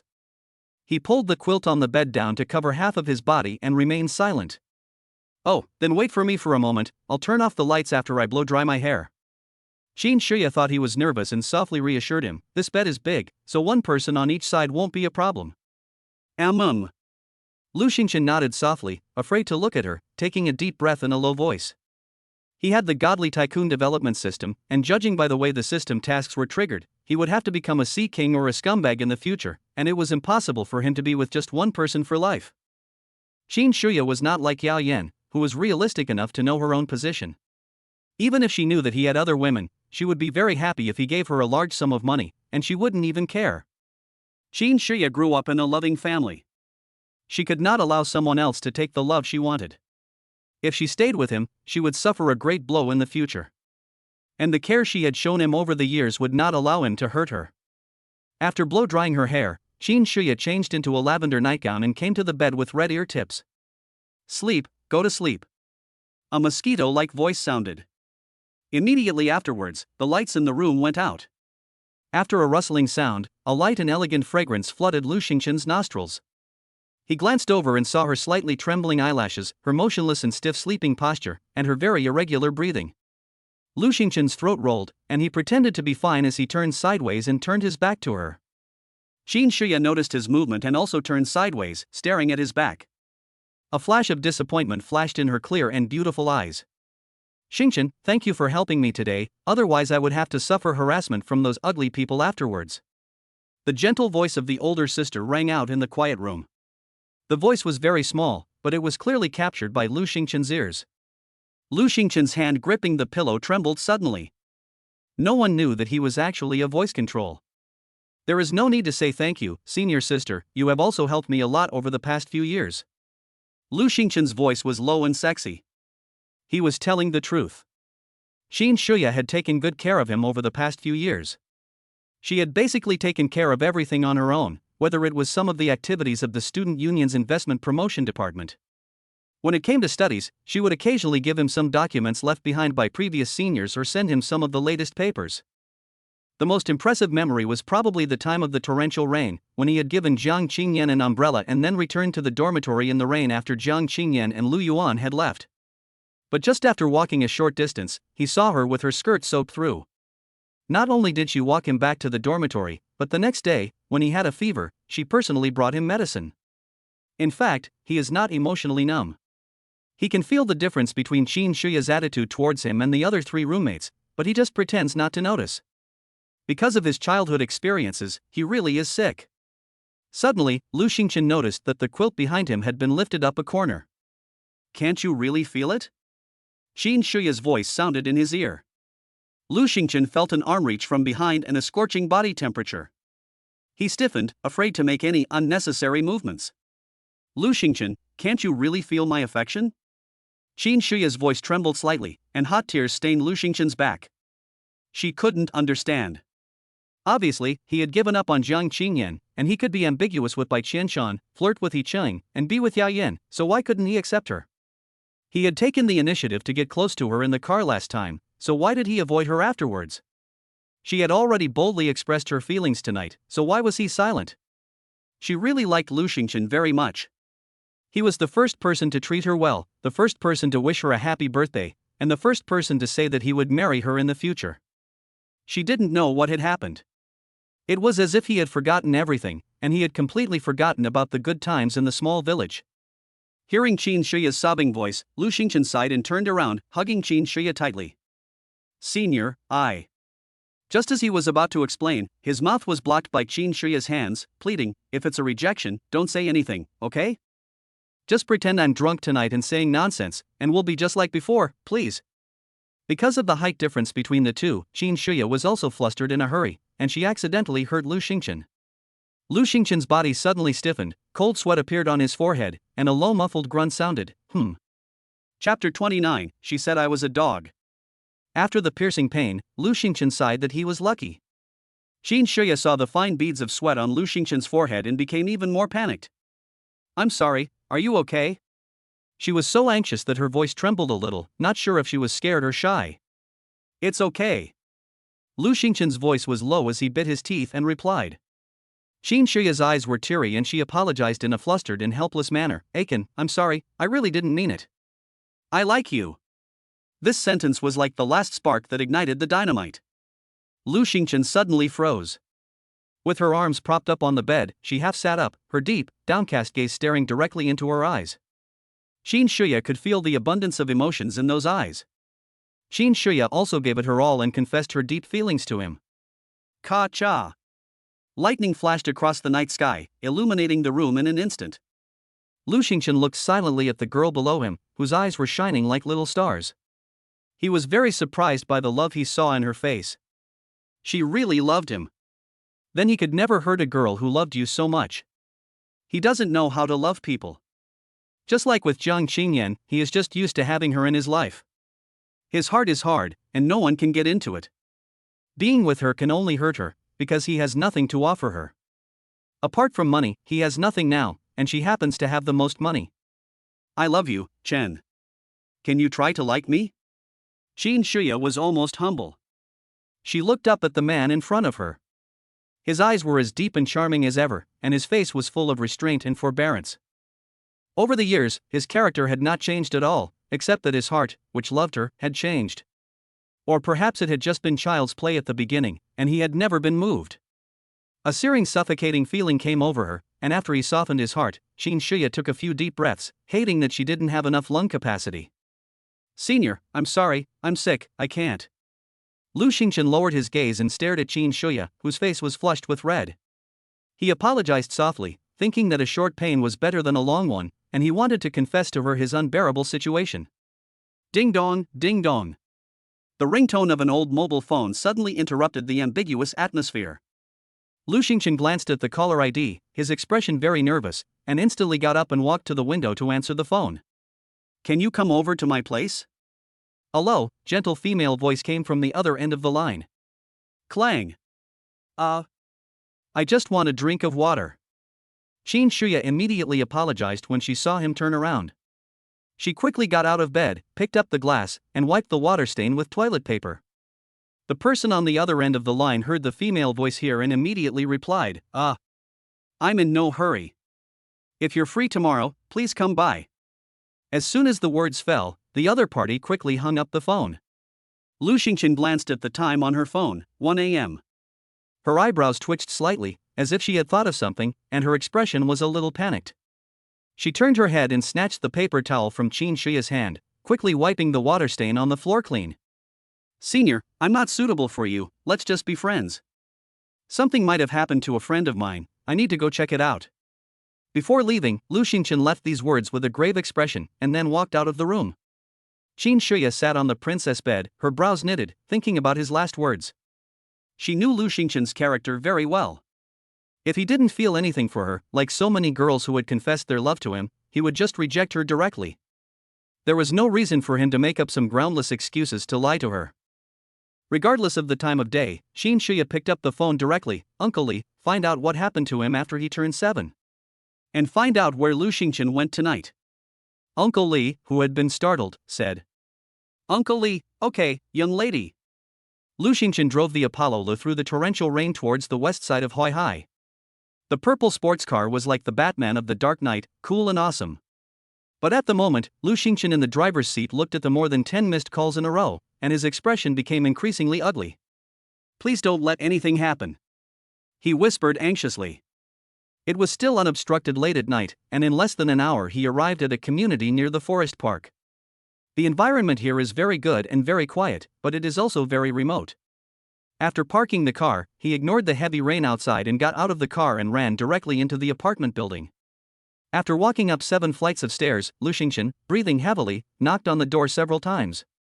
Seeing that no one answered, he entered the code directly and opened the door. As soon as he entered, he looked around the dim living room and turned around and ran into the bedroom, but still didn't find anyone. Frowning, he turned into the bathroom. When he saw the woman hiding in the bathtub, her hands tightly hugging the basketball-sized dog doll, trembling all over, his heart couldn't help but ache a little. At the same time, he felt a sense of relief that nothing had happened. He slowly walked over to the bathtub. The woman in the bathtub seemed to sense something, and she looked up slightly. When she saw him, she was startled and stunned for a moment. Why are you here? Zhao Yuru, do you really want to die? Lu Xingchen slowly raised her eyebrows, looking at him with dissatisfaction in her starry eyes. Then, he reached out and snatched the dog doll in her hand, and when he saw that it had obvious signs of having been in the rain, his eyes revealed his understanding. Lu Xingchen raised his hand to hold her smooth neck and tilted his chin slightly. Woof! Don't be angry. Zhao Yuru showed a look of contrition, and then grabbed Lu Xingchen's wrist with both hands and sniffed his wrist breath. After that incident when she was little, she developed a psychological illness called skin hunger. Every time she has an attack, she needs to touch Lu Xingchen's skin to relieve the symptoms. As they both grew up and developed a certain degree of tolerance, she now only needs to smell Lu Xingchen's scent, and she can tough out the rest of the discomfort. After half an hour, Zhao Yuru felt a little better, so she let go of Lu Xingchen's arm and took back the dog doll that he had been holding in his arms. That, when you go back, apologize to Qing Yan for me. Today is a workday, I didn't think you two would go out, I'm sorry. She and I broke up a few days ago, there's no chance in the future. Lu Xingchen's deep eyes flashed with an obscure light as he said indifferently. Ah. Is it because of me? But just now I heard. That was an older schoolmate of mine who took good care of me. I went to help her act as a shield. Lu Xingchen's mood was very complicated when it came to Qin Shuya, and he immediately turned his head coldly to Zhao Yuru and warned her, don't mention her anymore. She said I'm very much like a dog. There's no way for the two of us. Upon hearing the latter sentence, Zhao Yuru also fell silent and didn't say much. She knew that Zhang Qingyan had already touched his, and there was no room for this matter to be mitigated. After a moment of silence, she said teasingly, fine, let's just break up. I think she's pretty average too. If it doesn't work out, you still have me. I'll be your spare tire. Why don't you just stay at my place tonight? In case I have a relapse, you can help me relieve the symptoms in time, so I don't have to be so miserable every time. Zhao Yuru smiled and teased a little, not taking it seriously. According to Lu Xingchen's personality, even if they broke up, he would refuse to accompany her. Chapter 30, I'll stay with you tonight. Lu Xingchen gave a light snort absent-mindedly, glanced at her, who was hugging the dog doll tightly, and lowered her eyes and eyebrows, pondering for a moment. He tilted his chin slightly and looked into Zhao Yuru's eyes, seeing her obvious teasing expression, and said in an unrestrained tone, fine, then I'll stay. He had already broken up with Zhang Qingyan, didn't have a girlfriend, and was going to become a sea king in the future.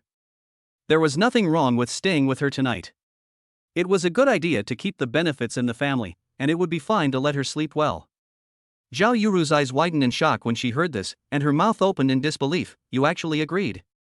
Her face immediately changed, and she raised the dog doll in her arms, looking at Lu Xingchen warily. Who the hell are you?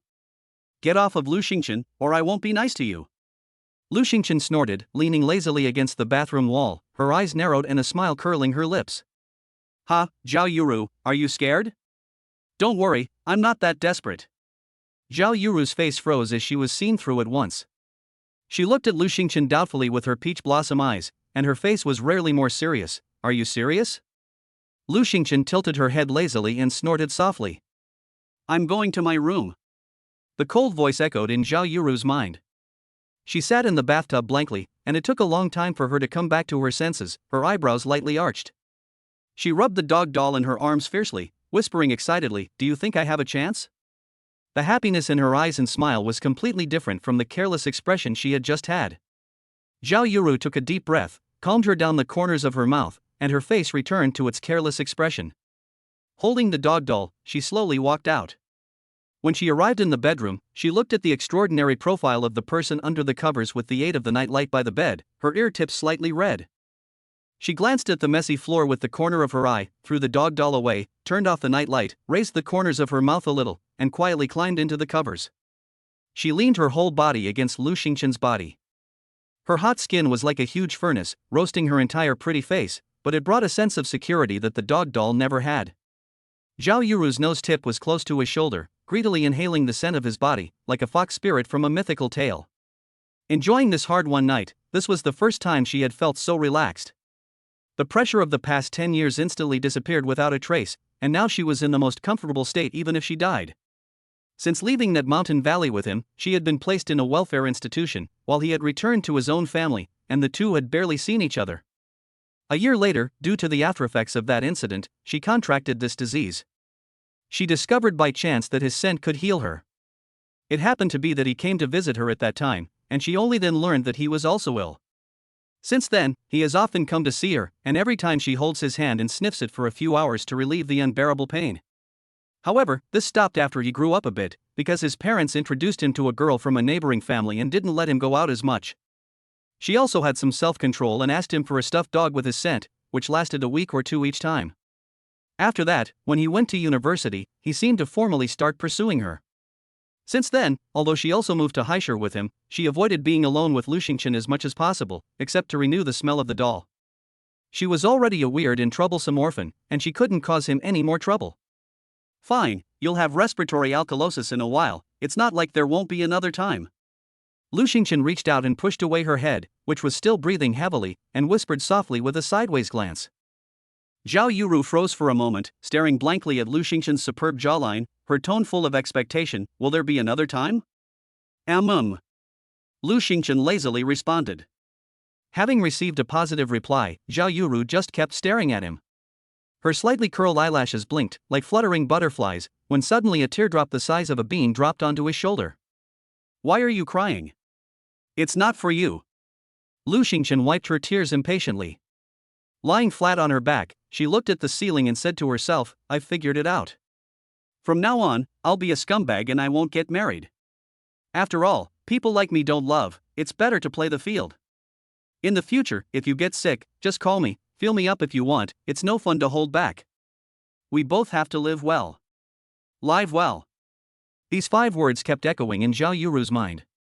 Her heart was pounding with excitement, and she was full of expectations for the beautiful life ahead. Yes, we must live well, for the sake of Xiaopang and the others. Lu Xingchen sighed when he heard this name, and a flash of nostalgia crossed his eyes. After a long silence, Zhao Yuru suddenly spoke, Why don't you take off your clothes when you sleep? Lu Xingchen tilted his head, his deep eyes staring at her suspiciously, and he teased, Are you getting sick again? Why do you want me to eat grass near the nest? Nasty, people with a dirty heart hear everything is dirty.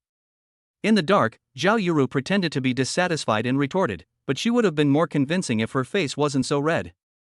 Next time, prepare some change of clothes for me, 3XL, and of better quality. Lu Xingchen spoke without any hesitation.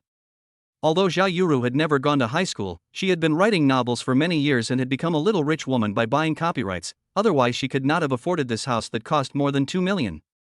Letting her spend a little money would also dispel some of her sense of indebtedness. I know. Zhao Yuru happily agreed, then looked thoughtfully at his upturned legs and curiously asked, By the way, if I hug you with this figure, are you really not going to react? Why don't I help you out a bit?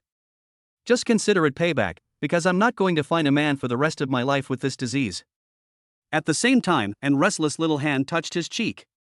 Lu Xingchen let out a muffled grunt, glanced at her coldly, and said in a cold voice, Don't think I don't know you're here to get physical. Upon hearing this, Zhao Yuru's hand instantly froze, and she really forgot.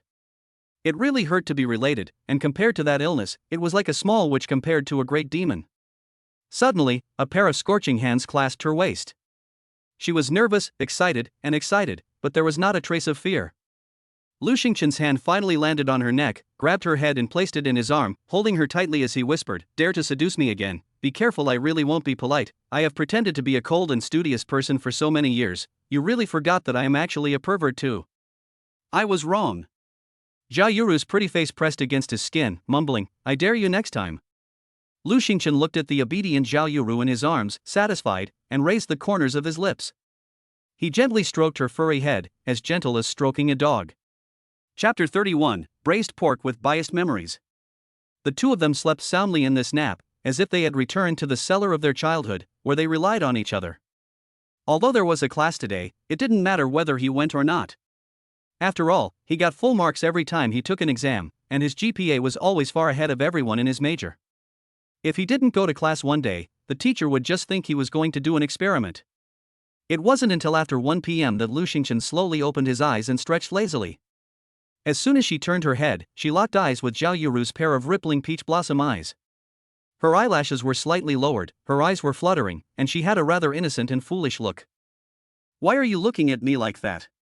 Now you finally know that I wasn't lying to you. I told you that I have an amazing sleeping face." Lu Xingqian flirted narcissistically. Zhao Yuru silently rolled her eyes, pouted her pink lips, and a wicked look appeared in her eyes. "She grew up in an orphanage and is not someone to mess with." Lu Xingqian instantly gasped, glaring at her. Raising his knuckled hands, he held her delicate chin and warned her sternly, "Zhao Yuru, have you heard the story of playing with fire and getting burned?" Before the words had finished, he got up directly, glanced at her, who had done something bad, and his deep eyes flashed as he prepared to fight back. He is not the type to take things lying down. He wanted to blackmail the emperor to order the princes around, but Lu Xingqian could only give her 2 words, "Dream on." This is a simple dividing line. As dusk fell, the sunset dyed the sky red and shone through the windows into the room. Lu Xingqian stood in the kitchen, embracing the afterglow of the sunset, cooking a very homely meal. After fighting back all afternoon, she was extremely relaxed. Today is a good day. Happy singing drifted into the bedroom. "Pervert, scoundrel, big bad guy." Zhao Yuru's face flushed, her head buried in the cotton pillow, as she whispered, repeatedly cursing Lu Xingqian, but couldn't help feeling secretly pleased. She was afraid that this was just a dream, and she didn't want to open her eyes. Even if it was a dream, she hoped it would last a long time. "Eat while it's still hot, and I'll go back after I finish eating. From now on, order less takeaway." After Lu Xingqian finished cooking, she pulled the pillow and quilt off her head. Like manipulating a puppet, she lovingly dressed her and patiently persuaded Zhao Yuru, who was a bit reluctant to get out of bed. "Humph, my mouth hurts and my hands are sore, how can I eat?" Zhao Yuru cooed as she clung to the bed. As long as she could eat a little later, Lu Xingqian could spend a little more time with her. Even if it was just a little longer, it was happiness for her. Over the years, Lu Xingqian could see her little thoughts at a glance. The deep gaze surging with a little desire, bent down wantonly and lazily, and spoke in a caressing whisper, "I'll stay with you tonight, but tomorrow I'll get up early to go to class, okay?" Zhao Yuru looked up in surprise and nodded haughtily when she saw his serious expression, which did not seem like a joke. Her eyes, which were like the bright, rosy petals of a peach, were sparkling with undisguised joy. She had received a satisfactory answer, and in order not to upset her grumbling stomach, she immediately got ready to get out of bed. However, Lu Xingqian grabbed her ankle, and she looked at him with big, confused eyes. Lu Xingqian's eyebrows lightly arched, and his voice was low and sexy, "My mouth hurts and my hands are sore. I'll feed you in a little while, so don't walk on your feet, or else what am I going to do during the long night?" After saying this, his hands with clearly defined knuckles clasped her wrists, making her put her arms around his neck, and his hands clasped her legs as well. Zhao Yuru hung onto him like a koala, and walked towards the dining room. Sitting in front of the dining room, she finally reacted to Lu Xingqian's words. Her pretty face was so red that it looked like it was going to bleed, and she pursed her lips, looked down, and looked at her own pair of white feet. "Lu Xingqian, I regret it, so why don't you just go?" Zhao Yuru recalled the craziness of the afternoon and was so scared that she started to cry. Lu Xingqian laughed lightly, pretended not to hear, picked up a piece of pig's trotter, and brought it to her mouth. Her tone was gentle, as if she was coaxing a child, "Be good, open your mouth, eat what nourishes you, and you won't be afraid after eating pig's trotter." She then remembered that this person was a psychopath at heart, and she stopped pretending to be pitiful. She snorted at him arrogantly, opened her mouth angrily, and swallowed the piece of collagen. People are made of iron and rice is made of steel. Only after eating will you have the strength to deal with him. Thinking about this, Zhao Yuru's wrist didn't ache anymore. She grabbed the rice bowl and chopsticks and began to eat voraciously. She was really hungry, and the food made by Lu Xingchen really tasted better than takeaway. Lu Xingchen petted her puppy-like head affectionately, his eyes dark. This scene was very familiar to him, but he couldn't quite remember where he had seen it before. Your braised pork is delicious, just like the old days. Zhao Yuru took a bite of the fatty but not greasy braised pork, her pretty face full of contentment. She remembered the hard-won braised pork from her childhood. At the time, the piece of meat was only the size of a walnut, but it was the first fatty food the two of them had in a year. Since then, she has eaten braised pork many times, no matter how famous the chef is, but they can't make that taste. She originally thought that taste was the result of a memory filter being embellished, but today she realized that it was really delicious because Lu Xingchen made it.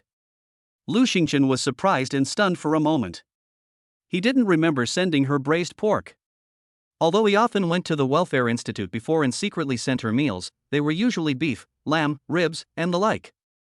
His mother didn't like fatty meat, so the family never cooked braised pork. After going to university, he cooked a few times, but since she moved out of the orphanage, he never delivered food to her again. What do I? He just started to speak when his phone rang. After looking at the caller ID, Lu Xingchen looked up at the clock in the living room and raised his eyebrows slightly. Jingjie, it's so late, what? Xingchen, I've finished my contract and report. Are you at school? Do you have time? The two spoke at the same time, and then stopped at the same time in the middle of their sentences. Yes. I'm so excited, you can come back tomorrow. The two answered at the same time again. Lu Xingchen looked at Zhao Yuru, who had folded her hands together and was begging him to say yes, and smiled lightly with her lips curled up. I'll be there in an hour. Thank you. On the other end of the phone, He Ching said a small thank you, seemed a little embarrassed, and immediately hung up the phone. Zhao Yuru was completely relieved when she saw Lu Xingchen agree. After eating her fill, she was unusually sober. Tomorrow she still had to go and talk to other companies about the novel's copyright, so she couldn't be greedy and spoil things with Bai Chanchan. In this regard, she and Lu Xingchen were very similar. After all, they were both people who had been poor. What, you've also become rich? With contracts and reports to do? Zhao Yuru curiously surveyed him. In recent years, with the success of her books, she has met many celebrities wearing high-end fashion, and she has discovered that although Lu Xingchen's clothes do not have logos, they are top-notch in terms of both design and materials. Upon seeing her gaze, Lu Xingchen looked down and realized that she was still dressed in the clothes that Qin Shuya had prepared for her. After sending a secure message to Qin Shuya, she displayed her remaining balance and smiled lightly. I made a little money. Just now, I was going to invest in a small project, not much, just 50 million yuan. Chapter 32. Lu Xingchen is such a good person. 150 million. Zhao Yuru's eyes widened, and she let out a burst of noise. A sense of helpless jealousy suddenly rose in her heart. So I've lost. She was really afraid of Lu Xingchen suffering, and she was also afraid of him driving a Land Rover. No, the Land Rover was no longer in his eyes. Lu Xingchen glanced at her self-pitying expression, her deep eyes brightened slightly, and the corner of her lips curled up, thinking of a joke from her youth. Lu Xingchen, when I make a lot of money in the future, I'll renovate this welfare institute again, put soft mattresses in every room, and also renovate the independent bathrooms, so that the little ones who come in the future can enjoy a good life. No, when I get rich, the first thing I'll do is support you, so that you can be with me every day, sleeping in the same bed. Ha, just thinking about it makes me happy. In that case, I heard from the brothers and sisters at the Welfare Institute that a small goal is a lot of money. If either of us earns a small goal first, we'll adopt the other person. If I earn it first, you'll be my wife. If I earn it first, I'll be your wife. These were the words that Lu Xingchen said to Zhao Yuru when she saw her for the first time a year after Lu Xingchen began receiving psychological treatment. Lu Xingchen looked at her, sniffling happily as she held her arms around her, while her other hand expertly ran through her messy little hair. She smiled adoringly. Okay. From that day on, it seemed like his illness had improved a little. His parents seemed very happy, which was why he went to the orphanage so many times afterwards to see Zhao Yuru. Lu Xingchen's gaze suddenly became very sharp, like that of a wolf in the forest, and he lowered his head sharply towards Zhao Yuru, the distance between them less than a finger's breadth. Zhao Yuru was startled and reflexively leaned back. However, she didn't know when her nape had been grabbed by Lu Xingchen's large hand and she couldn't move. What? She was so scared that her voice trembled slightly as she stared at him in bewilderment. Daughter-in-law. Lu Xingchen's voice was low and emotional. Zhao Yuru's pupils widened slightly and her eyes bulged. These two words exploded in her mind like fireworks, causing her to feel weak all over and fall into his arms. He remembered. He hadn't forgotten. Suddenly, Lu Xingchen's breath intruded into her nostrils, and her whole body felt like electricity had passed through it, tingling and numb with no resistance, allowing him to exert his supernatural powers. 5 minutes later, Zhao Yuru pushed Lu Xingchen away and gasped heavily. What's wrong? Lu Xingchen stroked her back. After breathing slowly, Zhao Yuru stared at him for a moment, then whispered, I'm not ready yet, so don't call me that. Let me take it slowly, okay? You gave me too much love at once, and I'm afraid. She was afraid that, like when she was little, there was a dark cellar behind the sweet candy, and a hell of unspeakable suffering. Unconsciously, she hugged her arms and legs, buried her head in her knees, and shrank tremblingly onto the stool. She really didn't want to experience that kind of pain again. Lu Xingchen put the dog doll in her arms, gently hugged her, and used a gentle tone that he had never used before to comfort her. Okay, I won't bark, there's still a long time ahead, take your time. He understood her feelings because he had been in the same situation. Zhao Yuru was different from him. After he was picked up, he underwent psychological treatment in time. Although there would be some after effects, he was calm by nature and was able to control himself. Zhao Yuru was sent to an orphanage. At that time, some policies were not yet popularized. Although she was able to eat and wear warm clothes, the psychological shadow remained, not only giving rise to this illness, but also having a great deal to do with her current social phobia and her personality of being afraid to go out and meet people. That is why she became an author of online literature novels. Half an hour later, seeing that she had fallen asleep, Lu Xingchen put her to bed, covered her up, and took a bunch of takeaway bags with him as he walked out. Boom! Lu Xingchen drove the Apollo directly onto the campus of Shuangdan University. At this point, more than 20 minutes had passed since he said an hour. The appearance of the top-of-the-line sports car Apollo Lu on the university campus instantly attracted a crowd of university men and women. The bright purple streamlined body, the cool and dazzling headlights, and the roar of the engine made everyone where he was stop to take pictures, and even some beautiful black-haired women wanted to approach and strike up a conversation. Lu Xingchen didn't have the heart to pretend or strike up a conversation.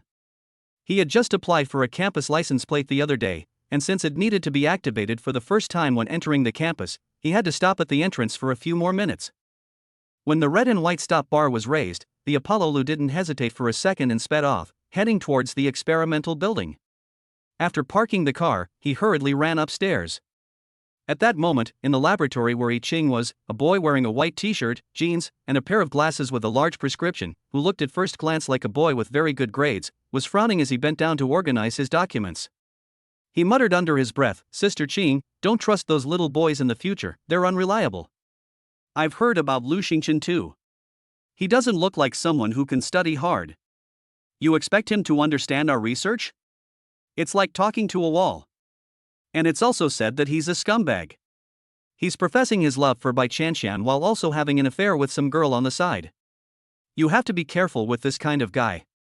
They're the smoothest talkers around. You. Shut up. He Ching narrowed her eyes to hide the worry in her eyes, turned her head and shouted at the boy. He is the investor I found. Are you complaining that I don't know how to judge people? He doesn't look like someone who studies hard. Did you find out that he is always number one in his major? Now that research is so intense, do you still have time to ask about other people's gossip? Have you really been doing your research? Ping Hao, it was your supervisor who recommended you to me, saying that you are down to earth and capable. That's why I let you join the project team. Look at the data from the last few times. How many times did your senior revise it for you? If you really don't like this project of mine, just turn right when you leave, and I won't stop you. He Ching scolded him without mercy in public, and this time she was really angry. Lu Xingchen is such a nice person, so why is he slandering him and gossiping behind his back? If it weren't for his mentor helping her when she was about to be made permanent, these days although he is a bit stupid, he hasn't made any major mistakes, and she would definitely kick him out. Although Lu Xingchen was a little late, he had spoken to her half an hour in advance, and He Ching had also extended the break time for the students below, so there was no reason for him to complain. Sister Ching, Xiaohao is young and doesn't know any better, so why don't you punish him by making him clean up for a few more days? Don't get angry, you're our pillar. An older doctoral student stepped forward and pulled Peng Hao, relieving the frozen atmosphere in the laboratory. He Chang snorted, gave Peng Hao a cold glance, and said, "This won't happen again. Who dares to make my beautiful and charming sister He Ching angry?" Lu Xingchen stood at the door, knocked, and then walked in slowly, panting slightly and smiling absent-mindedly. Chapter 33, Love Grows with Time. As soon as he ran upstairs, he heard He Ching's furious voice. He couldn't hear it clearly, but when he got to the door, he saw her angrily storming about. Hearing Lu Xingchen's voice, He Ching instantly changed her expression, transforming from an iceberg beauty into a gentle older sister. She smiled at him, beckoning him with a gentle tone. "You ran over here? Let's go to my office and take a break. It's just that the people in the research lab haven't arrived yet." Lu Xingchen looked at her exquisite makeup, her lips with a slight moist luster, and in the laboratory she was also wearing his favorite diamond-studded stilettos, the corner of her lips slightly curled. She teased softly, "Sister Ching, are you feeling sorry for me?" He Ching's cheeks turned slightly red, her eyelashes trembled lightly, and when she looked into his deep and charming eyes, she remembered the day she made a reckless remark about supporting him, and she felt uncomfortable and looked away. "Behave yourself. Come to my place and read the contract in advance." In order to prevent him from continuing to speak wildly, she reached out and took his wrist and walked towards her office. The people in the research room were dumbfounded and screamed crazily inside. "Damn it, are you telling me that's Qingjie?" "No, although Qingjie is a very nice person, when did she ever act like this kind of little woman? Could it be that Qing is a face-obsessed person? She never scolded Xiao Wei when they were discussing things. Oh my god, can't you give us ugly people a chance?" "Shut up, Xiao Wei. She didn't make any mistakes. If you're going to blame God, you might as well take a good look at your own data. Your focus is all wrong.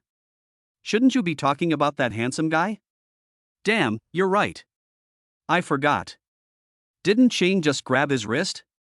And when he came in, he had a suspicious look in his eyes. Could it be? Qing, don't be in love. She's the backbone of our project. If she's not here, who else can we rely on?" In the lab, a group of PhD students were having a heated discussion. "Li, notify those who haven't returned as soon as possible, prepare the presentation materials and the meeting room in advance. What's the matter if everything is fine? Why are you here chatting?" He Ching's cold as ice voice reached everyone in the lab, then she took a glass of ice water and walked into the office inside. "Phew, that's comfortable. It's still that Qing." The boy who just spoke about love pretended to be relieved with a smirk on his face. In the corner, Peng Hao, who had just been scolded, clenched his fists, gritted his teeth, stared at the office covered by the blinds, and a lump of anger lingered in his chest. Damn Lu Xingchen. He hated her so much. He hated why that man was not her, why she had taken the initiative to hold his wrist, and why she didn't scold him when he spoke rudely, just because he had money to invest. The doctoral student standing next to him, trying to help him out, sighed helplessly, patted him on the shoulder, and in a voice only the two of them could hear, gently persuaded him, "Don't think so much. If you produce results, Qing naturally will see them. She's not that kind of person. Otherwise, we would have found someone to invest in our project a long time ago." He looked at Peng Hao, who had let go of his fists, and sighed with relief. He didn't want Peng Hao to go and upset He Ching at a critical moment in the experiment, delaying the progress of the experiment. He was counting on this experiment to graduate.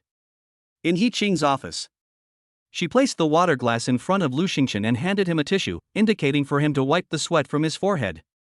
Lu Xingchen said a soft thank you, his gaze always falling on the contract, which he was reading very carefully.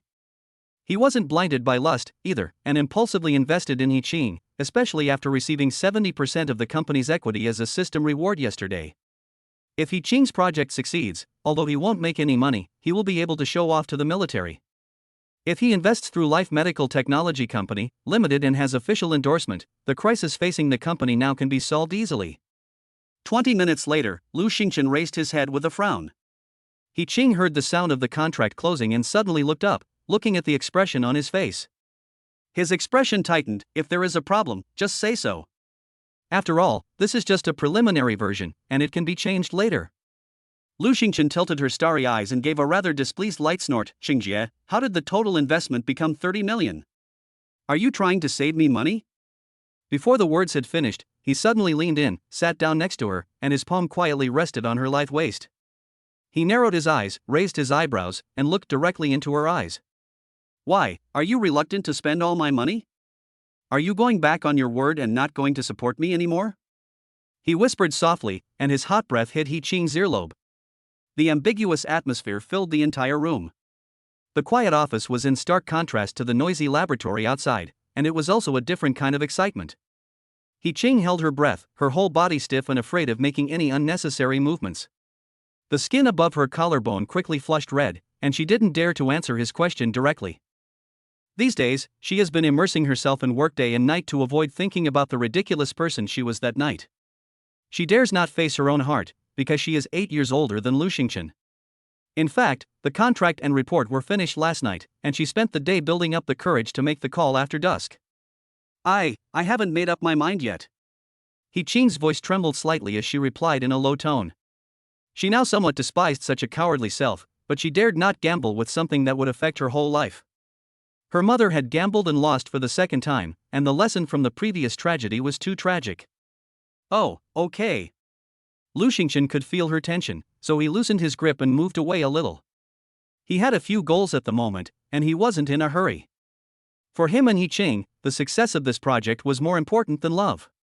In his words, time would grow affection.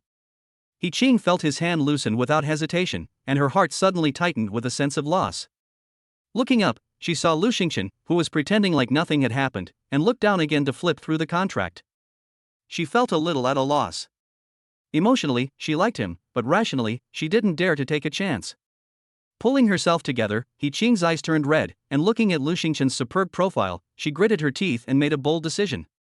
Lu Xingchen. Hearing his name, Lu Xingchen looked up in confusion.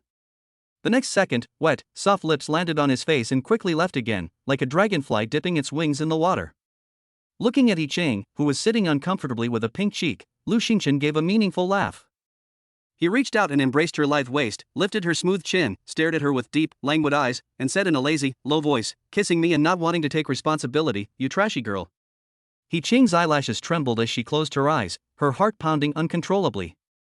Suddenly, Lu Xingchen's breath forcefully took over her body, frantically robbing her of oxygen. At this moment, she had completely lost her ability to resist, or rather, she simply didn't want to resist. Chapter 34, He is my real father. After a long while, between gasps for breath, He Ching raised her hand in front of her and covered his lips, cooing with a slightly trembling voice, "Xingchen, give me some more time, let's get to know each other slowly, okay?" "Okay, I'll wait for you." Lu Xingchen's Adam's apple rolled. He raised his finger to the corner of her lipstick-stained lips and gently wiped off the traces of the out-of-bounds. He Ching stared at his gentle and restrained eyes, her heart fluttering. She wrapped her hands around his neck, justifiably exercising her lungs, which were far inferior to his. Knock, knock, knock. He Ching, everyone is here, do you want to go to the meeting room with Mr. Lu? The oldest doctoral student at the door asked softly. I know, I'll be right there. He Ching suddenly woke up, quickly separated from Lu Xingchen, and panicked, fixing her hair.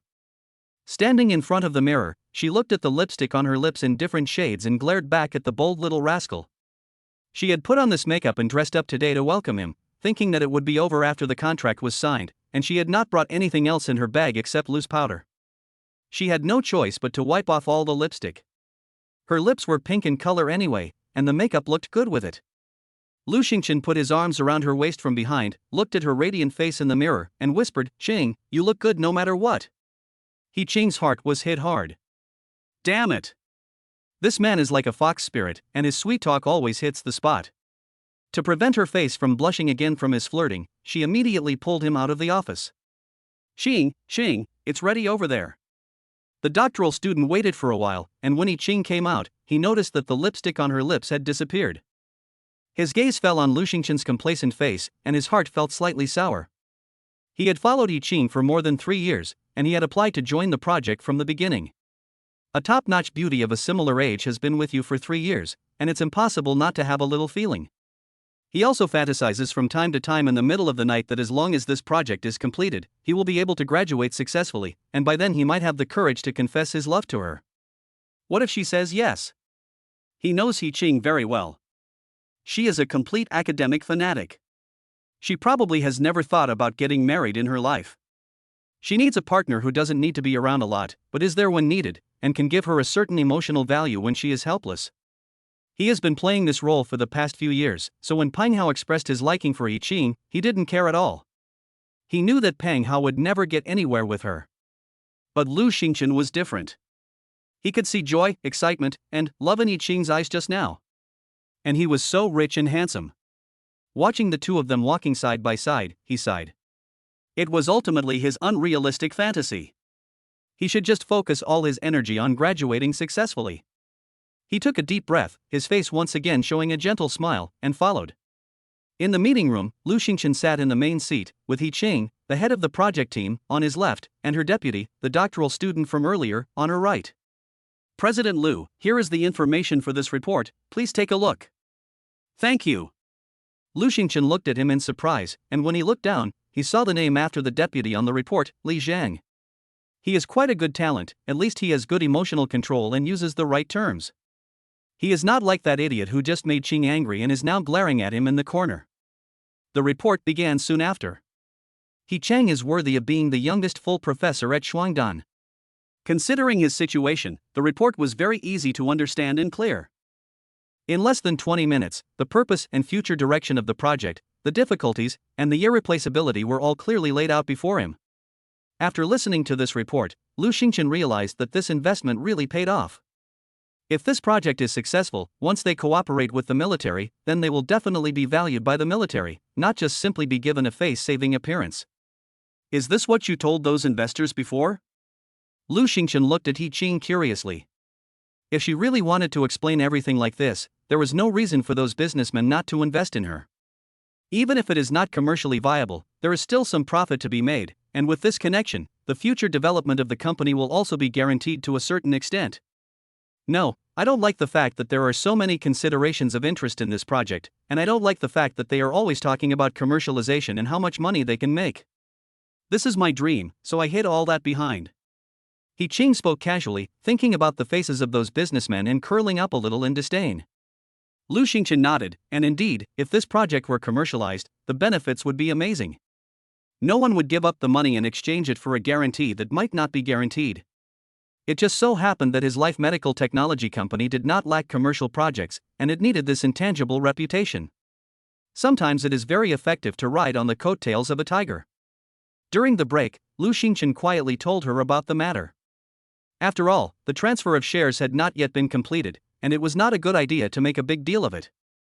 He Ching was full of surprise, looking at him with starry eyes in admiration. Xingchen, I never thought that you were the major shareholder behind Life Medical Technology Company. One of my recent projects is to study your company's most popular anti-aging project. No wonder you always ask me about anti-aging knowledge. You're really amazing. Then I'll invest in this project in the company's name. Of course you can. You need the reputation, I need the money, it's a win-win. He Chang blinked happily, no wonder he was so rich, everything made sense now.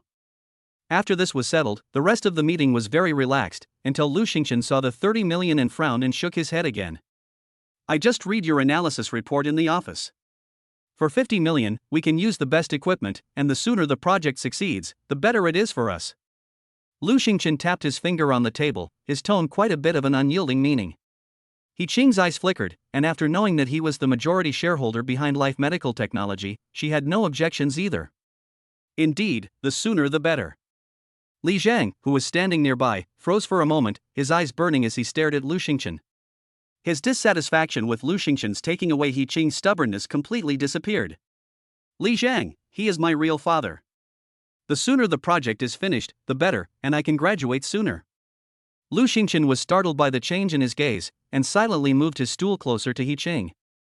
Unlike the ecstasy of everyone else, Pang Hao in the corner stared at Lu Xingchen, who was about to press against He Ching, his heart burning with jealousy, and he almost lost his mind. But seeing that everyone was very happy, except for Professor He Ching, who had no expression, he remembered what He Ching had said at the beginning, I don't like there being so much interest in this, this is my dream. He suddenly snorted, as if he had found a way to get rid of him. In particular, Lu Xingchen's next words made him feel that his chances of winning had reached a peak. After reporting everything, Lu Xingchen looked at the contract on the table and there were no objections from the others. Very good, just change the amount and wait a few days. After things are settled over there, the two of us can discuss in private when to sign the contract. Lu Xingchen looked at He Ching lazily with his head tilted. After all, it wasn't just him personally, and signing a contract with a company still required a process of matching between both parties, which was a bit more complicated. Chapter 35 I have money and looks, what do you have? Furthermore, this experimental project has not yet been successful, and if the news of the collaboration is released too soon, it may be interfered with by evil people. He and He Ching reached a consensus on not announcing the collaboration in advance. Seeing He Ching nod, Lu Xingchen, who had been lazy and unrestrained, suddenly got up, held He Ching's tender and smooth hand with his hand, lightly touched the palm of her hand without a trace, and said in a suave tone, "Since a preliminary consensus has been reached, may I have the honor of inviting the beautiful Miss He Ching to dinner?" He Ching was startled by his sudden move and gave him a dark glare with her beautiful eyes. The heat from his hand made her cheeks blush, and she struggled to pull her hand out of his grasp. Li Zhang, who was standing nearby, saw this scene and sighed. Lu Xingchen is young but has high-level tactics. No wonder he can get a girl. Glancing at the blush on He Ching's cheeks and the shyness in her eyes, it was clear that this was a reserved tug of love between a man and a woman. If she didn't want to go, she would have already slapped him with her free hand, given her famously icy and beautiful personality. In the lab, the other people looked at this scene, their eyes interacting crazily, the flames of gossip burning fiercely. Let go. He Ching saw the teasing eyes of the people below and pouted. So, do you agree? Lu Xingchen's tone was wanton, and yes, he was being deliberately provocative. Although he promised to give her time and let the two of them get to know each other slowly, it didn't stop him from declaring his sovereignty. Nearly every guy on the project team had a crush on her, especially that idiot in the corner whose eyes were about to burst into flames. Let go of Qingjie, if you don't let go, I'll call the police. The angry yell of jealousy came from the corner, and everyone's attention instantly fell on that idiot. Sure enough, as Lu Xingchen had expected, Peng Hao, that idiot, couldn't help but jump out of jealousy. Lu Xingchen's lips curled slightly, her chin raised slightly, and she looked at him coldly and uninhibitedly, her eyes arrogant and disdainful, waiting for the next move. He had talked about this idiot when he was chatting with Cheng, and he didn't want this great project to be taken away by him for nothing. After a little trick, Peng Hao took the bait. When He Ching heard this, her eyebrows twitched slightly, and a hint of displeasure at his meddling was revealed in her beautiful eyes that danced with her eyelashes. She was about to speak out and rebuke him when her little finger was gently nudged by Lu Xingchen. She tilted her head doubtfully and looked at him, locking eyes with his deep pupils. After sensing the faint smile in his eyes, she sighed helplessly and suddenly understood what he meant. She just hoped that Peng Hao would stop. The project was almost over, and for the sake of his mentor, he could tolerate a little bit, to make his resume look better, otherwise she would not be lenient. Peng Hao, a spoiled senior, could not see the situation clearly at once. He just felt that his rebuke had made Lu Xingchen afraid and let go of He Ching's hand. Lu Xingchen's current appearance was just pretending to be relaxed. As for the change in He Ching's eyes, he was frantically embellishing his imagination. He thought that He Ching's unhappy expression on her face was because she was unhappy about Lu Xingchen's harassment, and that she was now looking at him to encourage him to keep up the good work and expose Lu Xingchen's hypocritical mask. What I Peng Hao hate most is people like you, second-generation rich kids, who think that just because you have $2 stinking, you can make everyone submit and buy everyone's dignity. Don't think that no one can see your true intentions. You just want to use this opportunity to get close to Qing and take advantage of her, don't you? You're no different from those businessmen, just as despicable and disgusting. Get out of here.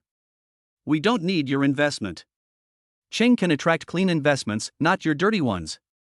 Peng Hao stood on the moral high ground he thought he was on and gave a tirade.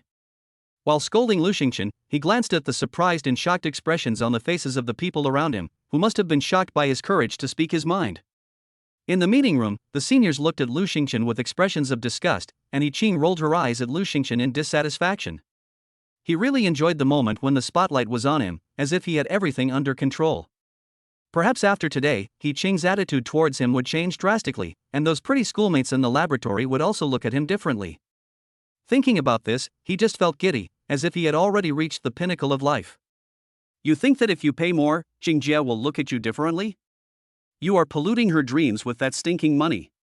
You obviously don't understand anything, but you're sitting here pretending to understand, which is really ridiculous. You. That's enough. Pang Hao, shut up. He Ching really couldn't stand listening to this idiot's speech anymore, and her aversion to stupidity was about to flare up again. Pang Hao, I'm officially notifying you that you have been formally dismissed from the project team. You will receive a system notification tomorrow morning, and you don't need to come back anymore. I will copy your supervisor on what happened here, so you'd better watch yourself. He Ching's face was cold as ice, showing no mercy at all. After saying that, she turned her head and looked down at someone who was leaning back in a chair, pretending to be innocent, and snorted, "Let go." Lu Xingqian grinned, let go of the palm that was drawing circles in her hand, and pretended to look down at the contract. Looking around, she saw the gossiping eyes of the project team members. She thought that she could use Lu Xingqian's identity to dissuade some people from thinking about her, and prevent her from encountering this kind of trouble in the future. With a flirtatious expression, her red lips parted, and she spoke in a cold and willful tone, "Lu Xingqian is chasing me, and I have some good feelings towards him too. You can spread the news. If anyone wants to chase after me, they have to be better than Lu Xingqian, otherwise they can just leave me alone." Okay, the meeting is over, everyone go back and rest. She glanced at Lu Xingqian's raised lips with narrowed eyes, and glared at him coquettishly, "You wait here for me, I'll go change, I'll treat you today." As He Ching walked towards the office, Lu Xingqian received a few thumbs up, and the crowd dispersed. Only Pang Hao had not yet reacted to the huge drop in status, and stood there in a daze. Why is it like this?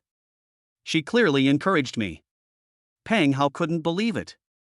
Lu Xingqian leaned back lazily, leaning against the chair, crossing her legs, her tone still defiant. "Encouraged you? How did you get this illusion? You don't think she dislikes me and would like you, do you? I have money and good looks, I'm younger than you, I have a better body than you, and I'm smarter than you. What do you have? A stupid brain? You joined the project team, but instead of focusing on the experiment, you're full of impractical delusions. And I call you simple? Or stupid?" Pang Hao opened his mouth, but didn't make a sound. Because he was surprised to find that Lu Xingqian was absolutely right, and he had no room to argue. Just then, He Ching changed her clothes and walked over from the office. "Pang Hao, you do have some talent. Your mentor speaks highly of you, but ever since you joined the project team, your work has been a mess. No one in the team has had to clean up after you once. Especially yesterday's experimental data, the errors were outrageous. It can even be said that you haven't put any effort into it at all. I hope you can focus on your studies in the future and behave yourself." Lu Xingqian shook his head when he saw him like this. He was a bit frustrated now. It was better to be a bit frustrated now than to be taken advantage of after entering society. He then looked away, looking at Ah Ching next to him. A little surprise flashed in his deep gaze. Chapter 36, Get Involved and Ruin Me? It was different from the last time, when the champagne-colored evening dress set off her bright and airy atmosphere. He Ching, who had taken off her white lab coat, was wearing a black retro blazer on her upper body, with her slightly open collar showing off her white and delicate collarbone. A silver and white platinum LV necklace perfectly accentuated her slender swan neck. The bottom half is also a short suit skirt, just touching the thighs, but perfectly outlining her mature curves. Her long, straight, long legs are wrapped in seductive black stockings, and her diamond-studded stiletto heels make a shocking crunch on the smooth floor. She is a domineering, powerful woman, the kind of heroine that would be the center of attention in a novel. However, in front of Lu Xingqian, there was a touch of tenderness in her eyebrows and eyes that was incredibly touching. "Aren't you going to invite me to dinner? Right here?" He Ching blinked her eyelashes lightly, caressed her hair flirtatiously, and raised the corners of her lips vividly. With bright, smiling eyes, she looked at the dazed and infatuated Lu Xingqian and teased him with a smile. "Sai, Ching, you are so beautiful. You have a leg that's longer than mine, take it all." Lu Xingqian took a sharp intake of breath, and there was no longer any thought of dinner in his head. His eyes never left the pair of long, black silk legs that were longer than his life. "Pop. Rascal, don't reach out." He Ching blushed and batted his foolishly eager hand away, cooing a warning. Lu Xingqian's lips curled slightly, his deep eyes surging, and his fingers, with clearly defined joints, trembled slightly as he suppressed the thoughts in his heart. He raised his eyes, lifted his eyelids, and looked at the charming He Ching, his nose sounding thickly, "Okay, I'll listen to Ching." Such an intimate nickname made He Ching's cheeks red as blood. She glared at him fiercely and walked directly out of the laboratory. Pine Hao, who was behind her, looked at He Ching, who was acting like a little woman in front of Lu Xingchen, with a heart full of bitterness. He was finally dragged away by the senior brother who was the laboratory janitor. He looked back at the large laboratory with great remorse. Obviously, after the success of this project, he would be completely safe and would successfully obtain a guaranteed place for postgraduate studies, but now. The cool Apollo drove away from Shuangdan University once again. Compared to the empty passenger seat when it first arrived, this time there was He Ching with her black silk legs next to Lu Xingchen. The two of them chatted about the new developments in the anti-aging industry. Lu Xingchen looked at her, smiling sweetly, and the corner of his lips turned up slightly. She should shine in her favorite industry and bloom with her own confidence and style. She should not be tainted by someone like him, a patient. What's wrong? Why are you staring at me and smiling? He Ching tilted his head in confusion and blinked. Lu Xingchen looked back at her, watching the dog being led dejectedly across the zebra crossing ahead. A dark and ambiguous meaning flashed in his eyes, and he laughed lightly. I just think you're very beautiful, He Ching. Please always maintain such confidence, and don't give up on yourself for anyone. His voice was carefree, but there was a hint of detachment and lucidity in his tone. He Ching noticed his sudden change in mood and lifted her eyelashes, her gaze falling on his thumb that kept rubbing the steering wheel. Was he struggling? She raised her hand and placed it on Lu Xingchen's large hand holding the steering wheel, and without warning, she said, Lu Xingchen, Happy New Year. The brisk tone of her voice washed over Lu Xingchen's ears with these 4 words that healed everything, and it defeated the mood of annoyance and depression. He looked at He Ching, who was smiling brightly, and froze for a moment. Happy New Year. Lu Xingchen's eyes brightened slightly, and in an instant, he returned to his cold, arrogant, and uninhibited appearance as the school's top student and campus heartthrob. For the rest of the journey, he never glanced at the seductive black silk legs with his peripheral vision again. Looking at the top restaurant that was just around the corner, Lu Xingchen glanced sideways at He Ching, who was asleep in the passenger seat, and sighed inwardly that she really had a big heart, not afraid at all that he would take advantage of her. Wake up, we're almost there. The cold voice fell into the ears of the sleeping beauty. He Ching gave a soft grunt and slowly opened her eyes. Sleepy and confused, she looked around doubtfully. When she saw the sign for the Seal Hotel, her eyes widened. There is no need to spend so much. This restaurant is notoriously extravagant, with a piece of red wine foie gras the size of a fingernail costing 38,888. It is said that to have a meal at the Seal Hotel, the minimum price is 50,000. The people who come here are either rich or noble, and you need to pass an asset test to enter the restaurant. It is commonly known as the world of the rich, because the waiters here basically all start with millions in assets. Am I poor? Lu Xingchen asked absent-mindedly. To be honest, this was also his first time here. The secondary purpose of bringing He Ching here was to eat, but the main purpose was to see if he could trigger a godly behavior on his own initiative. No one would mind having a lot of money. It's pure idiotic behavior not to want to take advantage of the system. He Ching was suddenly at a loss for words, and she blurted out when she thought about Lu Xingchen's bank balance. Buzz. Suddenly, a phone vibration sounded in the narrow space of the sports car. Lu Xingchen, who was waiting at a red light, saw He Ching's pupils suddenly darken through the rearview mirror. It seemed that she didn't like the person calling. After hesitating for a moment, she still answered the phone. He Ching turned the phone's volume down very low, and even in the same sports car, Lu Xingchen couldn't hear the content of the phone call, except that the person on the other end of the line had a relatively soft female voice. On the surface, He Ching appeared to be unemotional, but from the clenched fist in her other hand and the occasional derisive snort of disdain, it was clear that she was not at peace. In less than a minute, she put down the phone. With an expressionless face, she took a deep breath to compose herself, then turned to Lu Xingchen with a gentle apology. Xingchen, I may not be able to join you for dinner. Something has come up at home. Why don't you drop me off at the intersection up ahead, and I'll treat you next time. The address. What? Lu Xingchen turned her eyes and gazed deeply at He Ching in the passenger seat, her eyebrows and eyes revealing a bit of recklessness. I said the address you want to go to, I'll take you there. No need to be. As soon as the words left her mouth, Lu Xingchen's finger pads pressed against her lips, she leaned closer, her thumb lightly rubbing her lips, and she spoke with an unyielding tone. You're the one I brought out, it's so late, if something happened to you, no other girl would dare go out with me in the future. Why, you love me so much that you're willing to risk your reputation and end any future problems by getting into a car with me? He Ching felt the touch on her lips, her ears tingling with red, and she stammered a shy reply. No, I'll send you the address. You. The light's green. A horn sounded from the car behind them, and Lu Xingchen let go of her hand. Apollo sped off at the end of the green light. The driver of the following car, oh my god. Ding. The sound of a particularly concerned prompt sounded. He Ching's pupils dilated slightly, her red lips pursed silently, and her clenched fist relaxed slightly. Lu Xingchen saw the address sent to his hand, his lips curled slightly, and he turned on the navigation and sped off. He knew that only by saying that would He Ching agree to let him drive her. Judging from her reaction just now, that phone call was not simple. Chapter 37, Vent. After this phone call, the atmosphere in the car was unusually somber. Lu Xingchen had his own considerations and changes in thinking, and He Ching also had her own worries and irritations. The address she gave was very remote, in a small district on the outskirts of Haikao. Although it was night, the infrastructure in this district was quite good, with dim yellow lights, clean and tidy streets, and a faint sandalwood fragrance. It is quiet here. Lu Xingchen sniffed her nose, and suddenly spoke. He Ching was stunned for a moment, and the expression on her face, which was growing more and more gloomy, eased a little.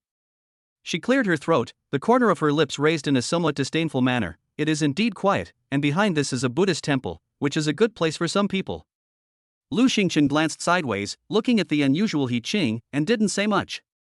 She just held the steering wheel with one hand, and with the other hand, she suddenly grasped her soft hand, her tone solemn. If there is trouble, you can trust me. Upon hearing these words, Lu Xingchen clearly felt He Ching tremble slightly. He Ching lowered her head, which had never been lowered before, and gazed intently at Lu Xingchen's large hands with clearly defined bones. The burning heat transmitted from the palm of her hand seemed to warm the ice in her heart. Drip! A hot tear rolled down the back of Lu Xingchen's hand, which was covered in veins, and was followed by a downpour of tears. Lu Xingchen looked at He Ching in surprise. She was bright and charming, and she endured her illness to attend the banquet and attract investment, but she was unable to hold back her tears at this simple sentence. Creak! After a sudden stop, Lu Xingchen slowly wiped the tears from her face, put his arm around her waist, leaned over, and gently embraced her in his arms. Oh! This action seemed to have instantly broken He Ching's mental defenses. She threw herself into Lu Xingchen's words, her tears soaking his shirt. Lu Xingchen didn't ask any questions, but just gently patted her back with the palm of his hand to silently comfort her. He Ching did not explain either, and let out her emotions like a madman. 5 minutes later. He Ching's voice was hoarse from crying. Lu Xingchen, thank you, I'm fine now. He let go of the hands that had been wrapped around her, and looked at He Ching, whose sobbing had stopped instantly and whose emotions had gone forever. He Ching slowly arranged her slightly messy hair to hide her slightly reddened eyes, and kept taking deep breaths to adjust her breathing rhythm. In less than 2 minutes, she had once again regained her image of a cold and beautiful female professor from Kochi. She smiled brightly, coughed lightly, and explained in a slightly hoarse voice, I tried to prevent losing control of my emotions for a while, so I will be invincible after a while. Don't you think I'm crazy? In fact, this is the kind of person I am at heart. Are you shocked? Lu Xingchen didn't answer, her lips curled slightly, and she leaned forward, blocking out the light from the windshield, and He Ching fell into her shadow. He raised his hand and suddenly pinched He Ching's tender chin, his deep eyes flashing with madness, and suddenly leaned over and frantically seized the little air in the car. He Ching was forced to exercise her lung capacity, and after a few times, she felt like she was suffocating. Her cheeks were flushed, her fluttering eyelashes trembled like a butterfly's wings, and her eyes widened as she stared at the handsome guy with closed eyes who was so close to her. She couldn't hold back any longer, so she raised her white palm and kept tapping his shoulder to get his attention. The long-awaited gap made her gasp for air. I'm sorry. The light from the street lamp once again shone through the windshield and landed on He Ching, and the low, apologetic voice of Lu Xingchen sounded in her ears. Suddenly, he turned his head, his eyes still retaining a bit of stubborn madness, his tone arrogant. No one can make me afraid now, so you don't have to worry about that. This is where you need to go, I'll wait for you downstairs. After saying that, he turned his head again and looked at the car window on the other side. He Ching's eyebrows lightly arched, looking at him as he avoided eye contact. Her fingertips fell on her reddened lips, and she was about to say something when the phone in her hand vibrated again. Suddenly, her eyes darkened, and she turned her head and whispered, then wait for me here. Fuck. As he watched He Ching disappear upstairs, Lu Xingchen slammed his fist on the steering wheel, rarely exploding with the first foul language he had used in the 4 years since going to university. He had almost lost control of his emotions just now, and he didn't like that feeling at all. This was not the first time. The last time was when he was buying a house with Yao Yan. He just thought that was his first time, so he was so obsessed and crazy, and he never thought about that matter at all. He wanted to be a scumbag, but he didn't want to lose himself again because of this matter. After taking a deep breath for a while, Lu Xingqian's emotions slowly calmed down. He looked up and looked at his reflection in the rearview mirror. Looking at those proud and cold eyes, he pulled the corners of his mouth into a slight sneer. She opened her phone and sent a message to a friend before leaning back in her seat and closing her eyes. 402, 4th floor of a residential building. He Ching's face was as cold as ice, and her eyes were cold as she looked at the mirror above the door and snorted in disdain. Knock, knock, knock. As soon as the knock came, the security door opened from the inside without the slightest delay. Fu Bao, you're finally back. Come in and sit down. A woman with a few gray hairs in her hair, who looked a little like her, greeted He Ching warmly and surprised her. She personally crouched down to change her slippers when she entered the door, put her bag down, pulled her to sit on the poof, and took a plate of fruit from the kitchen and put it on the coffee table. Every movement was very gentle, and she was even more careful when helping her change her shoes and put her bag down, afraid of breaking them a little. He Ching remained expressionless the whole time, following her lead like a puppet. From the doorway, she sat on the futon and looked at her busy daughter with indifferent eyes. After everything was done, the woman seemed a little overwhelmed. She just sat opposite He Ching, looking at her with burning eyes. Fu Bao, you've lost weight. Are you not eating well? Are you too tired from your research? After a moment of silence, the woman spoke up, asking with careful concern. Well, He Ching couldn't bring herself to do it after all, so she gave a light well in response. Hearing this sound, which was similar to a mosquito flapping its wings, the woman was overjoyed and continued in a soft voice, Fu Bao, tomorrow I'll go to the temple and pray to the Buddha for you, so that she will bless your research. The Buddha has blessed you for so many years, she won't just sit by and do nothing. This research of yours will definitely be as successful as before. The woman looked very pious, and as she spoke, she picked up the prayer beads she had at hand and kept turning them, as if she couldn't wait and wanted to pray for her blessings right now. After these words and actions, the slight thaw in He Ching's eyes instantly dissipated, and a slight sneer of disdain curled the corners of her mouth. Let's get down to business. You said on the phone that you found something left behind by my father. Just bring it out. Don't waste any more time. He Ching's tone was frosty, as if she were talking to a stranger, and there was nothing familial about her tone. The sound of the Buddhist chanting in the room suddenly stopped, and the woman looked a little embarrassed, before nodding lightly. Have a seat, and I'll bring it out for you right away, Mom. The woman's voice was still gentle, but there were tears in her eyes as she slowly got up and walked into the bedroom. Chapter 38, the godly hero was unable to bear the loneliness in his heart. In a moment, the woman took out a military green hat from the room and handed it to He Ching with a pleasing manner. He Ching's eyes were obscure, staring at the hat in her hands, her trembling fingertips lightly stroked the folds on it, revealing a look of nostalgia. Fu Bao, Mom. That's enough, I've got what I came for, and I should go back. He Ching interrupted her directly, carefully put the military green hat into her bag, and got up to leave. She was embarrassed to let Lu Xingqian wait for so long downstairs. Parking space under the residence building. Lu Xingqian, who had sorted out his emotions, was slumped in the driver's seat, idly thinking about life. He felt that he had been thinking too much recently, and had lost the original intention of being a scumbag in the beginning. Thinking about the several women he had been in contact with, apart from Yao Yan, he had somewhat forgotten his original intentions. Scumbag? Just go for it if you want to, and if you worry too much, you will lose your heart. Feeling a bit sorry for the system, Lu Xingqian was about to watch a short video to fill in his scumbag attributes with a variety of women. Suddenly, the system's prompt sounded in his head. Ding, congratulations to the host. Under certain circumstances, the system task is triggered. A godlike man's life never needs to be considered too much. Looking around is like licking a dog's ass. Going forward courageously is what makes a man a scumbag. The night is long and the godlike man is lonely in his heart. You have decided to correct your hesitant personality and take the initiative. Please take the initiative tonight and sleep in the same bed as He Ching before 3 a.m. and maintain it for at least 3 hours. Reward for the task, Starlight KTV. Lu Xingqian gasped, this task is not easy at all. According to He Ching's personality, she is not a quick person, and even sleeping in an insud is not an easy task, let alone sleeping in the same bed. Hearing the task reward, Lu Xingqian's gaze fell on the short video playing on his phone. The Starlight KTV was the background to the beautiful woman dancing in the video. He now regretted a little if he had known that he could trigger a system task and watch videos of expensive commercial buildings. However, he was quite satisfied. Although the Starlight KTV was not large, the decoration was very luxurious. Most importantly, the 5-story building where the KTV was located was also given away by the system. In the expensive city of Heisher, this plot of land starts at least 300 million. Knock, knock, knock. The car window was suddenly knocked on. Lu Xingchen immediately put away his phone, opened the window, and asked with an uncontrollable upward curl at the corner of his mouth, "Are you going back?" He Ching felt a little embarrassed when she heard this and said, asking Lu Xingchen to go back by herself, that she wanted to stay here for another day. After hesitating for a moment, she thought about the environment upstairs, which was really not suitable for Lu Xingchen to deal with it for a night, not to mention that there was no extra room. But seeing Lu Xingchen's expectant expression, she casually said politely, "I have to stay at my mom's place for the night, and go back in the morning. It's not early anymore. Do you want to deal with it for the night here, or go back?" "Great. Then we can go back together tomorrow, and I can give you a ride."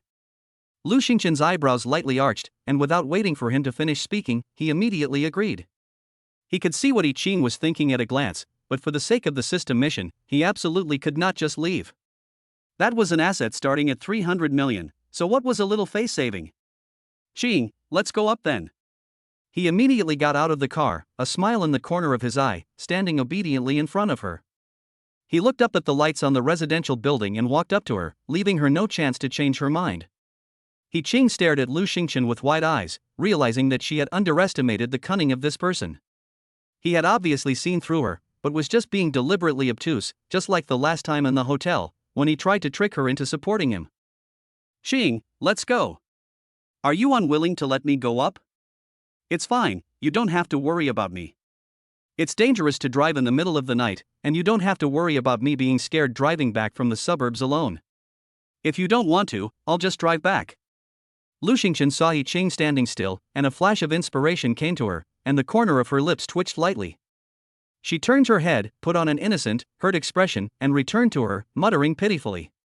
He Ching's eyelashes trembled slightly as she kept looking up and down at Lu Xingchen. She wondered how she had never noticed before that this little man had such a green tea side, pretending to be weak and helpless. It was as if the person who had just forced her to exercise her lung capacity like a little wolfdog was not him. Don't think she didn't see it. When Lu Xingchen said those words, there was no intention at all of opening the sports car door. She sighed helplessly, her pale fingertips lightly touching his cheek, and she gave a shallow smile, saying, "I'm afraid of you, go up.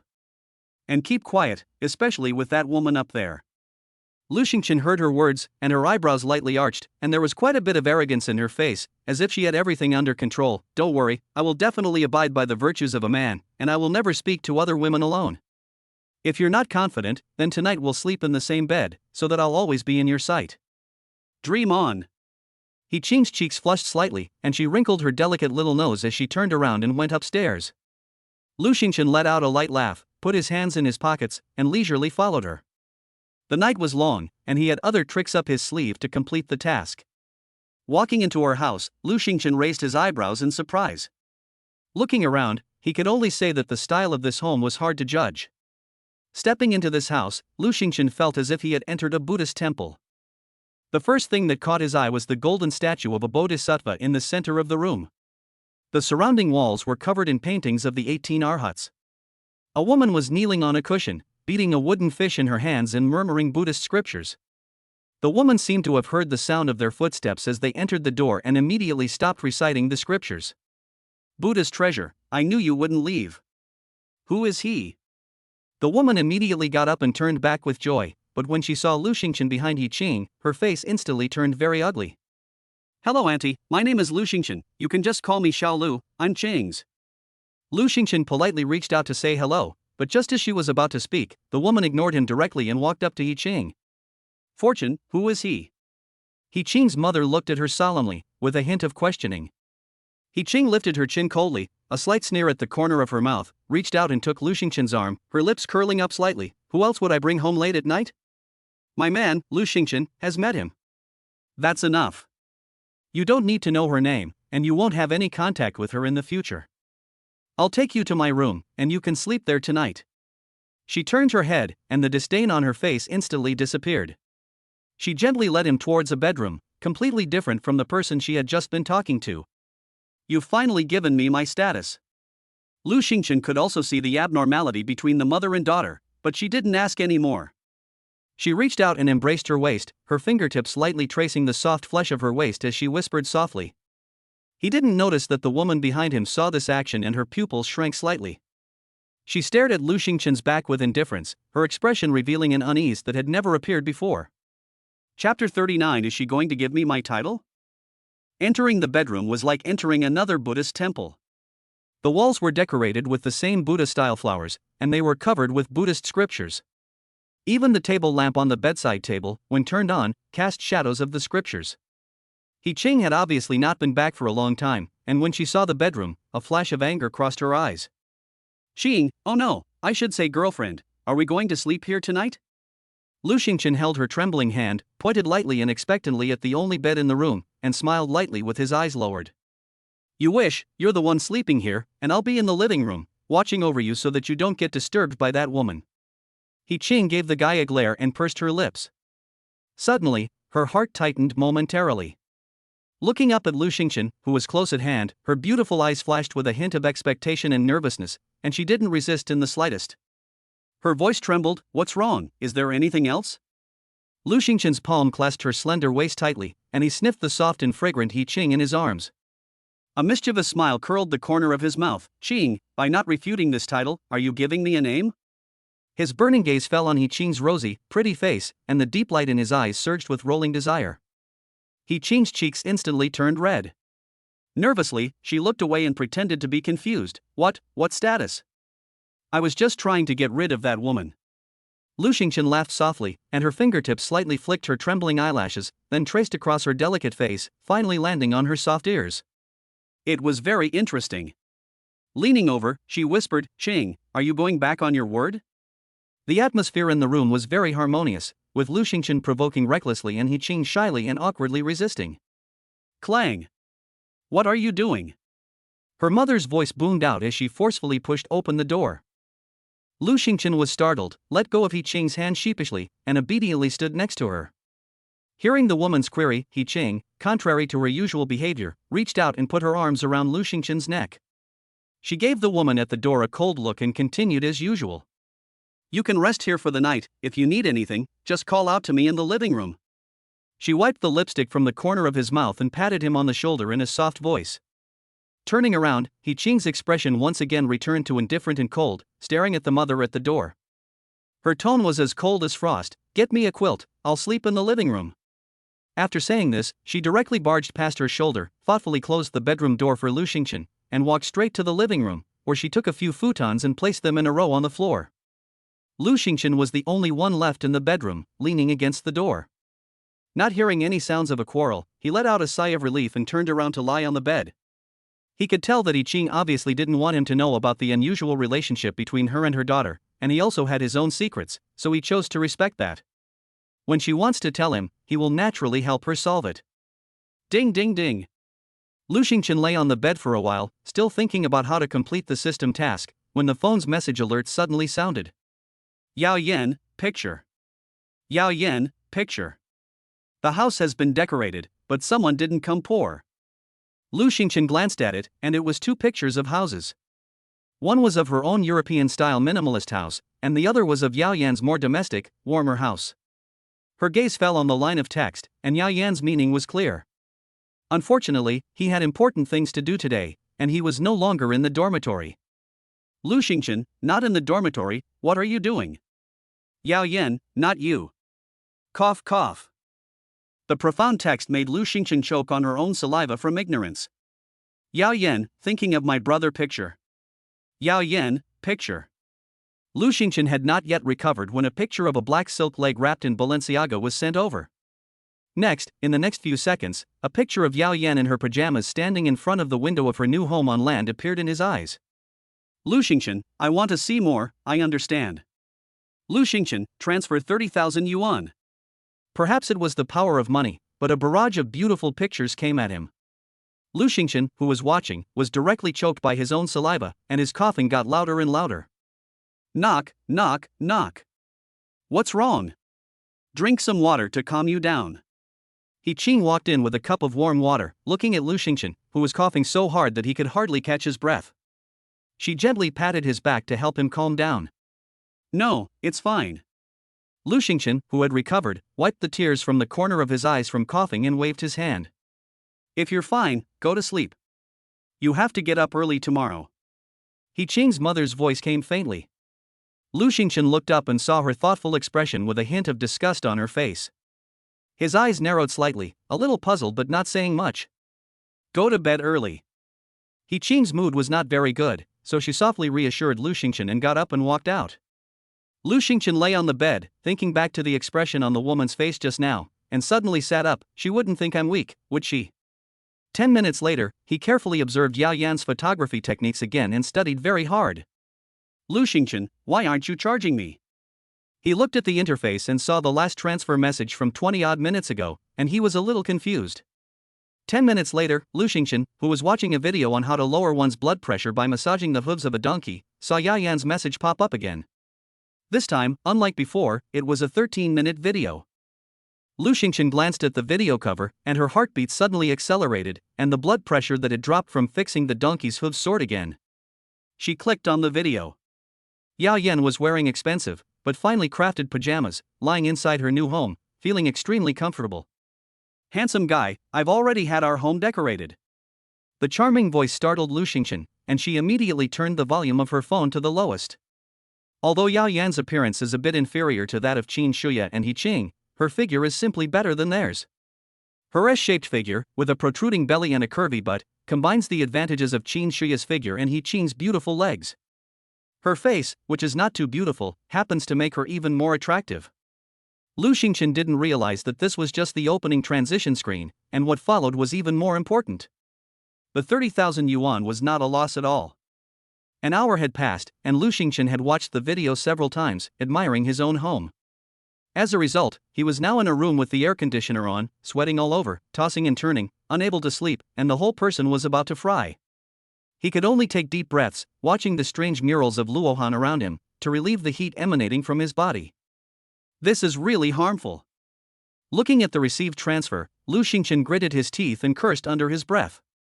He glanced at the time and realized with a start that it was already past 2 a.m. The task was not yet complete.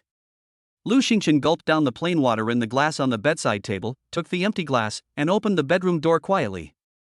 However, what he saw was He Ching lying in the middle of the living room, her steady breathing suddenly becoming short. She was not covered with a quilt, sleeping in her clothes, lying on her side with her back to the bedroom. Chapter 40, I'm Afraid of the Dark, Sister. It was only when she got closer that she realized that she didn't have a quilt, and there wasn't even a mattress. She was lying on top of 4 futons placed side by side. Lu Xingchen thoughtfully looked back in the direction of her mother's bedroom, and suddenly understood a little of the indifference in He Ching's eyes before. Ching, are you asleep? Lu Xingchen whispered, testing her voice. After a long while, the only thing that answered her was the sound of even breathing and the fragrance of sandalwood drifting from in front of the statue of the Bodhisattva. Lu Xingchen slowly crouched down, her eyes flickering for a moment, and her movements suddenly paused. Perhaps it was the incense in the living room that made the feeling of heat strike her again. The sound of her deep breathing was exceptionally clear in the still of the night. Suddenly, her gaze paused, fixed on He Ching's ear tips, which were red as blood, and a slight smile appeared at the corner of her lips. Pretending to sleep, is that it? You'd better keep up the act for a while, so that he can finish his system task. Realizing that He Ching was awake, Lu Xingchen's movements became more casual, and he no longer tiptoed. His lips curled up slightly, and a smile welled up in his deep eyes as he lay on his side. He put his arms around her slender waist, his chin resting on her shoulder, his breath hitting her earlobes, and he whispered in a low, hoarse voice, Ching, I'm afraid of the dark. The person in his arms was rigid, as if she were really asleep, without the slightest reaction. However, her ears, which were red and luscious, betrayed her. At the moment, He Ching, who was facing away from him, had a slightly disordered breathing. In the dark night, a pair of beautiful eyes full of tenderness seemed to be flowing, her face had a very complex expression, and her heart was beating faster than ever before. Especially after hearing Lu Xingchen's low and full of magnetism Ching, the whole person felt like electricity passing through, blushing, with shyness and nervousness in her eyebrows, and an uncontrollable joy pulling the corners of her lips. Lu Xingchen sensed the tension in the person in his arms, and placed one hand on the back of He Ching's pale and tender hand, whispering softly, "Don't be afraid of cramps." He Ching froze for a moment, and instantly understood that Lu Xingchen behind her had already discovered that she was pretending to sleep and was deliberately teasing her. She deliberately stretched her arms, then pretended to have just been woken up, rubbing her eyes. With a heavy nasal sound and a sticky mouth, she said, "It's really hot in the living room." Then, pretending to be surprised, she noticed that Lu Xingchen was also in the living room, and she hurriedly reached out to try to move his hand. "Lu Xingchen, why are you also in the living room? There's no air conditioning here, go back to your room and go to sleep." Suddenly, the sound of suppressed laughter rang out in the silent living room, exceptionally loud. Her eyes widened, and without pretending to have just woken up, unable to break free from Lu Xingchen's embrace, she turned directly to glare at Lu Xingchen.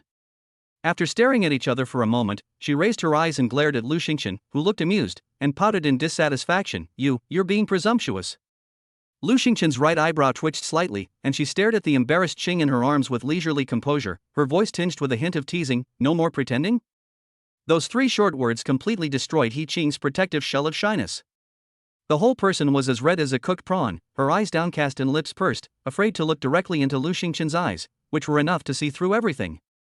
"How did you find out?" He Ching expressed her great dissatisfaction. Clearly she had acted quite well. Lu Xingchen gave a faint derisive laugh, her lips lightly curled, whispering softly, "Different professions are like different mountains. Your stiff acting is lucky that you didn't go into acting, otherwise you would starve."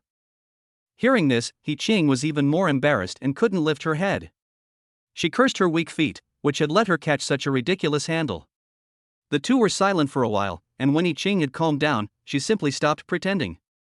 She raised her eyes and stared straight at Lu Xingchen, speaking in a coquettish tone. "Haven't you hugged enough?